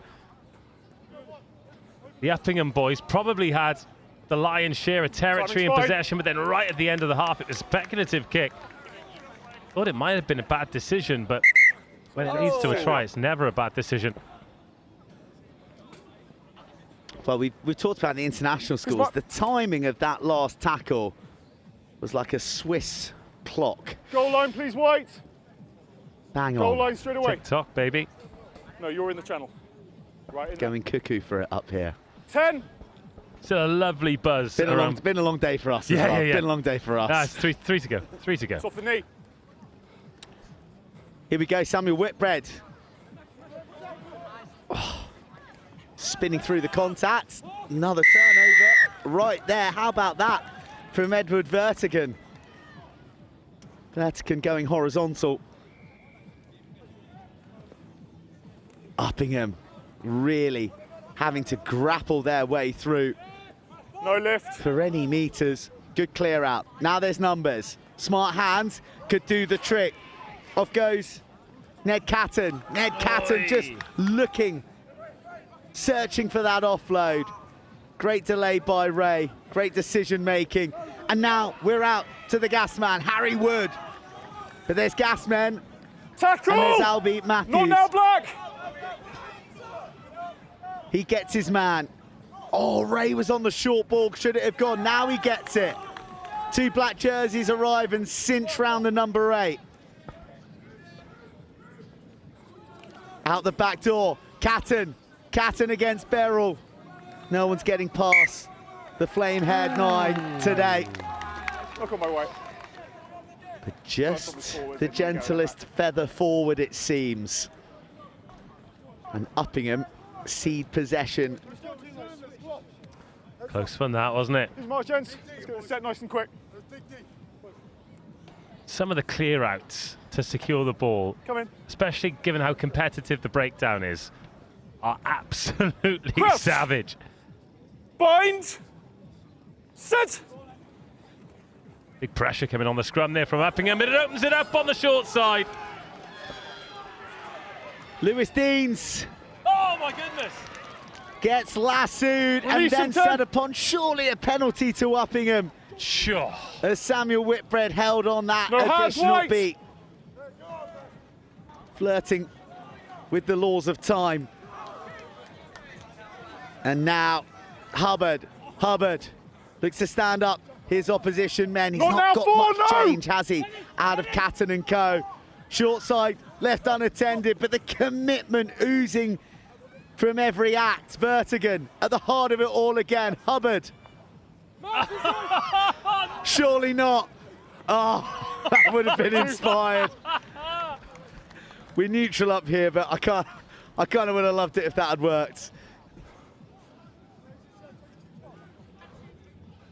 All behind the kicker. 22. Ned. Nice drop out. Catton in the blue scrum cap there, holding on for dear life to stop that try. Good afternoon from Ari. I mean, as you said, the nudge was inspired, and if it comes off, It's your time, White. Seen lots of tries this week, seen lots of tries in my life, none quite like that. Right, competitive from the 22. Trouble. The Samuel Whitbread bench are celebrating, but it's premature because the defence is so dogged. It's so courageous from Uppingham. They simply refuse to allow their try line to be breached once more by the men in black. One long looped ball, one awkward bounce, another jolting tackle. Hubbard gets wiped out as the counter ruck comes pouring through. Back for more comes Henry Lewis by the bootstraps. A miracle offload, but it's spilt forward. Catton can't reel it in. How has there not been another try this half? Uppingham's defence is so dogged. Let's go. And yeah, they're hanging by a thread, but they're still hanging. They're still out there. Let's go, White. What comes after adrenaline? Crouch. When you're out of energy, when you're out of adrenaline, but you still find a way. What happens then? Whatever it is. Yes. You. That is what Uppingham have found. I don't know. Catton's lungs are the hardest working organs in West London right now. Oh, loose pass. Taken back. Taken backwards. They need to get their way out. They do to the 5 metre. Uppingham, you're kind of willing them to score. They've soaked up so much pressure. And they're about to invite a bit more. It's a really well-positioned sweeper there from Deans. And look at the tackles that come in. Sorry, I was in your way. Lost forward. Still time. There is still time. Still time. And Uppingham have earned a scrum outside their 22. That's the reward from taking a battering for the last 3. Yeah, the reward for 6 minutes dogged defence in a half. White, come across. It's the last chance saloon and 75 metres to go. Crouch. Bind. Set.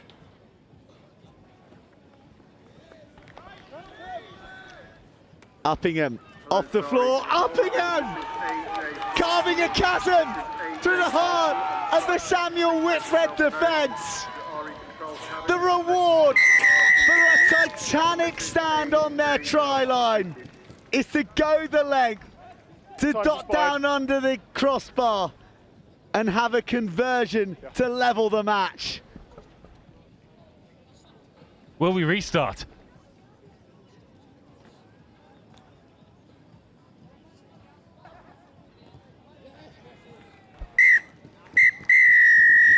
Cold as ice. What do you say about that? It is a drawn match at 14 apiece, but it is Uppingham for whom that will live long in the memory. A courageous defensive wall erected that refused to be broken down. It got scrappy from the scrum, but it fell into the right hands at the right time. And William Crossfield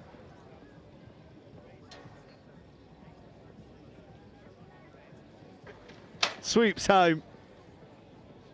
And a thriller, 14-all. We loved that one.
Cares Bath against St Albans.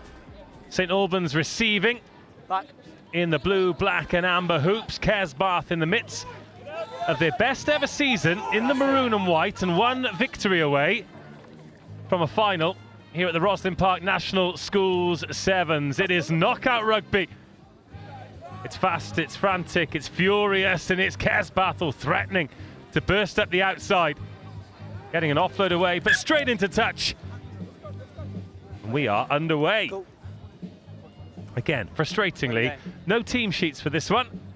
Defence. So we'll do our best to bring you the joy. It's Gangsters Paradise again from the British Army Brass Band.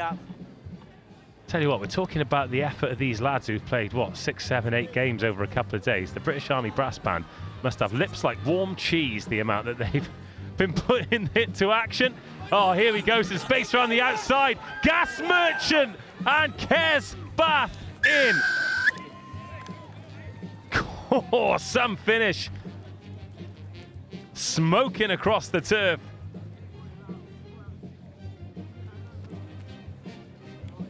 That's nice, then take the place. Max Anderman.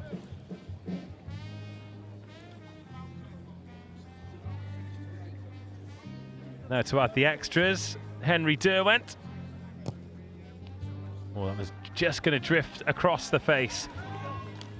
Laces out, young man. Cares Bath 5, St Albans 0. St Albans yet to get a touch on the ball. So Derwent, just from the conversion, ready to restart the game. 4 stacked to the left of the kicker for Cares Bath. The challenge for this, but it's well taken. 2 hands above his head. Oh, and here we go. Lockie Brecken. Tackled so well. Henry Derwent gets back the offload. A good one. Peter Sweetan. Oh, and a penalty off the feet. And I think the referee got his actions from Bruce Lee.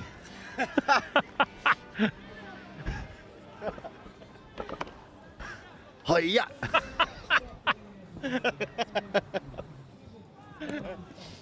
Oh, that one's ours.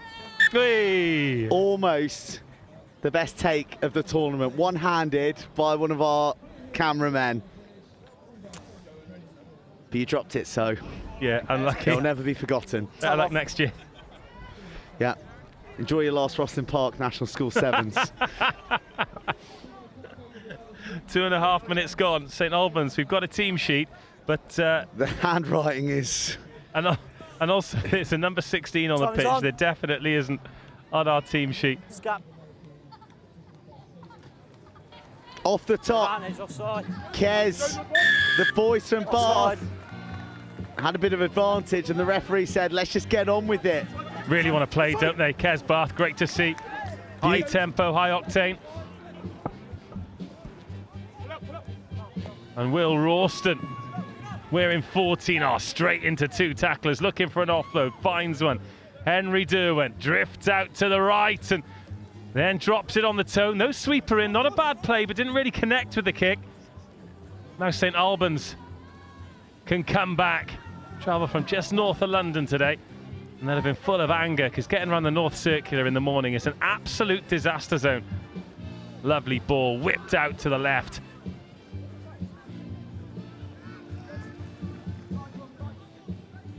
Chance to build, and they're really deep here, St Albans. They're going to try and attack this ball at pace, but a knock on by Lockie Brecken.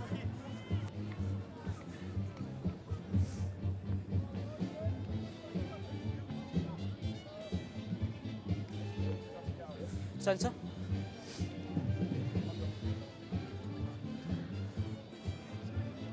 Cool, props onto hooker, hooker over, hooker over, hooker over.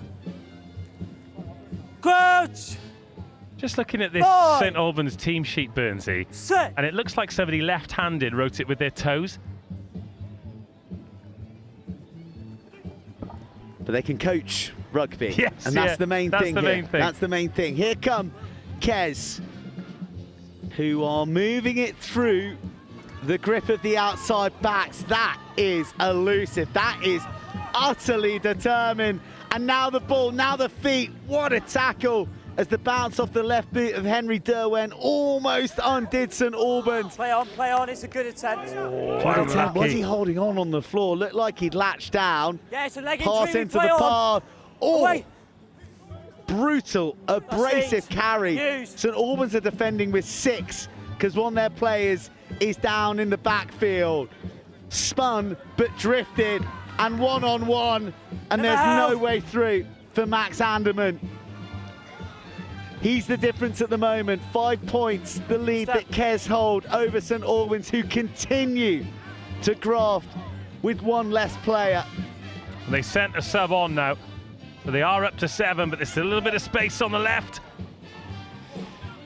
That's Will Ralston. Now the number 8, Noah Murray. Started for Bath in the Academy final that they won this year. Oh, and he's got all the tricks. A chip and collect from the big 8. And now the miss. Now Anderman. Anderman has a St Alban clinging from his hips. No release.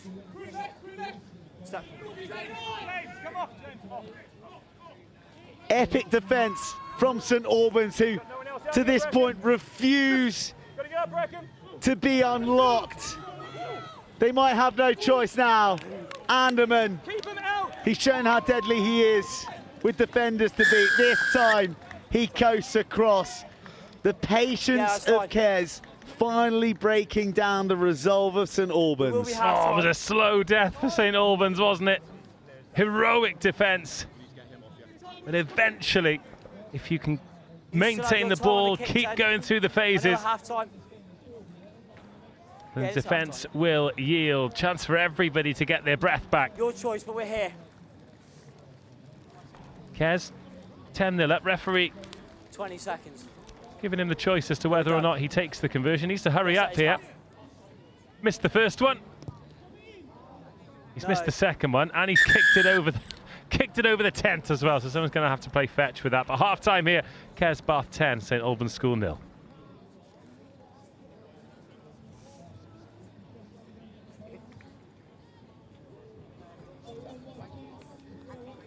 Yeah, I mean, I was happy with him. Yeah, cool.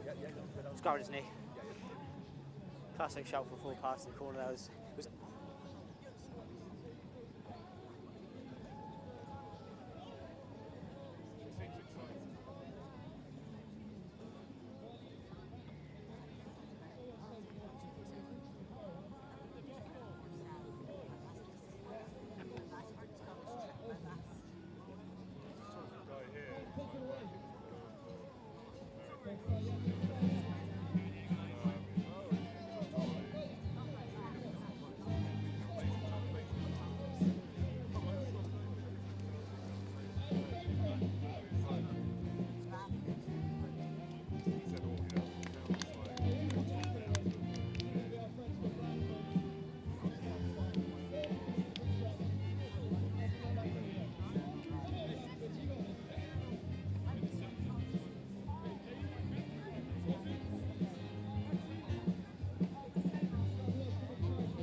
St Albans with much to do in this second 7. They're trailing 12 points to 0. The prize, a final berth in the under-18 schools Vars. Look at the commitment, look at the athleticism, owning the airspace of West London.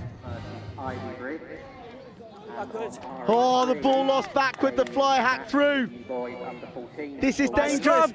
Kes collect. Kes surge. Kes a drag out of the field of play. And St Albans survive. No, play through, I think, yeah. But what about the aerial ability of Peter Soyton? Yeah, you can do, yeah. Hold on, hold on.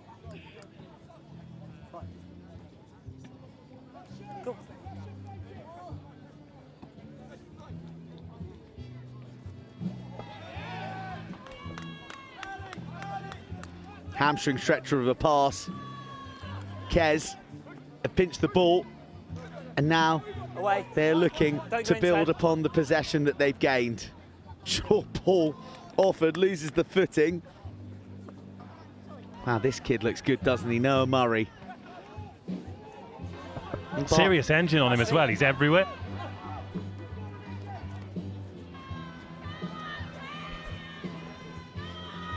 The chip and chase in behind. A bit more footballing skill. Sure. Yeah, never held, I agree. Roll away! And St Albans have turned it over.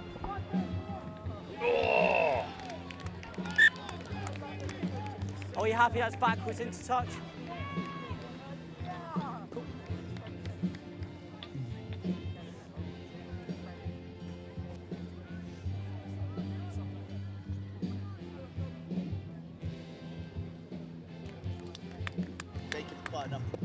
Yeah, make sure you two.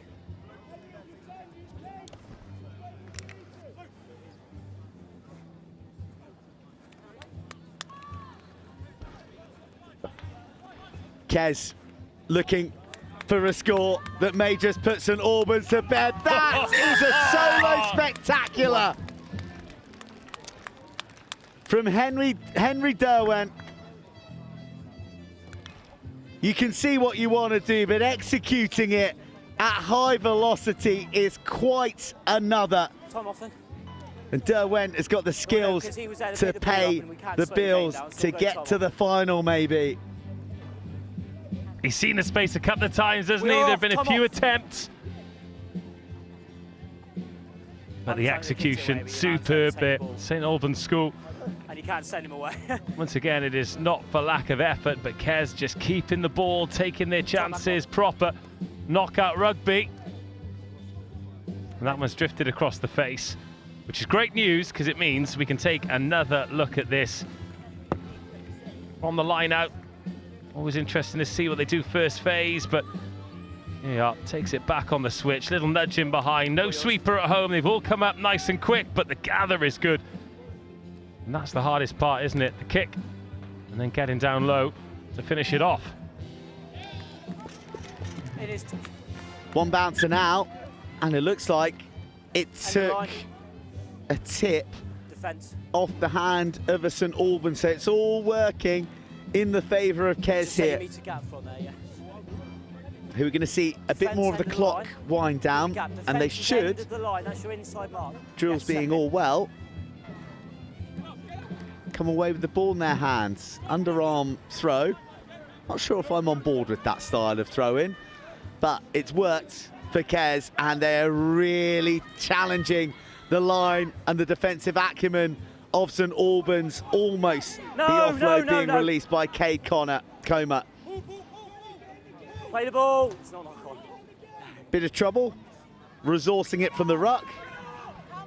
But now Kez travelling laterally, looking for a line to be cut, but Alfie Stadden. First by Blue in the pass. Can't find the ball. He's not forward by St Albans hand. This is it's going to be immensely frustrating. All they want is the ball, and they just can't seem to get the breaks right now. Hard game sometimes, isn't it? When you're chasing it, and you're desperate for something to happen, and then you think you've got a knock on. Alas, it's gone the other way. Set. Stay 9. It's a bit of Alice DJ.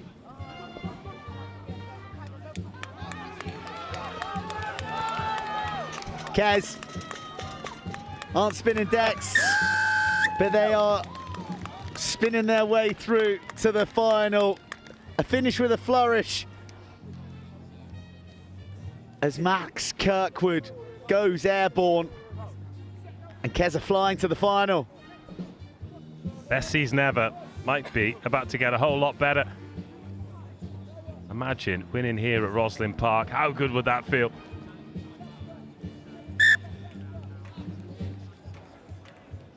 And the time flies.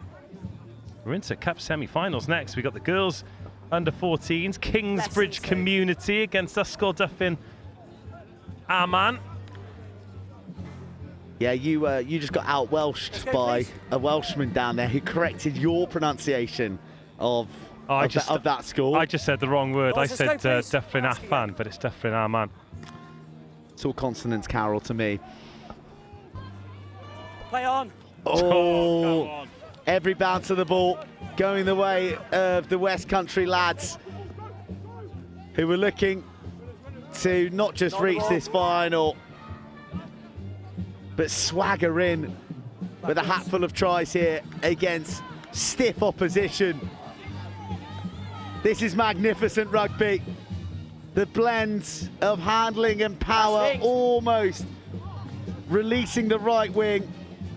Still the tackles come raining in from St Albans. They've been backs to the wall all half, but their commitment has been unwavering. Now to the edge, now to a hole that is closed pretty swiftly and pretty hard. St Albans continue to clatter these Kes boys, but somehow Kes hold on to the ball. They wait patiently, they bide their time, and they make St Albans pay. One last try to seal the semi. Will Ralston. That's it, guys. Notice served to whoever faces Kes in this final. The Bath boys are running red hot. That's it. Thanks. Cheers, boys. Oh, was that Kingsbridge? Sorry, just a bit. Was that what, Sorry, I'm going to bash your ears on so much. Kes Bath are off to the final with a commanding semi-final triumph against St Albans. Cheers. Cheers, thanks. Thank you very much. Cheers. Cheers.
It's all coming to a head on day 2 of the Rosslyn Park National School Sevens.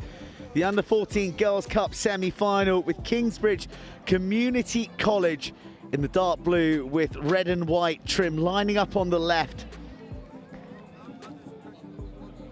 And Ysgol, Dyffryn Arman of Wales in the black and yellow. Primed, set and ready to go into battle. Kingsbridge have been awesome all season. Can they go to a final to crown their time at the competition? What a break from Georgia Arteaga. Then there's the support from Cecile Fearon, and then the return pass. Kingsbridge working in sweet unity to unlock the Welsh defence. A beautiful score to open proceedings in this semi-final.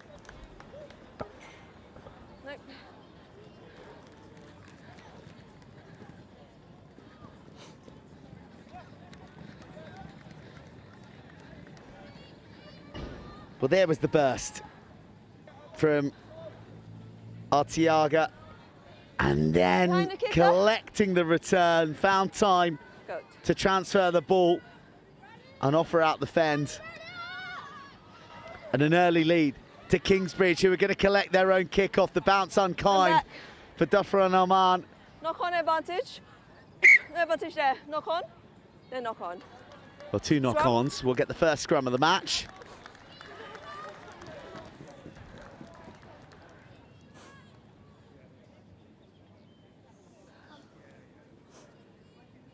Crouch. Duffer and Armand. Bind. Looking to make a final. How exciting is that prospect? They're up against a team that is full of confidence, though. Kingsbridge scything through the middle, but then getting side down in turn by the big shoulder of Megan Williams, and Forward pass. the solid defence of the Welsh women force a forward pass. It's a forward pass, a scrum. We get a scrum. Mark's here. Crouch. Bind. Different Armand Set. beating King Henry VIII. Scares Brick Hall, Wychwood, Ogfa as well. Now they're coming up against the might of Kingsbridge. No more Well, there's bodies everywhere 10. at that breakdown, Side a real entry. mess. Side entry. Different Armand, if they can move the ball left here, there's a lot of room. Wait, they might have just spotted something that no one has. The absence of the sweeper and the pace out wide. The offload came at such pace it was too difficult to take.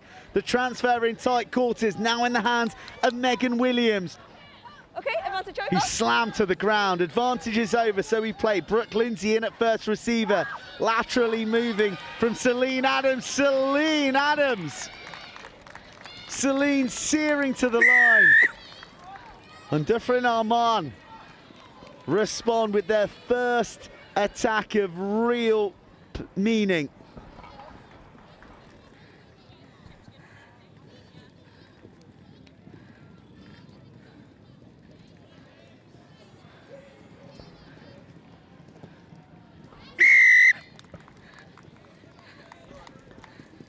Well, Kingsbridge are no strangers to Welsh opposition, having bested Ysgol Calon Cymru in the quarter-final, 17 points to 5, but this is a step up against Duffer Armand.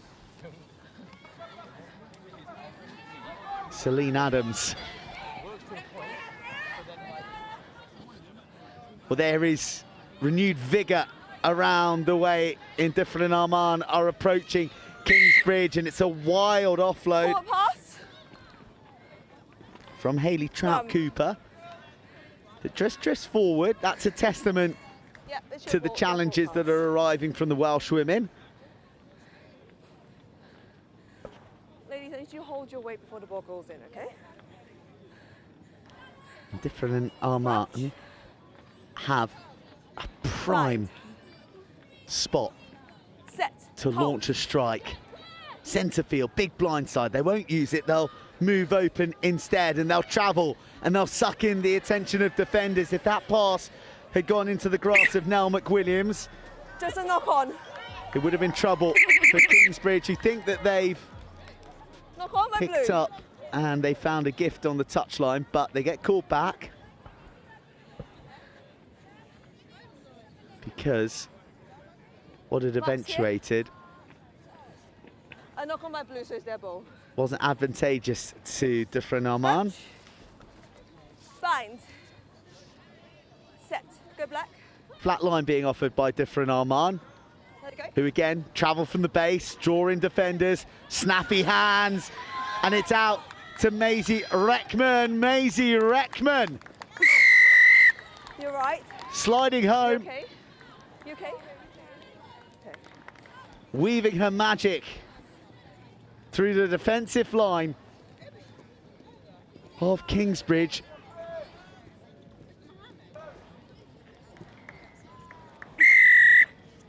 And Reckman is a fast woman. No, 1 more minute. 1 more minute of the minute to half. half-time. Kingsbridge, body language suggesting that they are trying to figure out how to solve this puzzle mean, the finish was fabulous from Reckman, but it was all about the slick hands in the middle, the catch pass. Backspin on the kickoff, sits up nicely for Kingsbridge. Pop off the deck, lovely continuity and more, well held. Now they're playing Kingsbridge, the try scorer. Engages a shoulder, offloads. This is liquid rugby from the Devonians, who drop the hammer, foot to the floor, slaloming through the desperate defence of the Welsh women. And Cecile Fioron rounds off a move that had a fingerprint of nearly every Kingsbridge player in the build-up. A magnificent team try. And what a semi-final we're being served up here.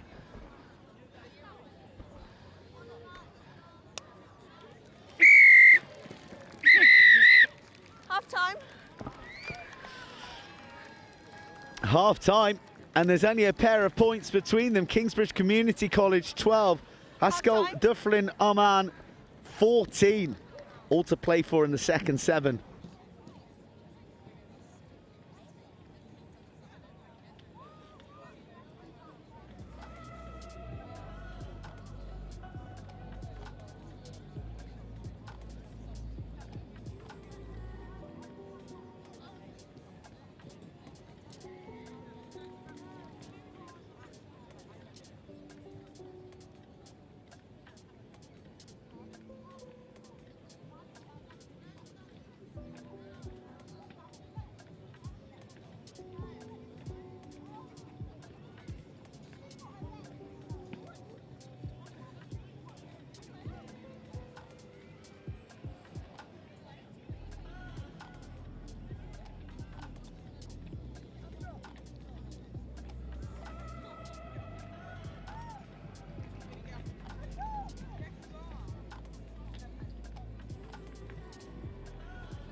Two points between these two fine girls, under 14s outfits in the semi-final of the Cup. Feathered forward by Dyffryn Aman.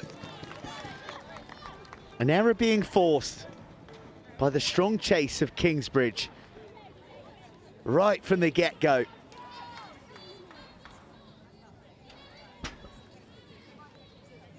Good afternoon from RE Control. 2 fixtures at 4:20. Kingsbridge Community College, who are arch rivals with Ivy Bridge down in Devon. John Fisher versus George Watson. But it's the girls in blue who've got a free kick here. They've got it in the hands of one of their danger players, Georgia Artiaga. Oh my goodness, double teamed in the contact. And Dyffryn Aman defenders are just queuing up, hungry to hit humans. Big D from Dyffryn Aman, and they get it out to the wheels. They get it out to Maisie Reckman. Reckman wriggles free, and Reckman has gone the distance, and she's in underneath the uprights again. Big shout out to Fearon there from Kingsbridge.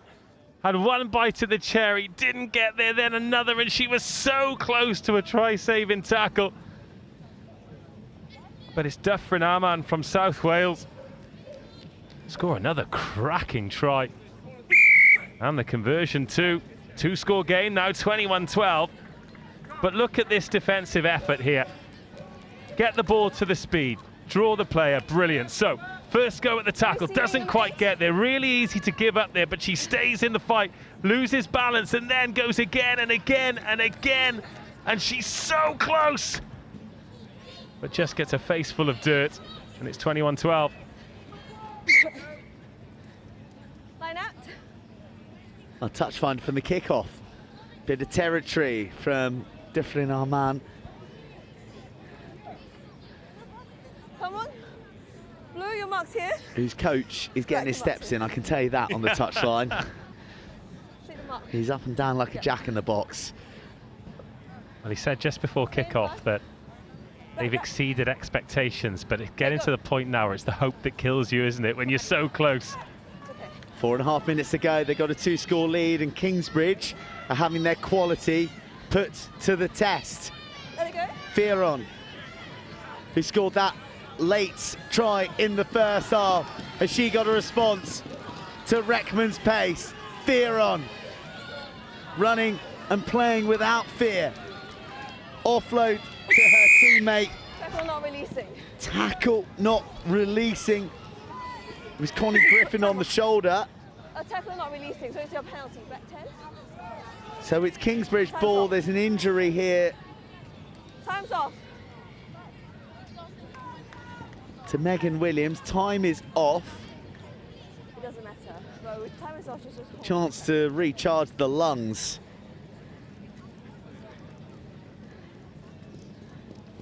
Three and a half. Dear.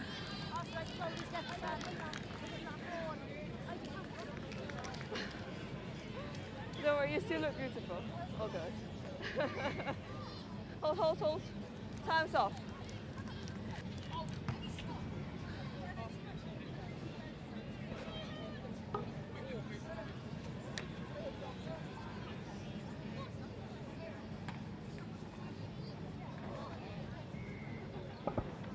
Still 3.5 minutes to go.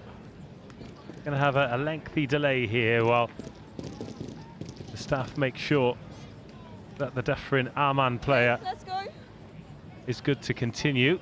It does mean at the moment at least is Dyffryn Arman. I've got 6 on the pitch. They have got some subs sat over there close to the halfway line, and one of them's going to have to get ready to take the pitch here. You got one in? Ah, here we go.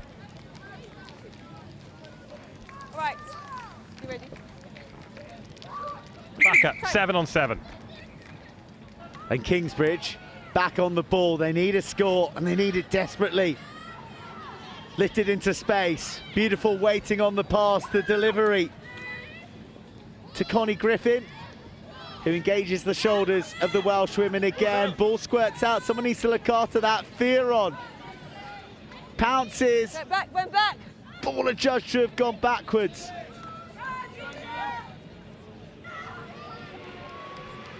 Griffin. Release. Thank you. Out. Go wider. Go wider. Now it's Tess Frost. Wider again. Back foot. Yep. It's not expansive, but it's working metre by metre. Now with the width, now with the space, now with the injection of pace from Daisy Pengelly-Good. Kingsbridge have got themselves back into the semi-final. Well, it was Pengelly-Good. It was Pengelly really good. You could have thrown a blanket over the lot of them out there. Dyffryn Arman defending narrow, trying to close the gaps, but the gap was just about big enough for Daisy Pengelly-Good to bully her way through. Hey, this took some finishing. Would have been really easy to take the long way around. Dyffryn Arman, the ball's coming out. They're not putting a lot of pressure on the person who's at the base, but yeah, half a gap there, and Daisy Pengelly-Good has given her team a little bit of hope here. Kingsbridge back in business, 19-21. 2 points in it. Green grass found by Kingsbridge. 1-2 bounces, then collected in stride Oh, Brooke Lindsay almost evading the clutches of the Kingsbridge defence. They need to be watchful. Oh! Slips one tackle. Fleur Moon. Fleur Moon has Dufferin arm in, shooting for the moon. Maybe, just maybe, on their way to the final with that score. Big kick this. Makes it a 2-score game. Could be the winning conversion. It's good. Massive, massive moment from the number 19, Fleur Moon. Here she goes. No, 19. Just really committed, like slips through the tackle, but I think that is the power of the running. It's a great score. Okay, you ready? Well played, Fleur. Okay, let's go. 1 minute to go. Needs to happen. Let's go. And needs to happen quickly here for Kingsbridge. 10 points in it. They need to go the length. Fioron may just do it. Look at the purpose in each of her strides. Back. Get it wide. There's so many blue jerseys that want to make the difference. Oh, turnover! But a bit of breakdown burglary. Oh. High tackle. High tackle. Back. Yep. Back 10. Well, Duffer and our man are a team in a rush, and they shouldn't be. They want to be winding the clock down. Wonderful footballing skills and a matadoring from Megan Williams. She's lost the ball. It's there for Kingsbridge. They squeeze the offload. One pass to the width. Go! They need to go the length if they can get outside. But it is an epic tackle. Last ditch that had to be made. Still the hits grain in from the Welsh women. Exhausted bodies. Fatigued minds. Above the ball, high tackle. And another high tackle, but surely there isn't time left. Kingsbridge with Tess Frost goes direct, targets some soft arms.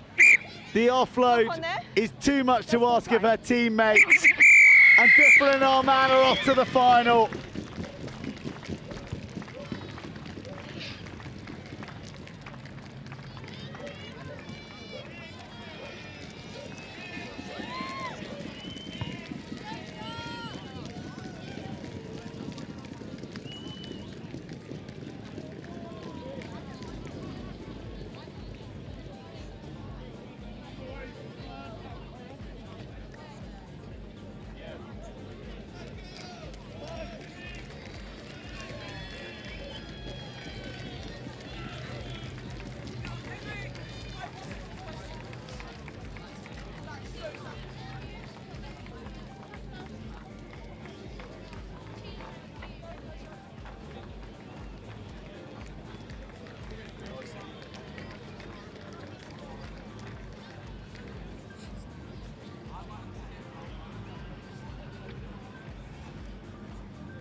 This ever long boys under 18 Vars Bowl continues, but two great teams here. We've got George Watson's and John Fisher.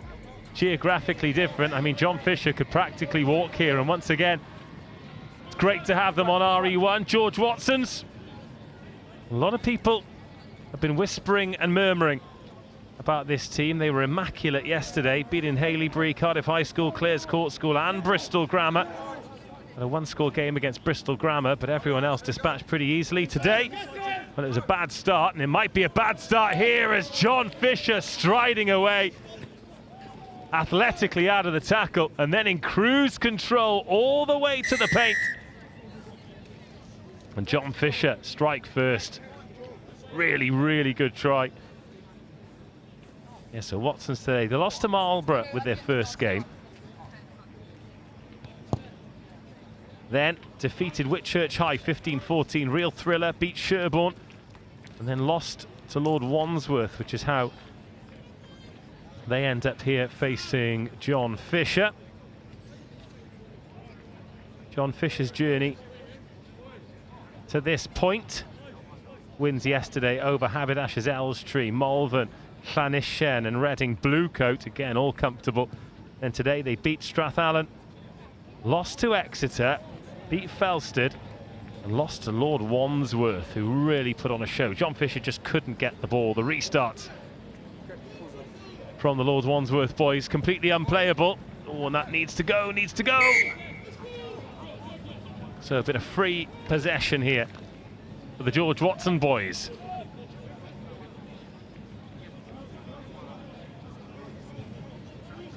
Nice defence this from John Fisher, just all creeping up as one. No sweeper in though, 7 up. Starting to get a little bit dark here. No floodlights at the Rosslyn Park National School Sevens, and glorious sunshine earlier. A little bit cloudy now. But in the latter stages of the week when the games have gone on towards the finals, where the weather's turned, it's been practically pitch black, but we always find a way. Oh, lovely little jinking run to create some space, and a little bit more space, a little bit more pace, and an absolutely sensational try. Oh, that is special. Looked like he was tackled a few times.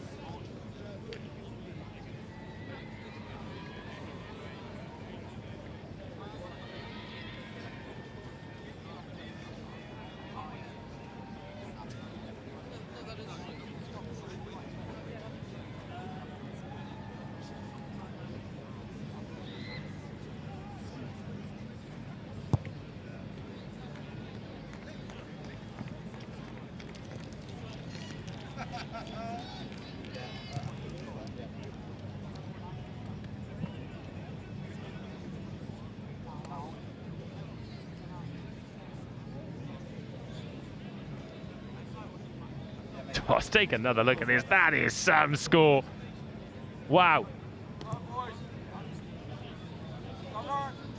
And winning back the restart. This is where John Fisher really struggled on this pitch earlier. Semi-final of this competition. 5-5 halfway through the first half.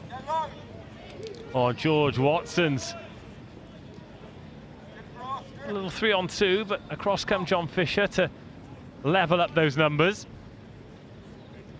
Again, no sweeper in for John Fisher. Wonder if that might change as the position on the pitch changes. Watson's looking really strong, really comfortable in the contact zone.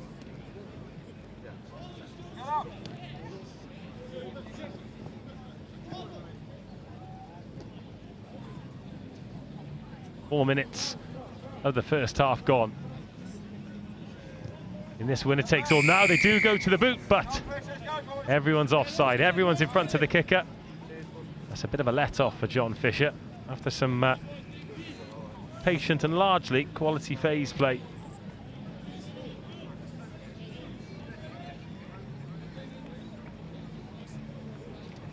Now, what can they do ball in hand? Shown they're dangerous once they get it to the edge. But now it's Watson's turn to be disciplined in defence. They sent the player up there into the passing channel, but what that does leave them is exposed in behind.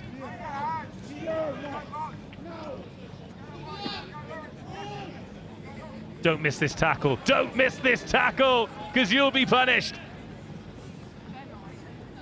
Oh, if you go strong up top, he will turn out the lights. 2 touches, 2 scores.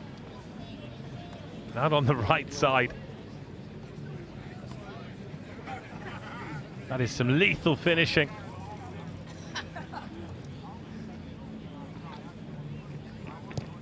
Oh, the conversion doesn't match the finish.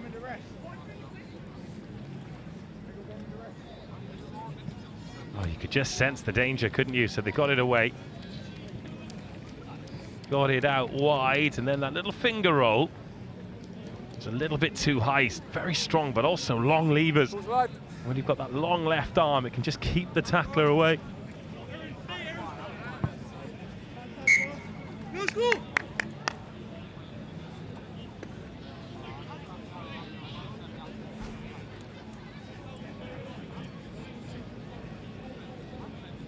Watson's 5. John Fisher 10.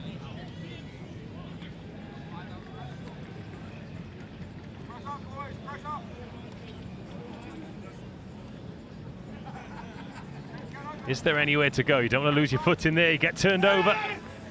Yes.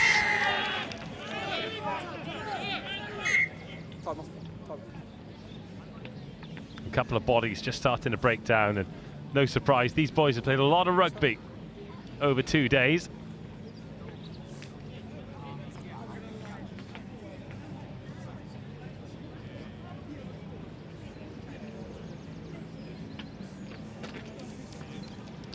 Fingers crossed that is just fatigue. Warm round of applause breaks out around pitch RE1.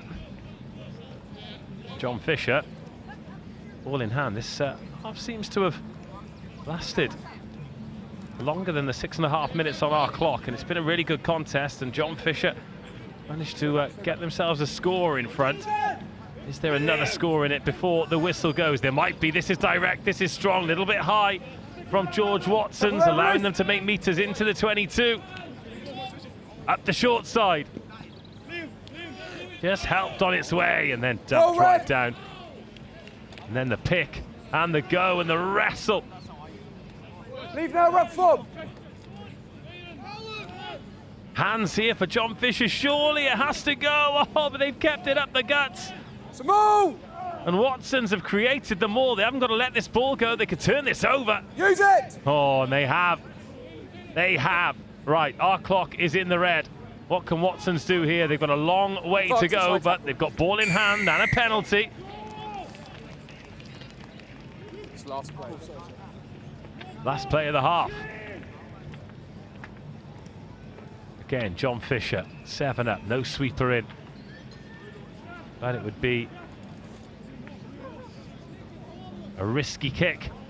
But a little straightener through the middle might work. Oh, it's lovely footwork. Lovely footwork. Needs an offload, though. No real option. Having to do it themselves, but 2, 3 John Fisher defenders committed, and a big clear out. Oh, I like that spin pass. Out the back door. 1 minute after the 7, and now the kick, but it needs a chase and a bounce and a bit of luck. Now, did John Fisher just put this ball off for the half? Or do they go in search of more? Because another try here could play a pivotal part. Watsons need to make this tackle. They've come up short on the edge a few times, and now they've managed to get the ball back.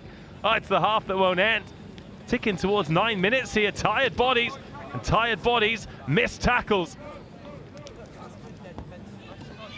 Oh, this is crude stuff. Not a great pass. Just sensibly missed that, actually. And needs to stay in field, and good tackle, which will end the half. An interesting half that started and finished with Fisher tries. They lead 10-5.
High hang and restart to get the second half underway, and George Watson's reclaimed the bouncing ball.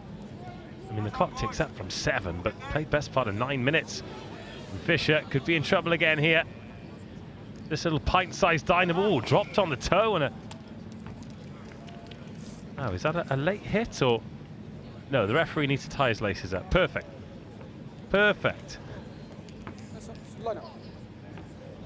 Oh, there's a foot in touch. Good afternoon. Watson's not sure. They thought they'd won the penalty for the late shot. The next match at 4:40 on pitch RE1 is the Vars final. That will be contested between Cheltenham and King Edward's Bar. That's the final of the Vars. Next fixture on pitch RE1, due to kick off at 4:40. Long, competitive. Nice offload. Oh, is there a space? There's no space, but if you drive those legs, you'll make some meters. Oh, the counter ruck, outstanding. Now, is he played on the floor? Yes. Can't do that. Credit to Watsons. They are giving as good as they get. Oh, no! And then they cough that ball up in the half. These knock-on advantages don't last long. But John Fisher breaking through tackles, and offload could work here. Race for the line, yes! Key score to give John Fisher a little bit of breathing space.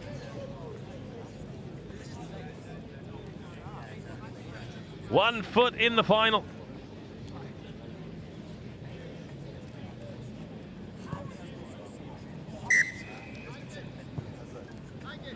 $17-5 now. Oh, just a little error there, so costly.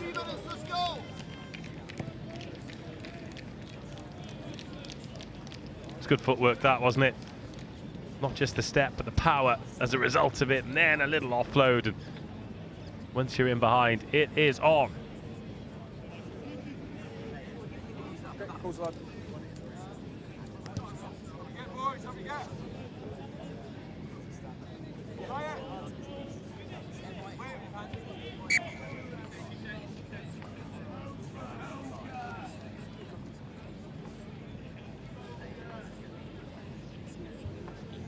What's that?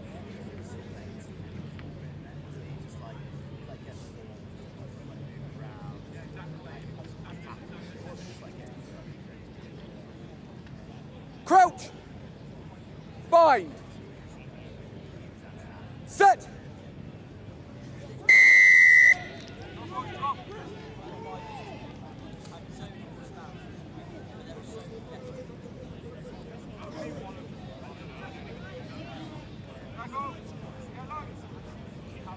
Oh, here come the Watsons boys, herring up the right-hand side. Oh, yeah! What a tackle. Good to see you! What a tackle. John Fisher finding their energy. Just been corrected. I thought this was a semi-final. Turns out it's not a semi-final. My confusion. John Fisher fans, sorry if you thought you were watching this and booking your place in a knockout later on. We have got the Vars final next, though. Cheltenham College against Kes Bath, and that could be an absolute belter.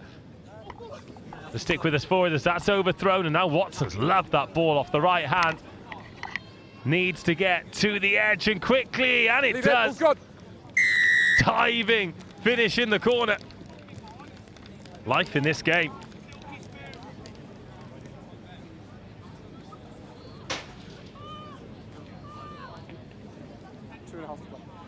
Still 2.5 minutes as well.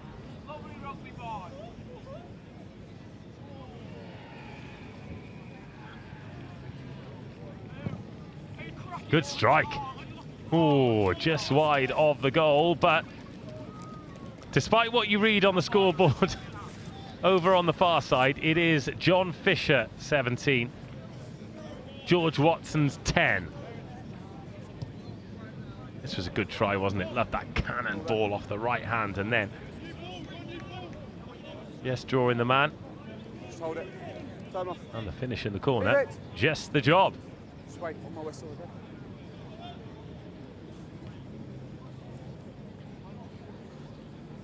Time is on.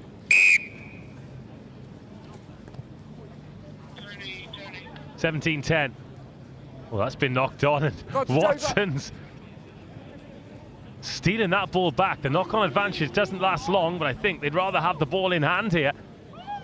Lovely shimmy, one way, then the other. Beautiful dancing feet. The pass is sensational. Oh, as the referee said, forward. Oh, that looked good. However, there is trouble coming here for John Fisher. So the pass had gone forward. There was an act that the referee didn't like, and John Fisher, for 2 minutes, so perhaps for the remainder of this game, are going to be down to 6 numbers here for George Watson's. Drop. Release!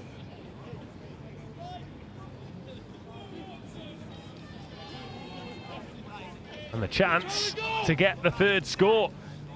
And then the conversion would come to level this game. The offload, so important. Means they can go in under the poles. 17-15, conversion to come from 17-5 down. And there is life in this game.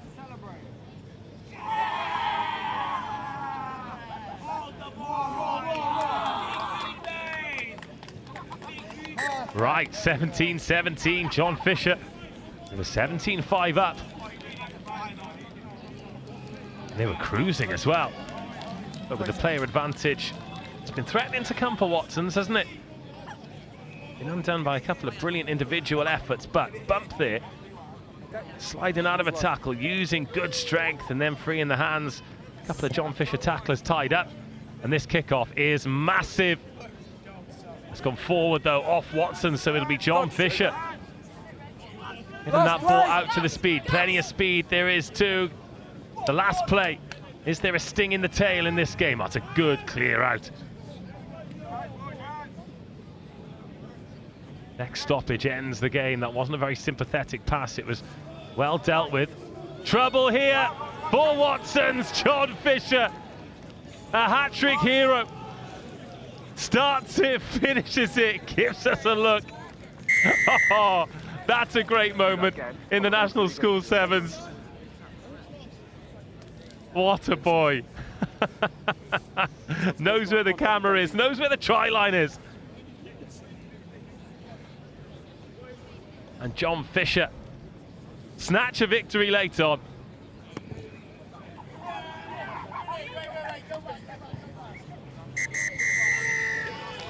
Let's take a look at this finish one more time. That man's the star of the show. 3 brilliant tries, and you knew as soon as he got the ball in hand at the end there that the Watsons boys were up against it. So into contact. And then straight from the offload. Oh, the final Watsons defender slips. And then when he realises, watch out. Close your mouth, you'll catch flies. Great score and a great result for John Fisher. They finish the day with a win.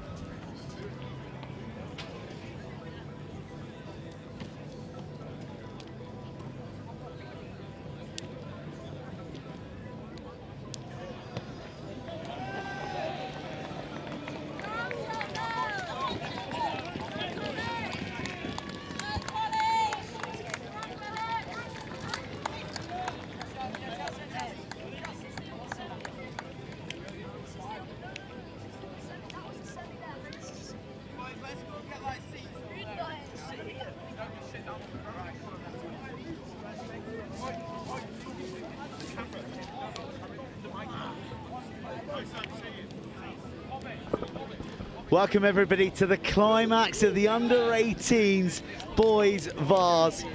Goodness me, what a journey. Cheltenham College in the black and white hoops to the left of you, and King Edward School Bath in the maroon with white detail have been on all competition. Here they are, the climax, 14 minutes from glory. Well, it feels as though it's barely 5 minutes since both of these teams were on pitch RE1. Cheltenham College, where they started yesterday in style in the sunshine on the showpiece pitch. And they have earned the right to be here. That is a key intervention as Kes Bath were looking to work it up the right. Now Cheltenham College, threats all over the pitch. Get their hands on this pill for the first time. They've got that speed demon Charlie Hatton out there on the left edge. He's scored in every game that he's been here in front of the cameras. Who'd bet against him doing it again? Oh, lovely dish up the right-hand side. Plenty of Kesbach defenders, but they're all being left in the wake. The try-saving tackle, the offload that follows it up. Ed Critchley's brought down. Heroic from Kes, but Jack Shave with another touch. One more pass might do it. Big scene over the top, and Hatton is clattered and still wrestling for the line. Oh, Kesbach. Astonishing defence, and it still hasn't yielded. What an electric start. Cheltenham College, surely. Oh, the tank is emptied. Ray Wilson batters down the door, and King Edward's Bath survive. Titanic defence from the boys from Bath. How did they keep them out? Hatton was flying at 100 miles an hour, and someone from the Roman city of Bath were willing to be carried out on their shield to make that tackle. Well, well, well, if that is a sign of things to come, then sign me up. This is game number 10 for both these sides. That is bonkers, isn't it? Well, the referee was going to make a tackle then, but instead it is Kesbach striding forward. Little bit of gas required. Oh, one more Fenn could do it. Henry Derwent. Oh, it's Cheltenham's turn to defend. One go each. Derwent loses it. He was chased down by Jack Savage. This was awesome, the fend, and then skipping out of a tackle. Finds a little bit of pace from somewhere, and Savage just gets hold of him and bundles him away. And then it's into touch. Crouch. Bind. Oh, scrum time. Set. Savage in at scrum half for this one. And he's bundled up and gets away. Good strength from him.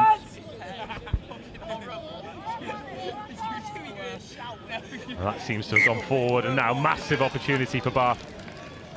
Hatton, you can see what he was trying to do there, freeing up the arms to offload out of the contact, but turned into a bit of a forced shovel. Easy decision for the man in the middle in pink to the side. Huge pressure on him. These are two quality sides that have fought tooth and nail to be in this moment. Kesbach looking to deliver on this great season that they've been enjoying. Oh, I thought that short side was on then for the scrum half. Another go here. Oh, what a shot. Jolting. Well, the hands on that from Rufus Hankin, but no lift. And the referee's given the penalty the other way, and Kesbach spending a lot of time in this Cheltenham 22. And in a game like this, you have to come away with something. Little turn of pace. And the score! Oh, that is immense strength. How about that? Noah Murray. He has been the architect of so much for this team. In the middle of the park, dishing passes, getting gain line, and getting over with sheer strength and will to give Kesbach the lead. A lead that Henry Derwent extends. Derwent makes light work of the conversion, and it's him who's driving the tempo. All the good stuff is going through the number 10 in the middle of the park, bouncing around, looking for options. The big number 8, Noah Murray, and it's an utter refusal to be dragged down. Slam dunk on the line. Nothing but net in the first 5 minutes. Tap back nicely. Cheltenham College not found themselves behind very often in the last 2 days. Goodness me, they were pushed all the way by Whitchurch, though, weren't they? Oh, yes. game of the tournament, although this has got potential as well. Rufus Hankin in the scrum cap. Oh, he's dished it up. Kes Bath find themselves in the passing lane. And Hankin offers them a free gift. Lovely quick hands, but it's left behind. Knock-on advantage. They don't last too long. Don't want to get isolated here, Cheltenham. Oh, the referee, I think, given how stringent and how quick those knock-on advantages have disappeared, maybe got a little bit lucky that time. I'll tell you what, 5 minutes and 42 seconds has raced by. The intensity felt by everyone here on the touchlines. Look, you can see 2 deep in places. And the same is mirrored on the touchline that we're commentating on. I mean, Cheltenham College have been to the well so many times. They fended off the comeback from Whitchurch. They saw off Exeter School by 3 points. They went to extra time, golden point against Taunton. But they're going to have to dig deep one last time because they're up against a quality outfit in Kes, but they slip high on the tackle on this occasion from Max Anderman. Yeah, he was unlucky there. Did the right job in getting his man to the touchline, but a little too high on it. Oh, wow. Advantage over for the tackle in the air. Well, here goes the speedster, and he gets away. It had to be him. It's always him. It's Charlie Hatton. There was a gargantuan collision in the middle of the park before the ball got out to the man with Hot Wheels. But just before half-time, Cheltenham College right back in it. Important conversion to come. It was Rufus Hankin who got absolutely levelled. He's back on his feet. This way, mate. Come this side. And the referee is asking him to come the other side. He's going to kick towards the Edwin Doran tent, but I hope he stopped the clock. Well, both sets of players have gathered into their huddles. There's a bit of a breeze that's blown up now, but it's not going to have any effect on that sweetly struck 2-pointer. That means we are at 7s at the break. Just going to see, are we going to get the hit before the try here? Oh, wasn't a hit. In fact, it was probably lucky that there wasn't further action there. No arms, and he was off his feet, but Hatton, once he gets outside, he's been unstoppable for 2 days, and he's still got the juice to finish, and we're level.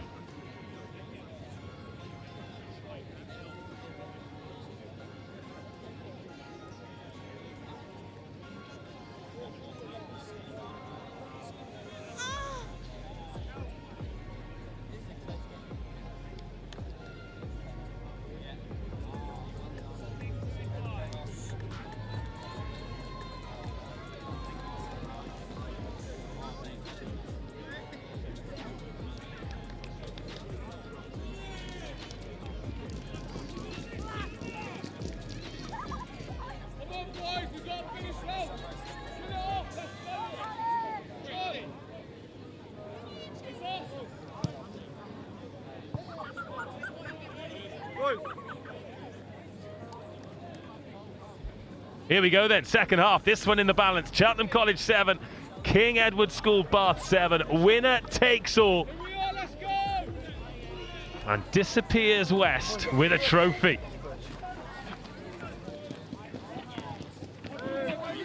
Two teams not a million miles away from each other geographically. That was timed, let's say, well, because the referee didn't pick him up on it, but we've had a couple of off-feets in this game already. Kes Bath patiently inside their own 22. Cade Comer finds a pass. Just see that, particularly out there on the edge, they are conceding some size, Kes Bath. That player slaps the ball out of the player's hand, it's unnecessary. Well, those are the kind of things that you just can't afford to do in a final. A penalty now, so guaranteed possession for Cheltenham to build from their 10-metre line. Here's the man who was poleaxed, Rufus Hankin, dusted himself down. Troy Fanalua looks to engage a couple of defenders. If he could have freed up the chicken wing offload, Cheltenham would have been in. Hankin zips one out to the middle and into the hands of the rangy Jack Shave. Well, he can't go anywhere with those long legs when they're lassoed as low as that. Hankin spots some room.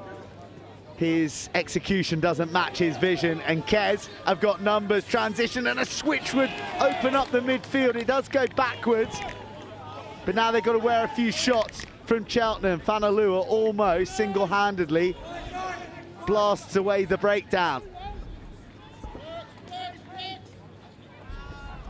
Scampering feet, just looking to pick a way through Cade Comer. No one behind. Noah Murray hasn't hot stopped him before. Looked to free up the hands. Gets it away the second time. Cute kick in behind. But there's plenty of space and pace back there covering from Rodri Evans. And the fractured field may just be a playground for someone of Rodri's gifts. But Evans apprehended on the 22. Got a couple of tries last time Cheltenham College were on this pitch, didn't he, Rodri? A couple of good finishes as well. Tough going out there for both of these teams now. Snappy hands, Jack Shave at full stretch. But once again, well marshalled down that edge. Or maybe the burst is here from Hankin. Hankin, his revenge thwarted by a desperate tackle. Rufus back onto the ball. Shave in support. Black and white hoop queuing up outright. It needed to go. It still might be on. Fizzed off the left hand. This is sheer commitment from both sides. Lung bursting, lactic inducing. Oh. But trophy winning for one set of players. Shave fouled on entry into the 22, has his pocket picked. Cheltenham College protest, but Kez don't hesitate. The pump action fend, the burst from Derwent, the support from Comer. Comer for the corner. Comer makes the line. Everyone is empty. Look around this pitch. There are bodies scattered, calves being stretched, hands on knees. It all started, the turnover from Henry Derwent. Wait till we see the replay of this. He turns it over. Cheltenham stop. They don't think there was a clear release. They're trying to appeal to the referee. He says play on. And the sheer bloody-mindedness that has been the hallmark of this final is the difference, and it's Kez Bath who are the beneficiaries. What a score. Oh, we're not going to see the turnover, but here the fend, and he just goes and goes and goes, and really intelligent there to just wait for the support to arrive. And Comer, I think he'd bust his lungs just to get there. The chase came back, and look at this wrestle. Tried to get under him, but Comer, enough momentum to flop over the line for an incredible try. Till the benches have just been emptied. The second that try was touched down. What a restart, huge pressure on Shave, who isn't a match Schwitz, and Kez almost scampering free. But yeah, I mean, bodies everywhere. And now, will the benches have their say? You know, the glory of this is it's a 5-point game. Converted try does it. 2 minutes to go on our clock. Cheltenham College have got that muscle memory of going to the well. They've navigated one-score games on their way here. They've gone through the torment of Golden Point extra time.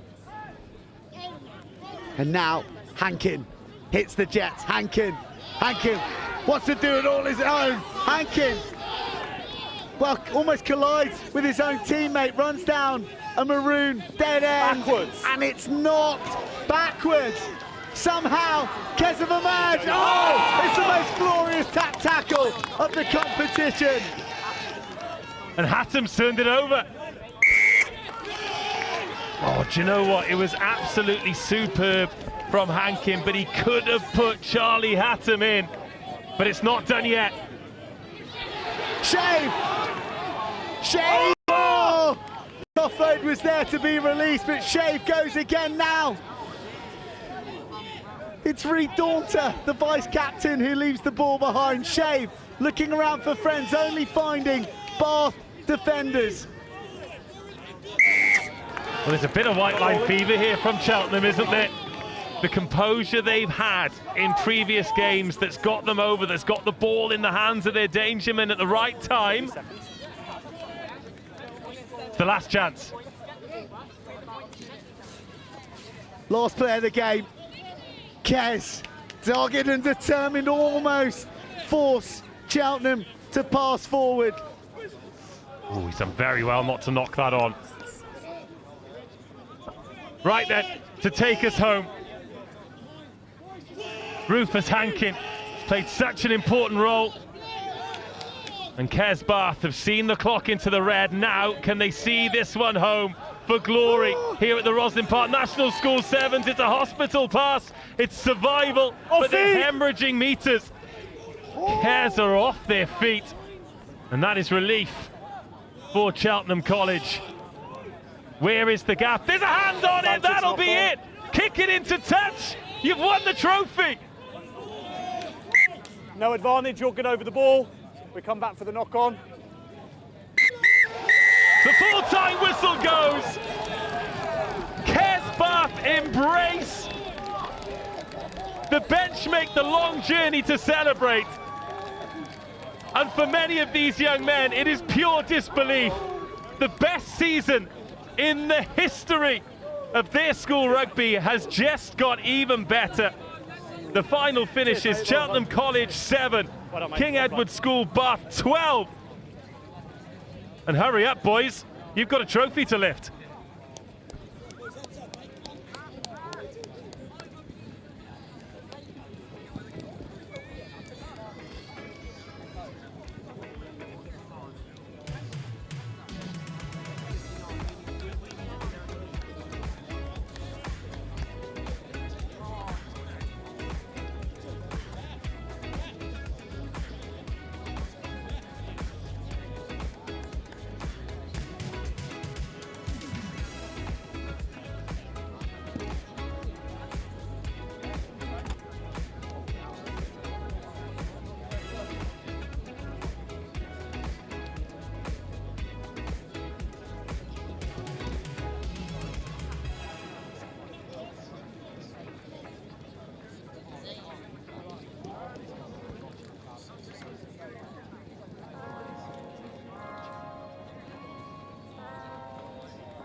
Victory in the Vase for King Edward School Bath is now followed by the collision of Jumeirah English-speaking school Dubai against Ysgol Dyffryn Aman of Wales for the Cup. The Under-14 Girls' Cup.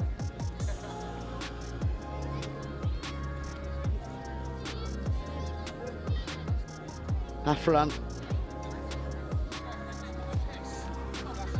Dyffryn Aman have taken down King Henry VIII School, Scaresbrick Hall, Whitbread, Ulkfa and Kingsbridge Community College in a fabulous semi-final, while JESS have accounted for Clifton, Greycourt, Dollar, the Dubai rivals JESS, and lastly Ivybridge. And now it all rests on this 14 minutes as JESS seek to go back-to-back in the under-14s category to follow in the footsteps of the girls who carved a part of history last year.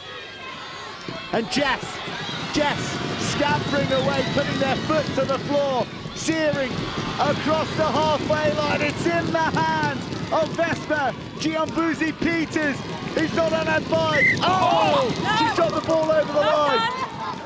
Head in hand, she can't believe it. Well, she needs to dust herself off after that. She's still down in pure devastation. She emptied the lungs to get there, and a lovely moment there when Kellyn Adams has gone over to commiserate her. She'd done the hard work, and then just, at the end of a long tournament, her hamstrings let her down, and it remains 0-0. Well, Dyffryn Aman, when they got to the semi-finals, the coach said that they'd exceeded expectations. Their other coach is stood just down below us, a certain former World Rugby Player of the Year, Shane Williams. In the Amman Valley, his home part of Wales, and the team had done him proud in getting to the final. Maisie Reckman came up with 2 tries in their victory over Kingsbridge. She's one of the danger women wearing 15. They are full of fight, and this girl is full of class. She's got jets in her heels. Grace Gordon burst the first couple of tackles, then with the smart to offload to Tessa Ward. Hits raining in from the women of Wales. Not held. Fleur Mooney's late try put the semi-final beyond any doubt. Throws her body into the spokes of JESS, and now off goes Moon. Moon offside. Grabbed around the neck. Offside. 5 and offside. Pick your penalty. Yeah, here's the mark. Thank you. Well, this has been harem-scarum stuff. The energy levels, given how much rugby these teams have played today, absolutely extraordinary. Reckman looking to wriggle free, but the defensive duties are never shirked by the likes of Sophie Muir and co. Reckman gets another touch, breaks across the halfway line. She's got Adams in support, another try scorer in the semi-final. Oh, swallowed by Tessa Ward. Tell you what, they've got to watch these high tackles, Jess. Yeah, Tessa Ward has absolutely boomed Fleur Moon. Can you just check if she's okay? Who's going to have to get up? She's taken a big whack there, Fleur Moon. Scored an excellent try in the semi-final, didn't she? Went in from inside her own half under the poles. Time off. Still, somehow 0-0. Maybe that real one gilt-edged opportunity. And I'm sure there'll be plenty more in this final. Time back on. Who will break the deadlock? Oh. No sweeper in, like the idea, but couldn't thread it through the shins of JESS, who were fighting hard at the breakdown. Gordon flies in, dislodges the ball. Oh man. Sorry guys, knock on here, just a knock on. None of these girls are going to give an inch, are they? Absolutely not. And Dyffryn Aman, well, they're building a big black and gold wall, aren't they? But it is very centralised. If JESS can get that ball wide, then I think that's where the space is. They're struggling to get it there first. A nice, tasty short side to attack here with no defenders on it if the scrum half fancies a snipe. They've got to get the ball out securely first. They have a fish around. Grace Gordon bounces off that left on an angle, spots that big blind side, foot to the floor, accelerates into space, matadors Moon, and cruises home for the opening score of the final. The vice captain delivering. Well, Grace Gordon knew where the space was, didn't she? Outside in, please. That big right-hand side from the scrum, it was wide open. Oh, it still took some finishing, though. It's that natural spatial awareness to know when to stop, when to go again. And JESS, as we approach 5 minutes, well, they have had the lion's share of the territory. And this is what it's led to. From inside her own half, drifts off there. Then when the final defender comes across, it's Fleur Moon, steps inside, and still has the pace to accelerate away.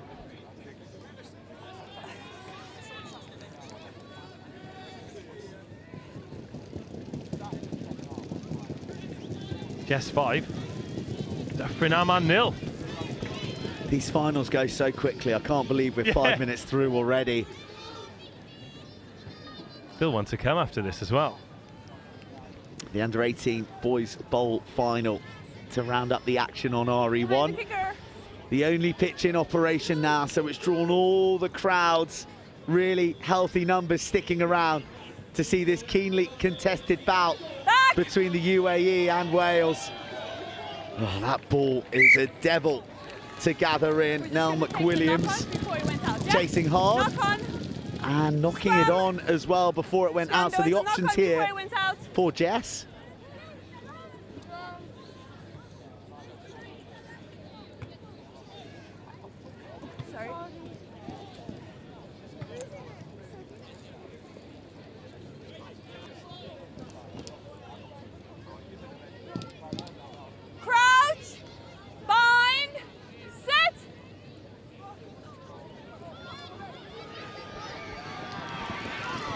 Different.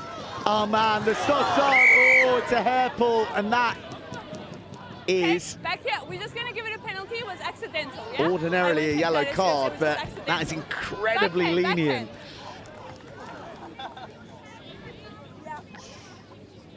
Do you remember when Brian O'Driscoll pulled George Smith's dreadlock out when Ireland were playing Australia in the World Cup?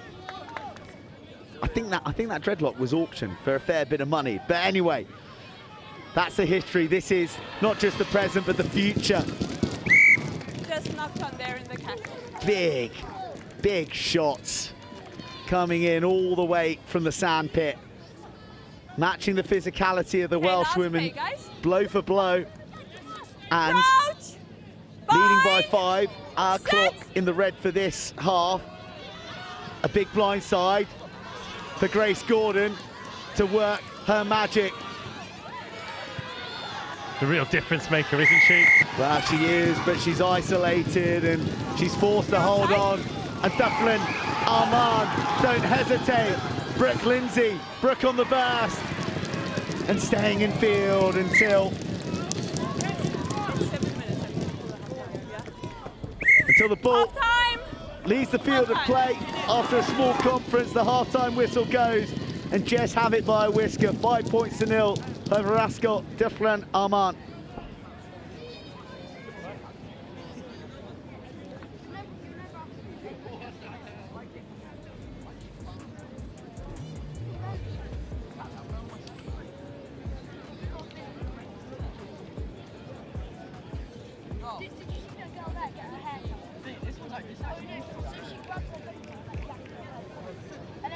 Did you see the first goal? Did you see the first goal? She ran with the ball. Yeah, she like dropped it on the line. And then she missed the conversion as well.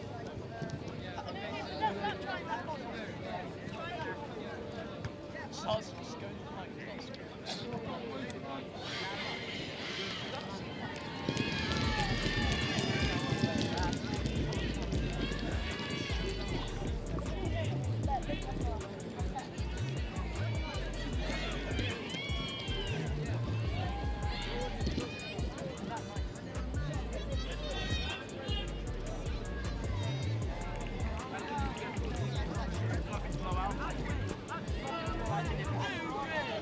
Jumeirah English-speaking school to buy 5. Ysgol Dyffryn Armand of Wales 0. An all-international affair in the clinch for the cup. Reckman can't break free of the grasp of Muir. Big shots coming in from JESS. Look at the leverage on the steal. Then Ward looks to skittle her way through. And having knocked out the first defence, then there's the space, the stop-start, the acceleration, the reach, and the score to savour in the match that matters the most here on RE1. For the girls from the Middle East, Millie Heath. Are you taking the kick? Next. Bit of a conference as to who's going to send this goalwards. Tough conversion, but another sensational finish. Tessa Ward, who's going to assume the position. Again, it was a brilliant finish from Heath, but Ward, a key player, just giving that a good nudge. Not quite good enough to trouble the scorers. But another look at this second try then for Jess. There was acres of space, and it's gutsy defending from Dyffryn Aman, but they just find themselves a little bit narrow. So then when Ward wins the collision, there's space out there. A little stop and a go and a great finish.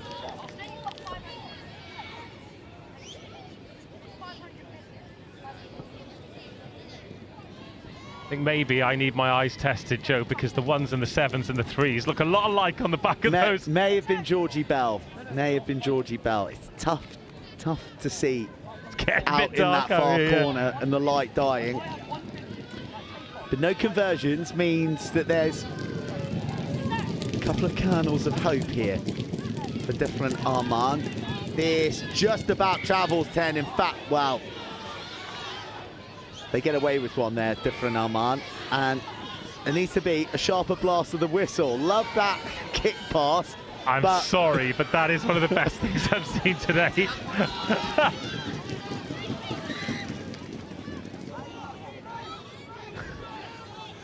It is direct. Dyffryn Aman, go after it, Jodie Hope. Oh, he's penalised for holding on. Jess aren't hanging around. They know that a score here could put the contest beyond any doubt. It could be too tall a task for Dyffryn Aman. It's a fizz ball right into the stride of a flying Jess winger. Gordon, who got the try scoring started, gets the ball dislodged as she looks for the offload. Dogged defence from Jodie Hope. Grace Gordon's at it again, isn't she? Oh, 2 scores. 2 scores is absolutely not the lead that you want in a final like this. Because if Dyffryn Aman pick one up, and very often another one follows, but so far it's been starved of opportunity. Oh, a little nudge again. The footballing skills on show. Reckman, what's she going to do here? Loses out to her opposite woman. Smart hands. Ward rips one off the left hand. And this could be the ball game. The captain swung into touch. Dyffryn Aman committed to the end. Oh, Vesper. She would absolutely love to get a try in this final. She'd love to get her hands on the trophy more.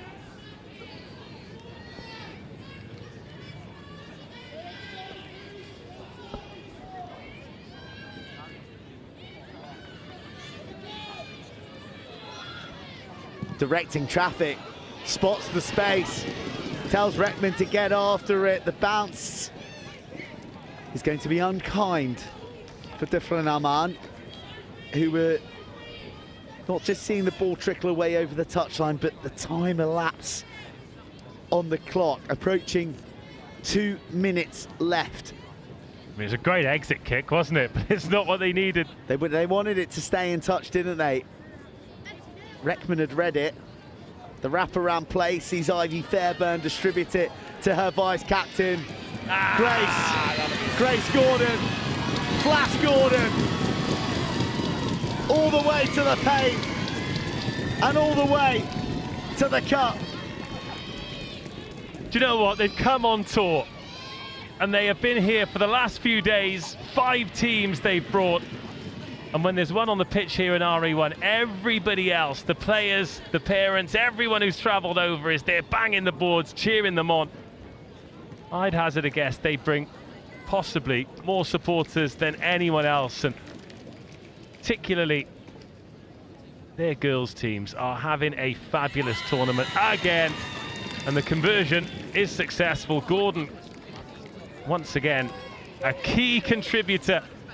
And this was a good try. You can see what Duffer and Arman are trying to do. They know she is the danger carrier, so they fly out of the line and try and make the tackle. But once that first tackle's missed, there is a gaping great hole, and she is always going to see it and capitalise. And it is a brilliant try by the vice-captain, Grace Gordon. Collected by Brooke Lindsay. Spots a bit of space and gets after it herself. Gorgeous pick up. Oh. Then the phone box feet. Slung out of contact. But done so in a forward fashion.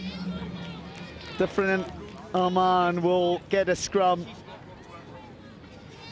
as they get to launch one last attack. It'll be in consolation, but as you said, Dave, they've exceeded expectations. They've claimed some famous scalps on the way to this final. King Henry VIII, Scaresbrook Hall, Wychwood, Ogfa and Kingsbridge Community College, all fine sides that they've atoned for, and they have just come up against the very best here today. 6 games of 7s in a day as well. That is a lot of rugby. JESS have only conceded 10 points across all their matches, including this final. Just 2 tries against their arch rivals, JESS. That is some show, isn't it? And they're going to go back-to-back in the under-14 category. A pipeline of Rugby Sevens talent all the way from the UAE. One last steal on the floor. Well, one last penalty conceded. We're getting good value for money here in this under-14 Girls' Cup final. Dufferin, oh man, will finish with a flourish. They won't claim the cup. But Ceylin Adams, Kaylin Adams is going to get a try in the final to tell everyone at school about tomorrow. And the conversion to boot, but the day, the cup, the under-14 category for the 2nd year in a row belongs to the girls of the UAE. Jumeirah English Speaking School have triumphed at the Howden Rosslyn Park National School Sevens once more. 17-7 in the final. Another cup claimed and on a flight back to the Middle East.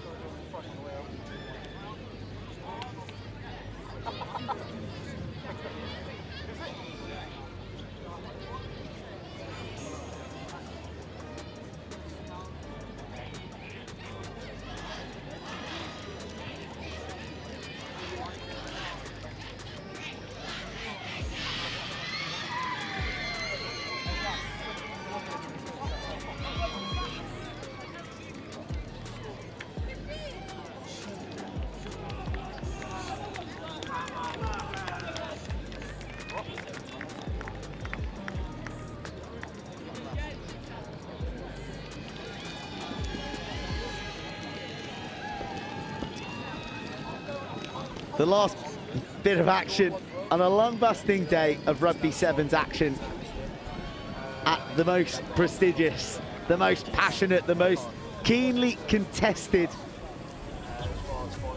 not just schools sevens, but sevens competition anywhere on the planet. Game 24 of day 2 on pitch RE1. King Edward School Vars have claimed a victorious Vars Jumeirah English speaking school. Have gone back-to-back in the Girls Under 14s Cup. And now it's the turn of Lord Wandsworth College in the hoops on the right to take on the King's School Worcester in the inside-out jerseys to see who will take home the bowl. We've seen Lord Wandsworth on this pitch already. They defeated John Fisher. And the key to that victory was the fact that John Fisher just couldn't get the ball back. These Lord Wandsworth starts, restarts, high-hanging, contestable drop kicks are a nightmare. And King's Worcester are going to have to get their hands on this one, which they will, nice and deep, and get a good start in this final. What a prospect. Well, confident swagger to the way that King's Worcester is zipping this ball about. Really like the look. That is a big man on the edge. You usually see things that big come from orbit.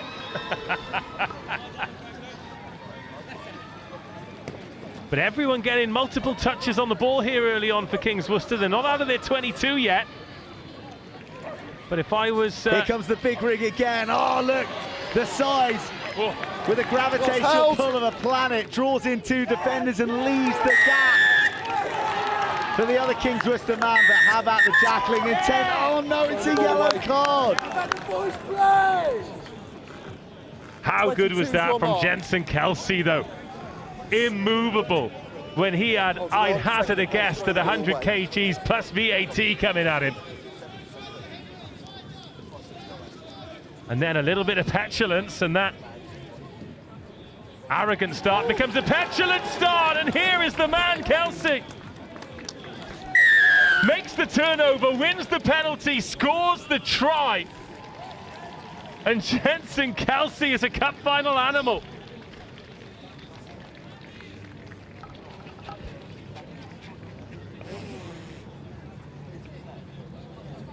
Well, that man has had a minute, hasn't he? Emptying the full toolbox all over pitch RE1.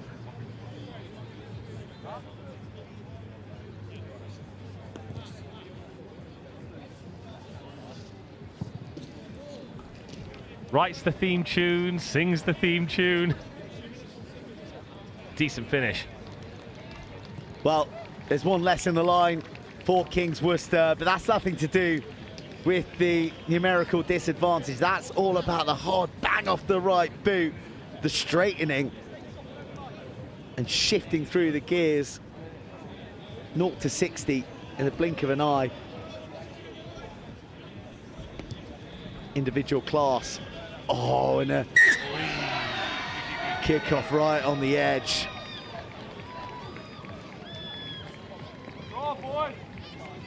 All right. Worcester, King's School, let's see what you can do. Ooh, a touch high, yeah. Start is high. Little latitude for advantage on the high hits. Still down to 6, remember. But there are still spaces. Big cheers coming from behind the pitch when the JESS team are awarded their trophy as champions. Who will be champions after this one? King's Worcester. Oh, what a take. What a snaffle. Grabbed it in the slips. And King's Worcester still alive. Harder to find an edge when you're one short. And that's vicious tackling from Lord Wandsworth. Just got a number up here. And King's Worcester. White.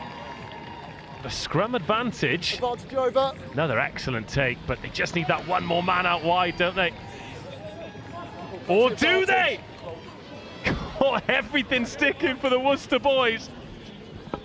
And now, space, tries, brilliant. Patience inside the 22. Playing like they've got an extra man, not a man down. And King's Worcester level on the scoreboard.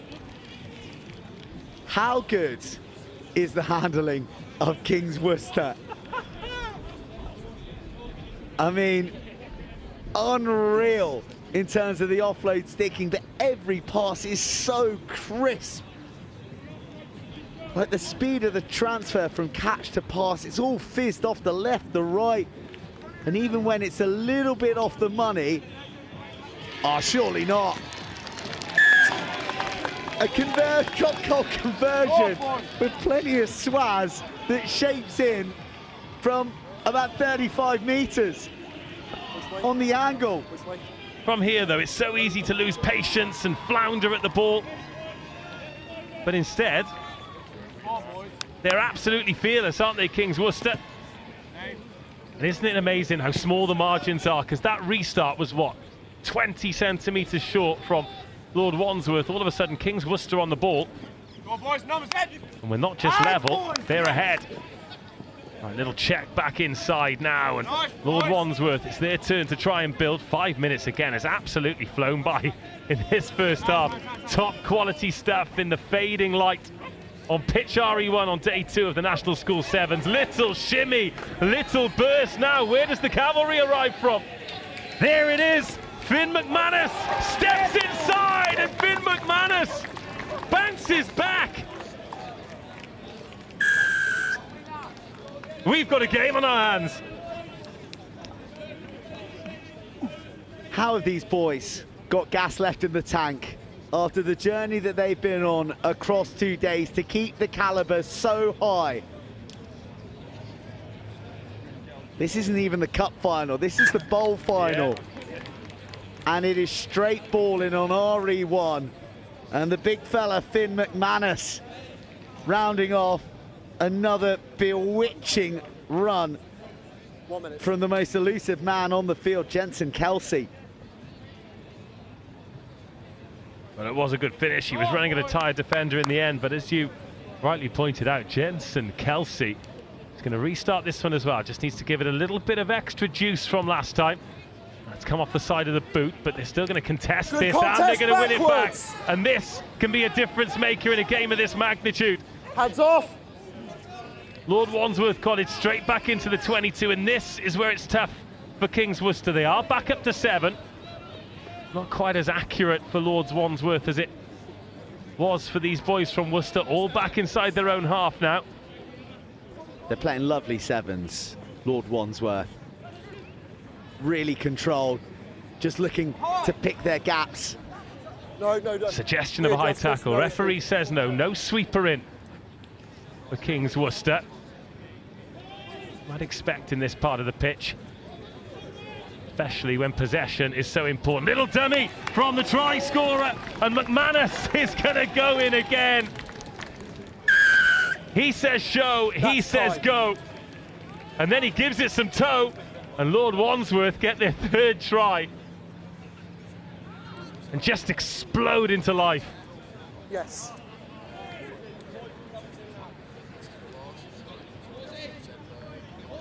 Second 6. Credit though to Kings Worcester. They don't seem panicked at all. They know they're in this game, but they are 2 scores behind now as the half-time whistle goes. 19-7 to Lord Wandsworth College.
Seven minutes remaining. of an epic day here on day 2 of the Howden National School Sevens here at Rosslyn Park.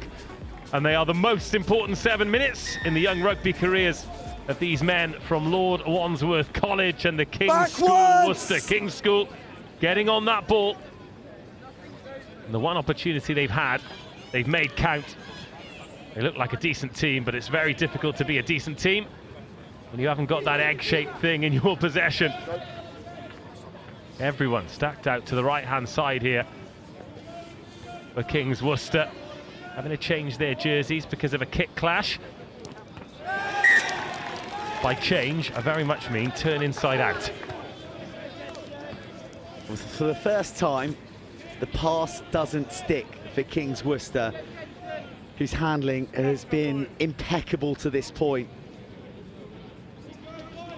It may, I mean, it may feel quite subtle, but the light has really diminished here on RE1.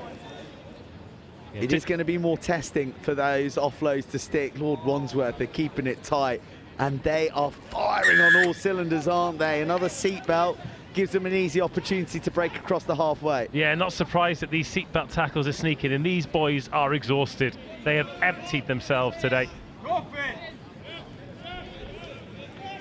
Yeah, difficult to tell with the light at home because of the high quality broadcast offering that's being given to you throughout the week here on Pitch RE1. Shout out Next Gen 15. Little step off the left foot there. Yeah, penalties just stacking up and mounting up, and King's Worcester making it difficult for themselves. They're not 10, and now they are on the back foot because the turbo has been hit. That is a sublime tackle. Big hand from a big man who's just about back. And then the interception was on, but it's... Oh, I misheard the referee then, and I thought he said it was off the foot. I thought he said it was off. Made the mark, they're allowed to go. Maybe off the foot, then the hand. Yeah. I mean, King's Worcester are not trying to not be back 10. It's just Lord Wandsworth have, as you said, hit the turbos. They're looking to finish this here. And they've got a pretty juicy blindside to work with. Crouch. Jensen Kelsey is at first receiver. We all know what he can do. I've got no idea what he's going to do. Matty Prescott outside him. Kelsey. Oh, he's done the old O'Driscoll to himself and then tried to dart his man through the space. Great turnover. Keeps King's Worcester in business. What do you got, King's Worcester? How deep can you dig? Where's the resolve? There's plenty of it. That's a really strong carry. Look at that effort just to make meters. But all of the Lord Wandsworth defenders back now. Just missing a few tackles, tired tackles, but then making the all-important one. 13, thank you. The foot on that from a Wandsworth player, but referee says play on, and King's Worcester do exactly that. Little switch back. Oh, it's a decent ball. They want to get this giant on it as much as possible. He goes forward. Is there half a gap there? And if there is there isolation? It's really good stuff from King's Worcester. Oh, what a handoff. See you later. And again. Oh, my goodness. Power and pace. What a combo. Have you ever seen a bulldozer goose step? Well, you have now.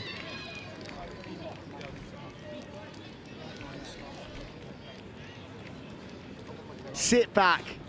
Enjoy the demolition derby. Get out of my way.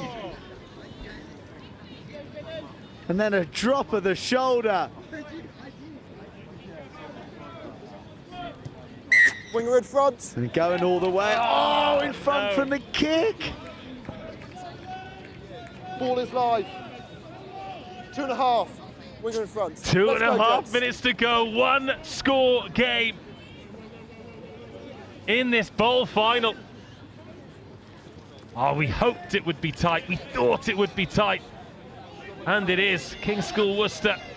They've been down a man. They actually scored when they were down a man. But Lord Wandsworth College, they've just looked after the ball a little bit better. And as a result, got themselves a 5-point lead. But that is Venomous defending. Oh, Good just contest. missed on the jackal. Now there is an overlap here. And a missed tackle. Oh, lovely stamp and step. And Jensen Kelsey! Ankle tap, but he's still going, Kelsey! Floats it out over the top! A lassoing tackle halts the progress of Billy Banks. Oh, another yellow card. Blood and thunder stuff from Kings Worcester, and the referee has warned them, but that does feel a little bit unlucky. The effort not rewarded. What 10?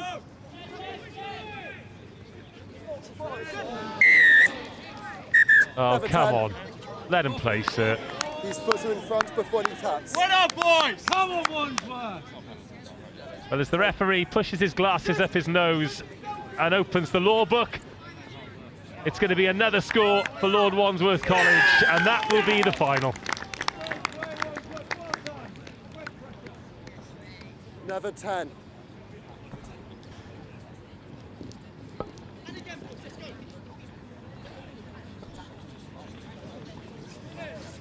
Just under 1 minute.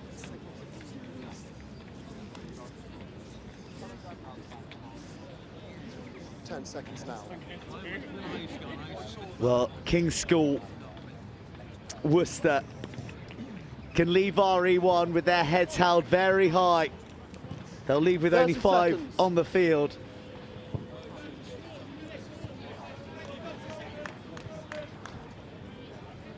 And Lord Wandsworth have shown their class. They didn't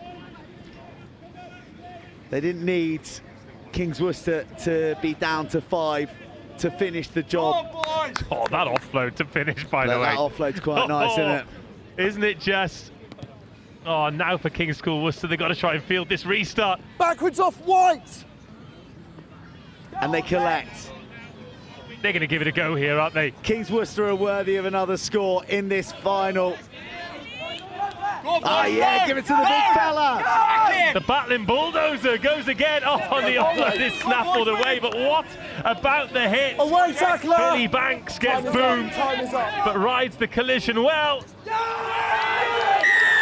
And Lord Wandsworth College have done it. They've done it in style. The scoreboard will say 2 scores, but the contest was much closer than that. But their discipline, their decision-making, the key moments, and 2 unbelievable days of rugby sevens.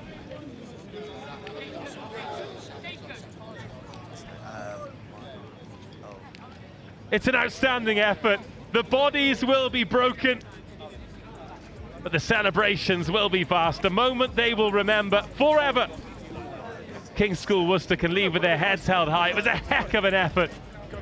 But 10 games later, Lord Wandsworth College are the champions.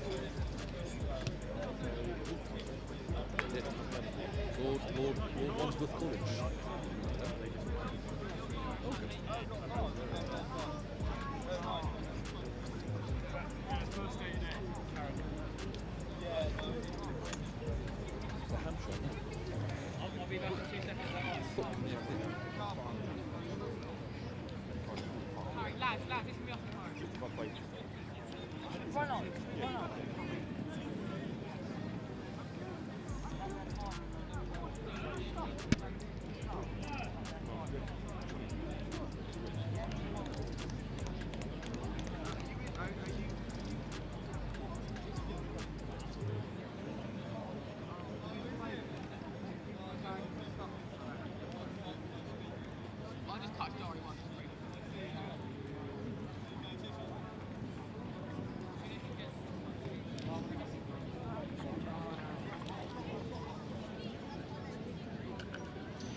got a light you can show me. I want to be at my best. I know.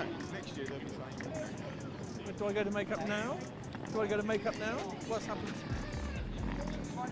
An absolutely incredible finish to the day's play. Lord Wandsworth College winning in some style here on RE1. Sam Roberts is going to be live with the presentations in a couple of moments' time, but we might as well reflect on what has been a sensational day 2 here at the Rosslyn Park National School Sevens. The roundup show is coming up after these presentations, and we are going to dig deep on what has been a day where 3 trophies have been awarded.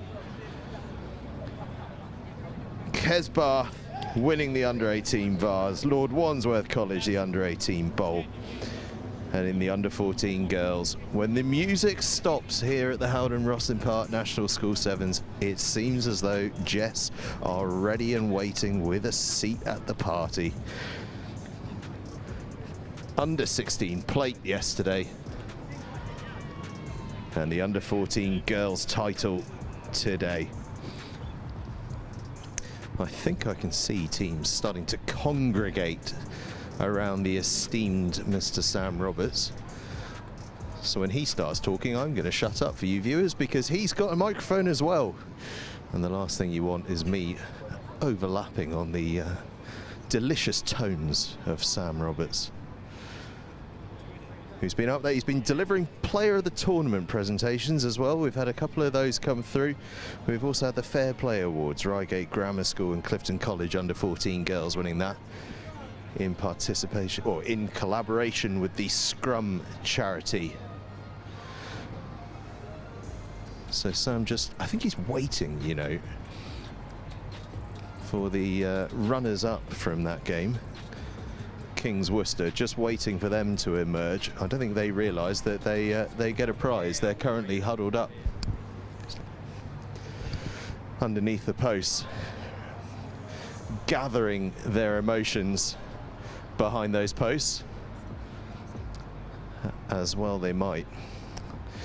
Heartbreaking for them. They gave it absolutely everything. And do you know what? While we wait for these presentations to start, I'm just going to get a quick reflection from one of our other stars of the day, Dave Rogers. Dave, comms on that fine. I mean, we can just see under there, it's heartbreak for Kings Worcester, isn't it? But what a performance from Lord Wandsworth. Absolutely. I mean, Lord Wandsworth, we had them on RE1 a little bit earlier, and they took John Fisher apart, but it was all about the restart. And I talked about that with Burnsy before the game. They scored the early try, then didn't quite get the restart right, and then the bounce back was amazing.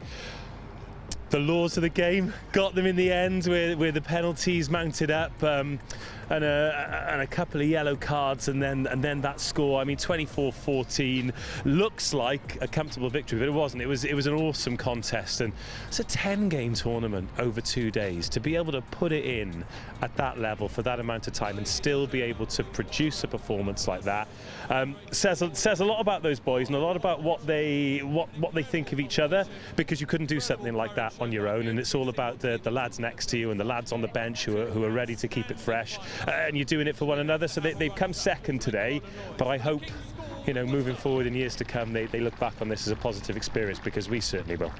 We certainly will. It's over to Sam Roberts for the presentations, and then we'll carry on with the live show after that. Incredible effort from this lot as they made it all the way through the competition to just come up short.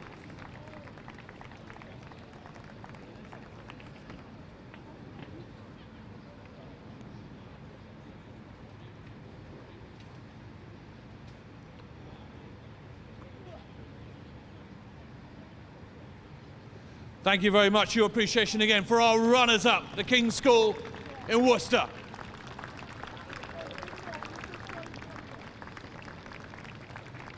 But we had to have a winner, and it goes the way of Hampshire. Ladies and gentlemen, your winners of the bowl for the Rosslyn Park National School Sevens, Lord Wandsworth College!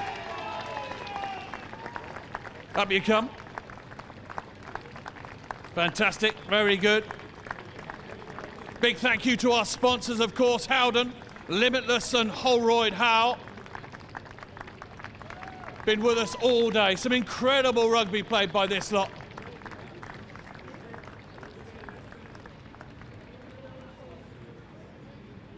They get together. Ready? 1, 2, 3.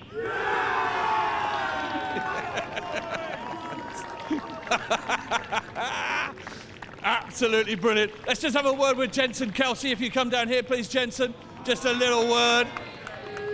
Jensen, well played. I understand that because you won the bowl, you played more matches than anyone else today to get that far. Are you feeling it? Yeah, definitely. It's going to be a tough one tomorrow. I think we played 10 games across the 2 days. So. Absolutely extraordinary. Pay a little credit to this team around you. Extraordinary, eh? Yeah, unbelievable. Especially Didge, unfortunately, got injured in the semi-final, literally in the last minute. So gutted he couldn't play, but happy we did it for him.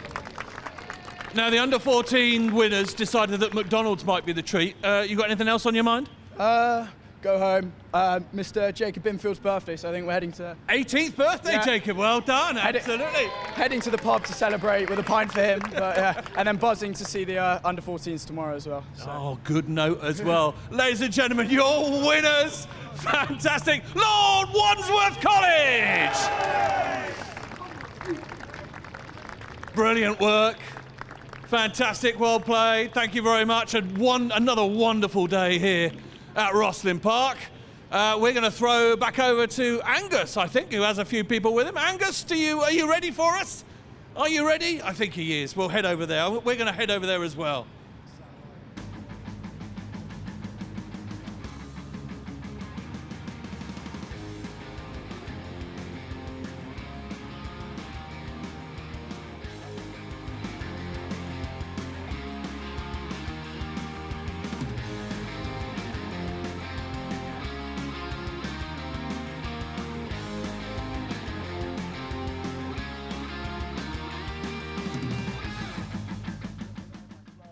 Goal yesterday, I was so like blaming you.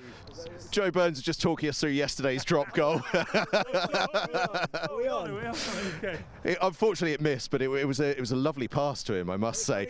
In the clouds, I think there's a little bit of... He's not got a mic, but I'll tell you what, he's trying to get away with this. Right, reflections on a day. Dave, we've already heard from you. Joe, in fact, Sam's going to hand you a mic there. Joe, what a day here. What a fantastic day. 3 back-to-back finals we've just come off. I can see you're riding the high of energy here. It's been a day, hasn't it? Yeah, I'm glad you come to me first after those 24 games on pitch RE1. The last of which was Lord Wandsworth College.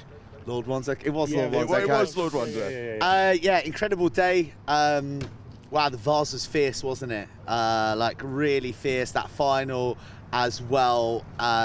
I mean, Cheltenham College were absolutely gutted at the end there. But Kez, man, that defence was titanic. And that defence was matched as well in the girls under-14s final as well. I think the JESS play some really classy rugby, but they don't shirk their physicality. I think like you sort of look at the size, the sides shape up against each other sometimes. You think, oh, you know, they're going to have that biff to manage the nitty-gritty stuff. But the tackle's just raining in from the Middle East, and wow, back to back as well. They follow in the footsteps of the girls that went before them last year in creating history.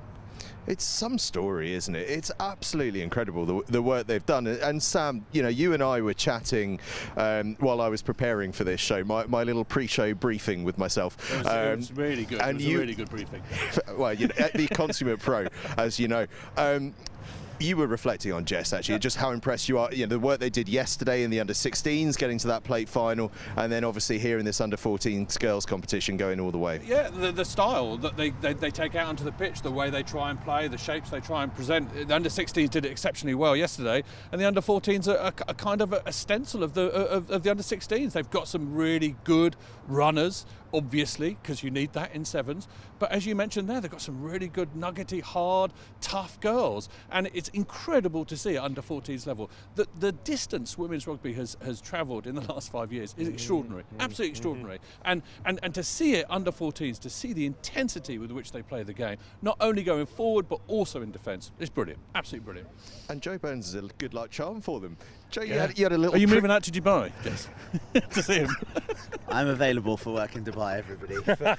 Long stints, and it'll be sad to leave my 15-week-old child and my sleepless nights, but I will go for extended stays in nice hotels. You take it with you? Well, I tell you what, I didn't think we were going to be able to get to crowbar that in, but you had a chat with them before the day, and it's clearly paid dividends. It's been an absolutely amazing day, but it's been an amazing day all over the entire grounds. We've got pitches all the way down, the Merton pitches, we've got Wimbledon pitches up there, and way down the far end, we've got the Asda pitches. And let me tell you, stories happen up at Asda. That is where dreams go to be born and where some dreams sadly go to die. But we've had some absolutely extraordinary stuff up there, and I spoke to a few of the people that are up there. We spoke to some of the under-14 girls and some of the under-14 boys.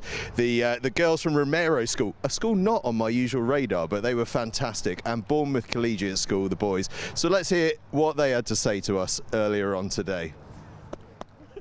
We're here with the Yarm boys at the Rosslyn Park National School Sevens. Yarm, by the way, is Kipperiggy's old school. For those of you that remember him, a former Newcastle Falcon, moved down to Ealing Trailfinders, I believe. Won the Vars with Yarm, I think, back in 2013. Here we go. Sam, the skipper of Yarm, knows his stuff. When was it? 2013, I think, yeah. There we go. 2013 National Vars winners, Yarm. How's the day been, boys? How are you enjoying being at Rosslyn Park National School Sevens? Yeah, it's been all right so far. We've played one game. It's against some Welsh school, but they were called like Presley or something. Wasn't switched on.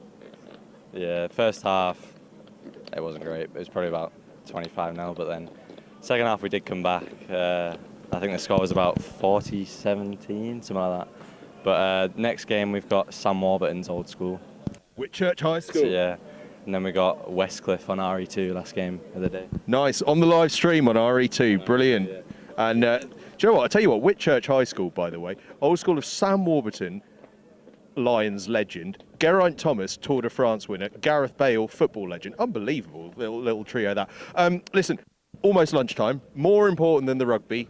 There's a lot going on out here. What are we thinking for food? Well, to be honest, this is my fourth time coming, so the food's always been pretty good. I had the burritos last year. They were pretty good. Chinese as well, but I don't think, is there Chinese this year?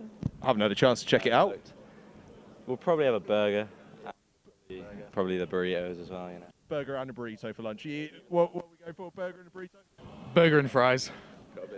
Burger and a burrito, burger and fries. It's on. Listen, lads, thanks so much for chatting to me. Can I get just a big sort of cheer for Yarm? Because we don't celebrate Yarm enough. Can I get just a bit of it? I'll give you a 1, 2, 3, and then I want Yarm. All right. 1, 2, 3. Yarm! Perfect. Yarm boys here at the Rosslyn Park National School Sevens. Okay, we are back. Sorry, I didn't get counted in. Sorry, that's my fault.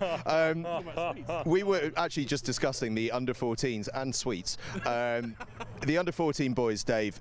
Day one in that competition. Obviously, the big stuff happens tomorrow in that one. But what a fantastic day in that competition. I love that competition, particularly on RE1 because it's interwoven with the boys under-18s as well. So you can see the 14s sort of like peeking over the fence, hoping that they can go through the ages and one day be on RE1 and maybe play in the under-18s Cup. But we saw some great stuff, and also something that we don't talk about is a couple of year 8s in there as well, and they'll make sure that that's written on the team sheet. So boys will have 2 years at that, and then imagine being the year 8 boy who goes in at the corner, wins the game, and then you go back to school and all of a sudden you get to hang out with all the year 9 boys. It's a big deal. So yeah, the opportunity today, we heard from lots of parents on the live stream, and perhaps more so with the 14s than the 18s. We get the fans who are looking up at us saying, "Oh, have you got my boy's name?" Because for them to be in a tournament like this, to have that little moment to shine is really special. And there were plenty on RE1 who really shone in the 14s today.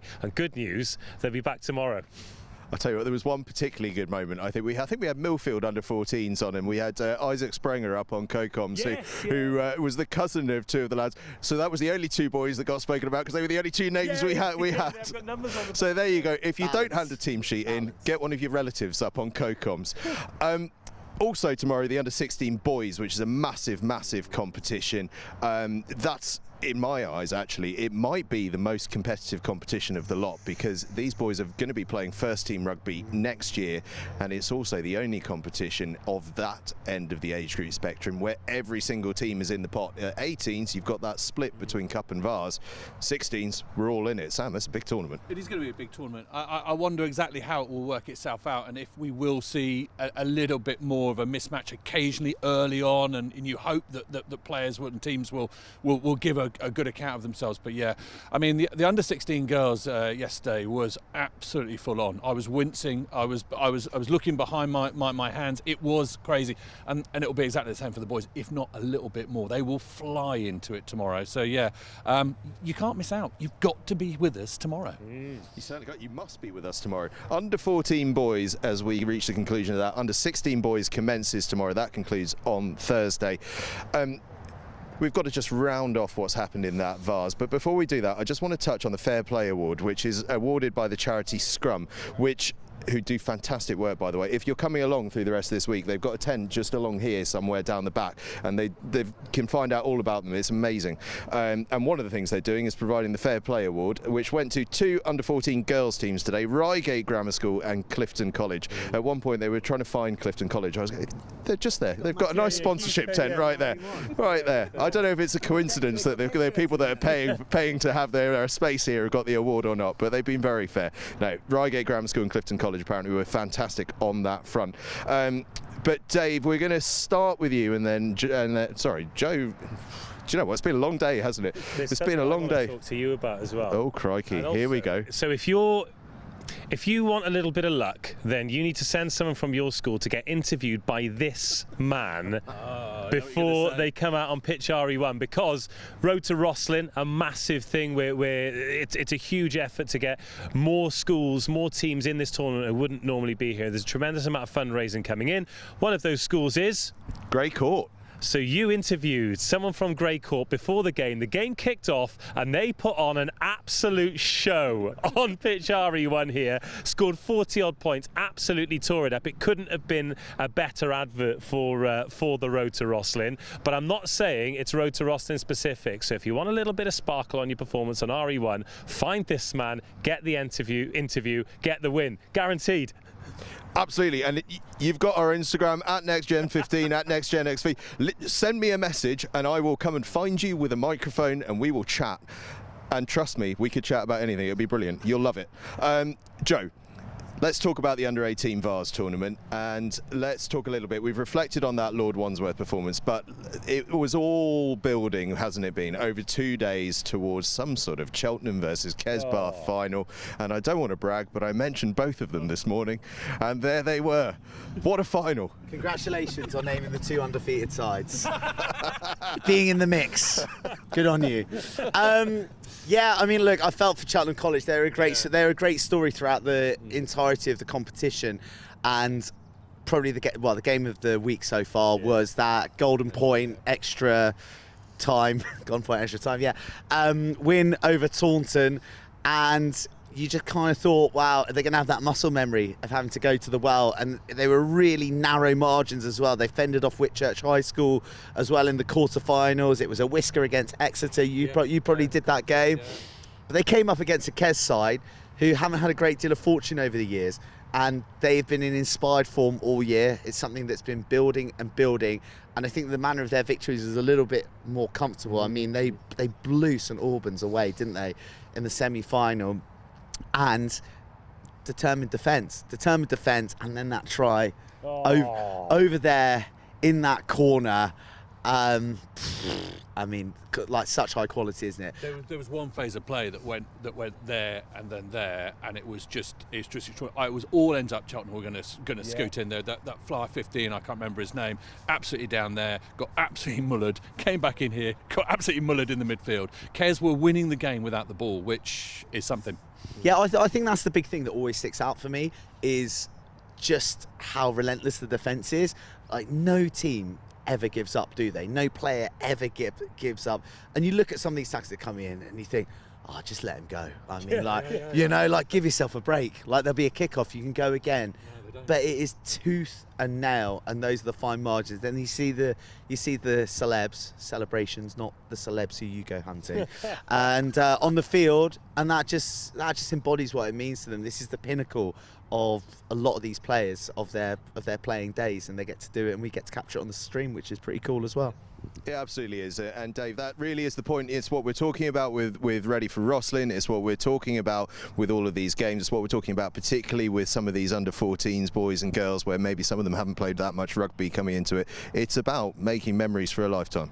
And the fact that in that last game there, we've got Dyffryn Aman being coached by Shane Williams, World Player of the Year, Shane Williams, who manages to be around all day and nobody to see him until the final. Oh look, it's Shane Williams there. But the number of these games as well, we talk about the draw. It's amazing. It does come to a really sharp point. And what was the final score? Was it 12-7 in the end in that final that we were just talking about? These one-score games, these little moments, these shirt scrags, these incredible moments of individual brilliance that these young players can just dig out of nowhere after 8, 9, 10 games, and it's the same every day, every year, and I love it. I reckon we should do a coach's Dream 7. A Dream Sevens team made out of the coaches who are on the touchlines this week. I'll have Shane Williams. I'll pick Shane Williams first, close personal friend. Okay, Topsy. Gareth Delve. Yeah. Fanalua's got to be there as a bit of serious. Fanalua, yeah, you're right. Michael Owen. Yeah. Yes. Does Michael Owen make it? Ball handling number 8. Wow. Shots fired from Joe Burns. Does Grand Slam winning British and Irish Lion Michael Owen make the Look, coaches seven? I know the Welsh are down on their luck at the moment, man. Okay, but let's be a bit more measured about this. We can do this over time. We can do this. We'll take submissions as well, please. Right. Before we go off on a complete tangent and turn this into a podcast series, it's probably time for us all to take a little bit of a rest, because as we've heard, we've got newborn children, we've got young children, we've got a set of teenagers as well that they all need managing in one way or another, and we've got an early start tomorrow. It's a 9:40 a.m. kickoff. The preview show will be live from 9:25 a.m. tomorrow. Big day, as I say. Under 16s tournament commences. Under 14s concludes tomorrow. Massive day here at the Howden Rosslyn Park National School Sevens. Join us tomorrow.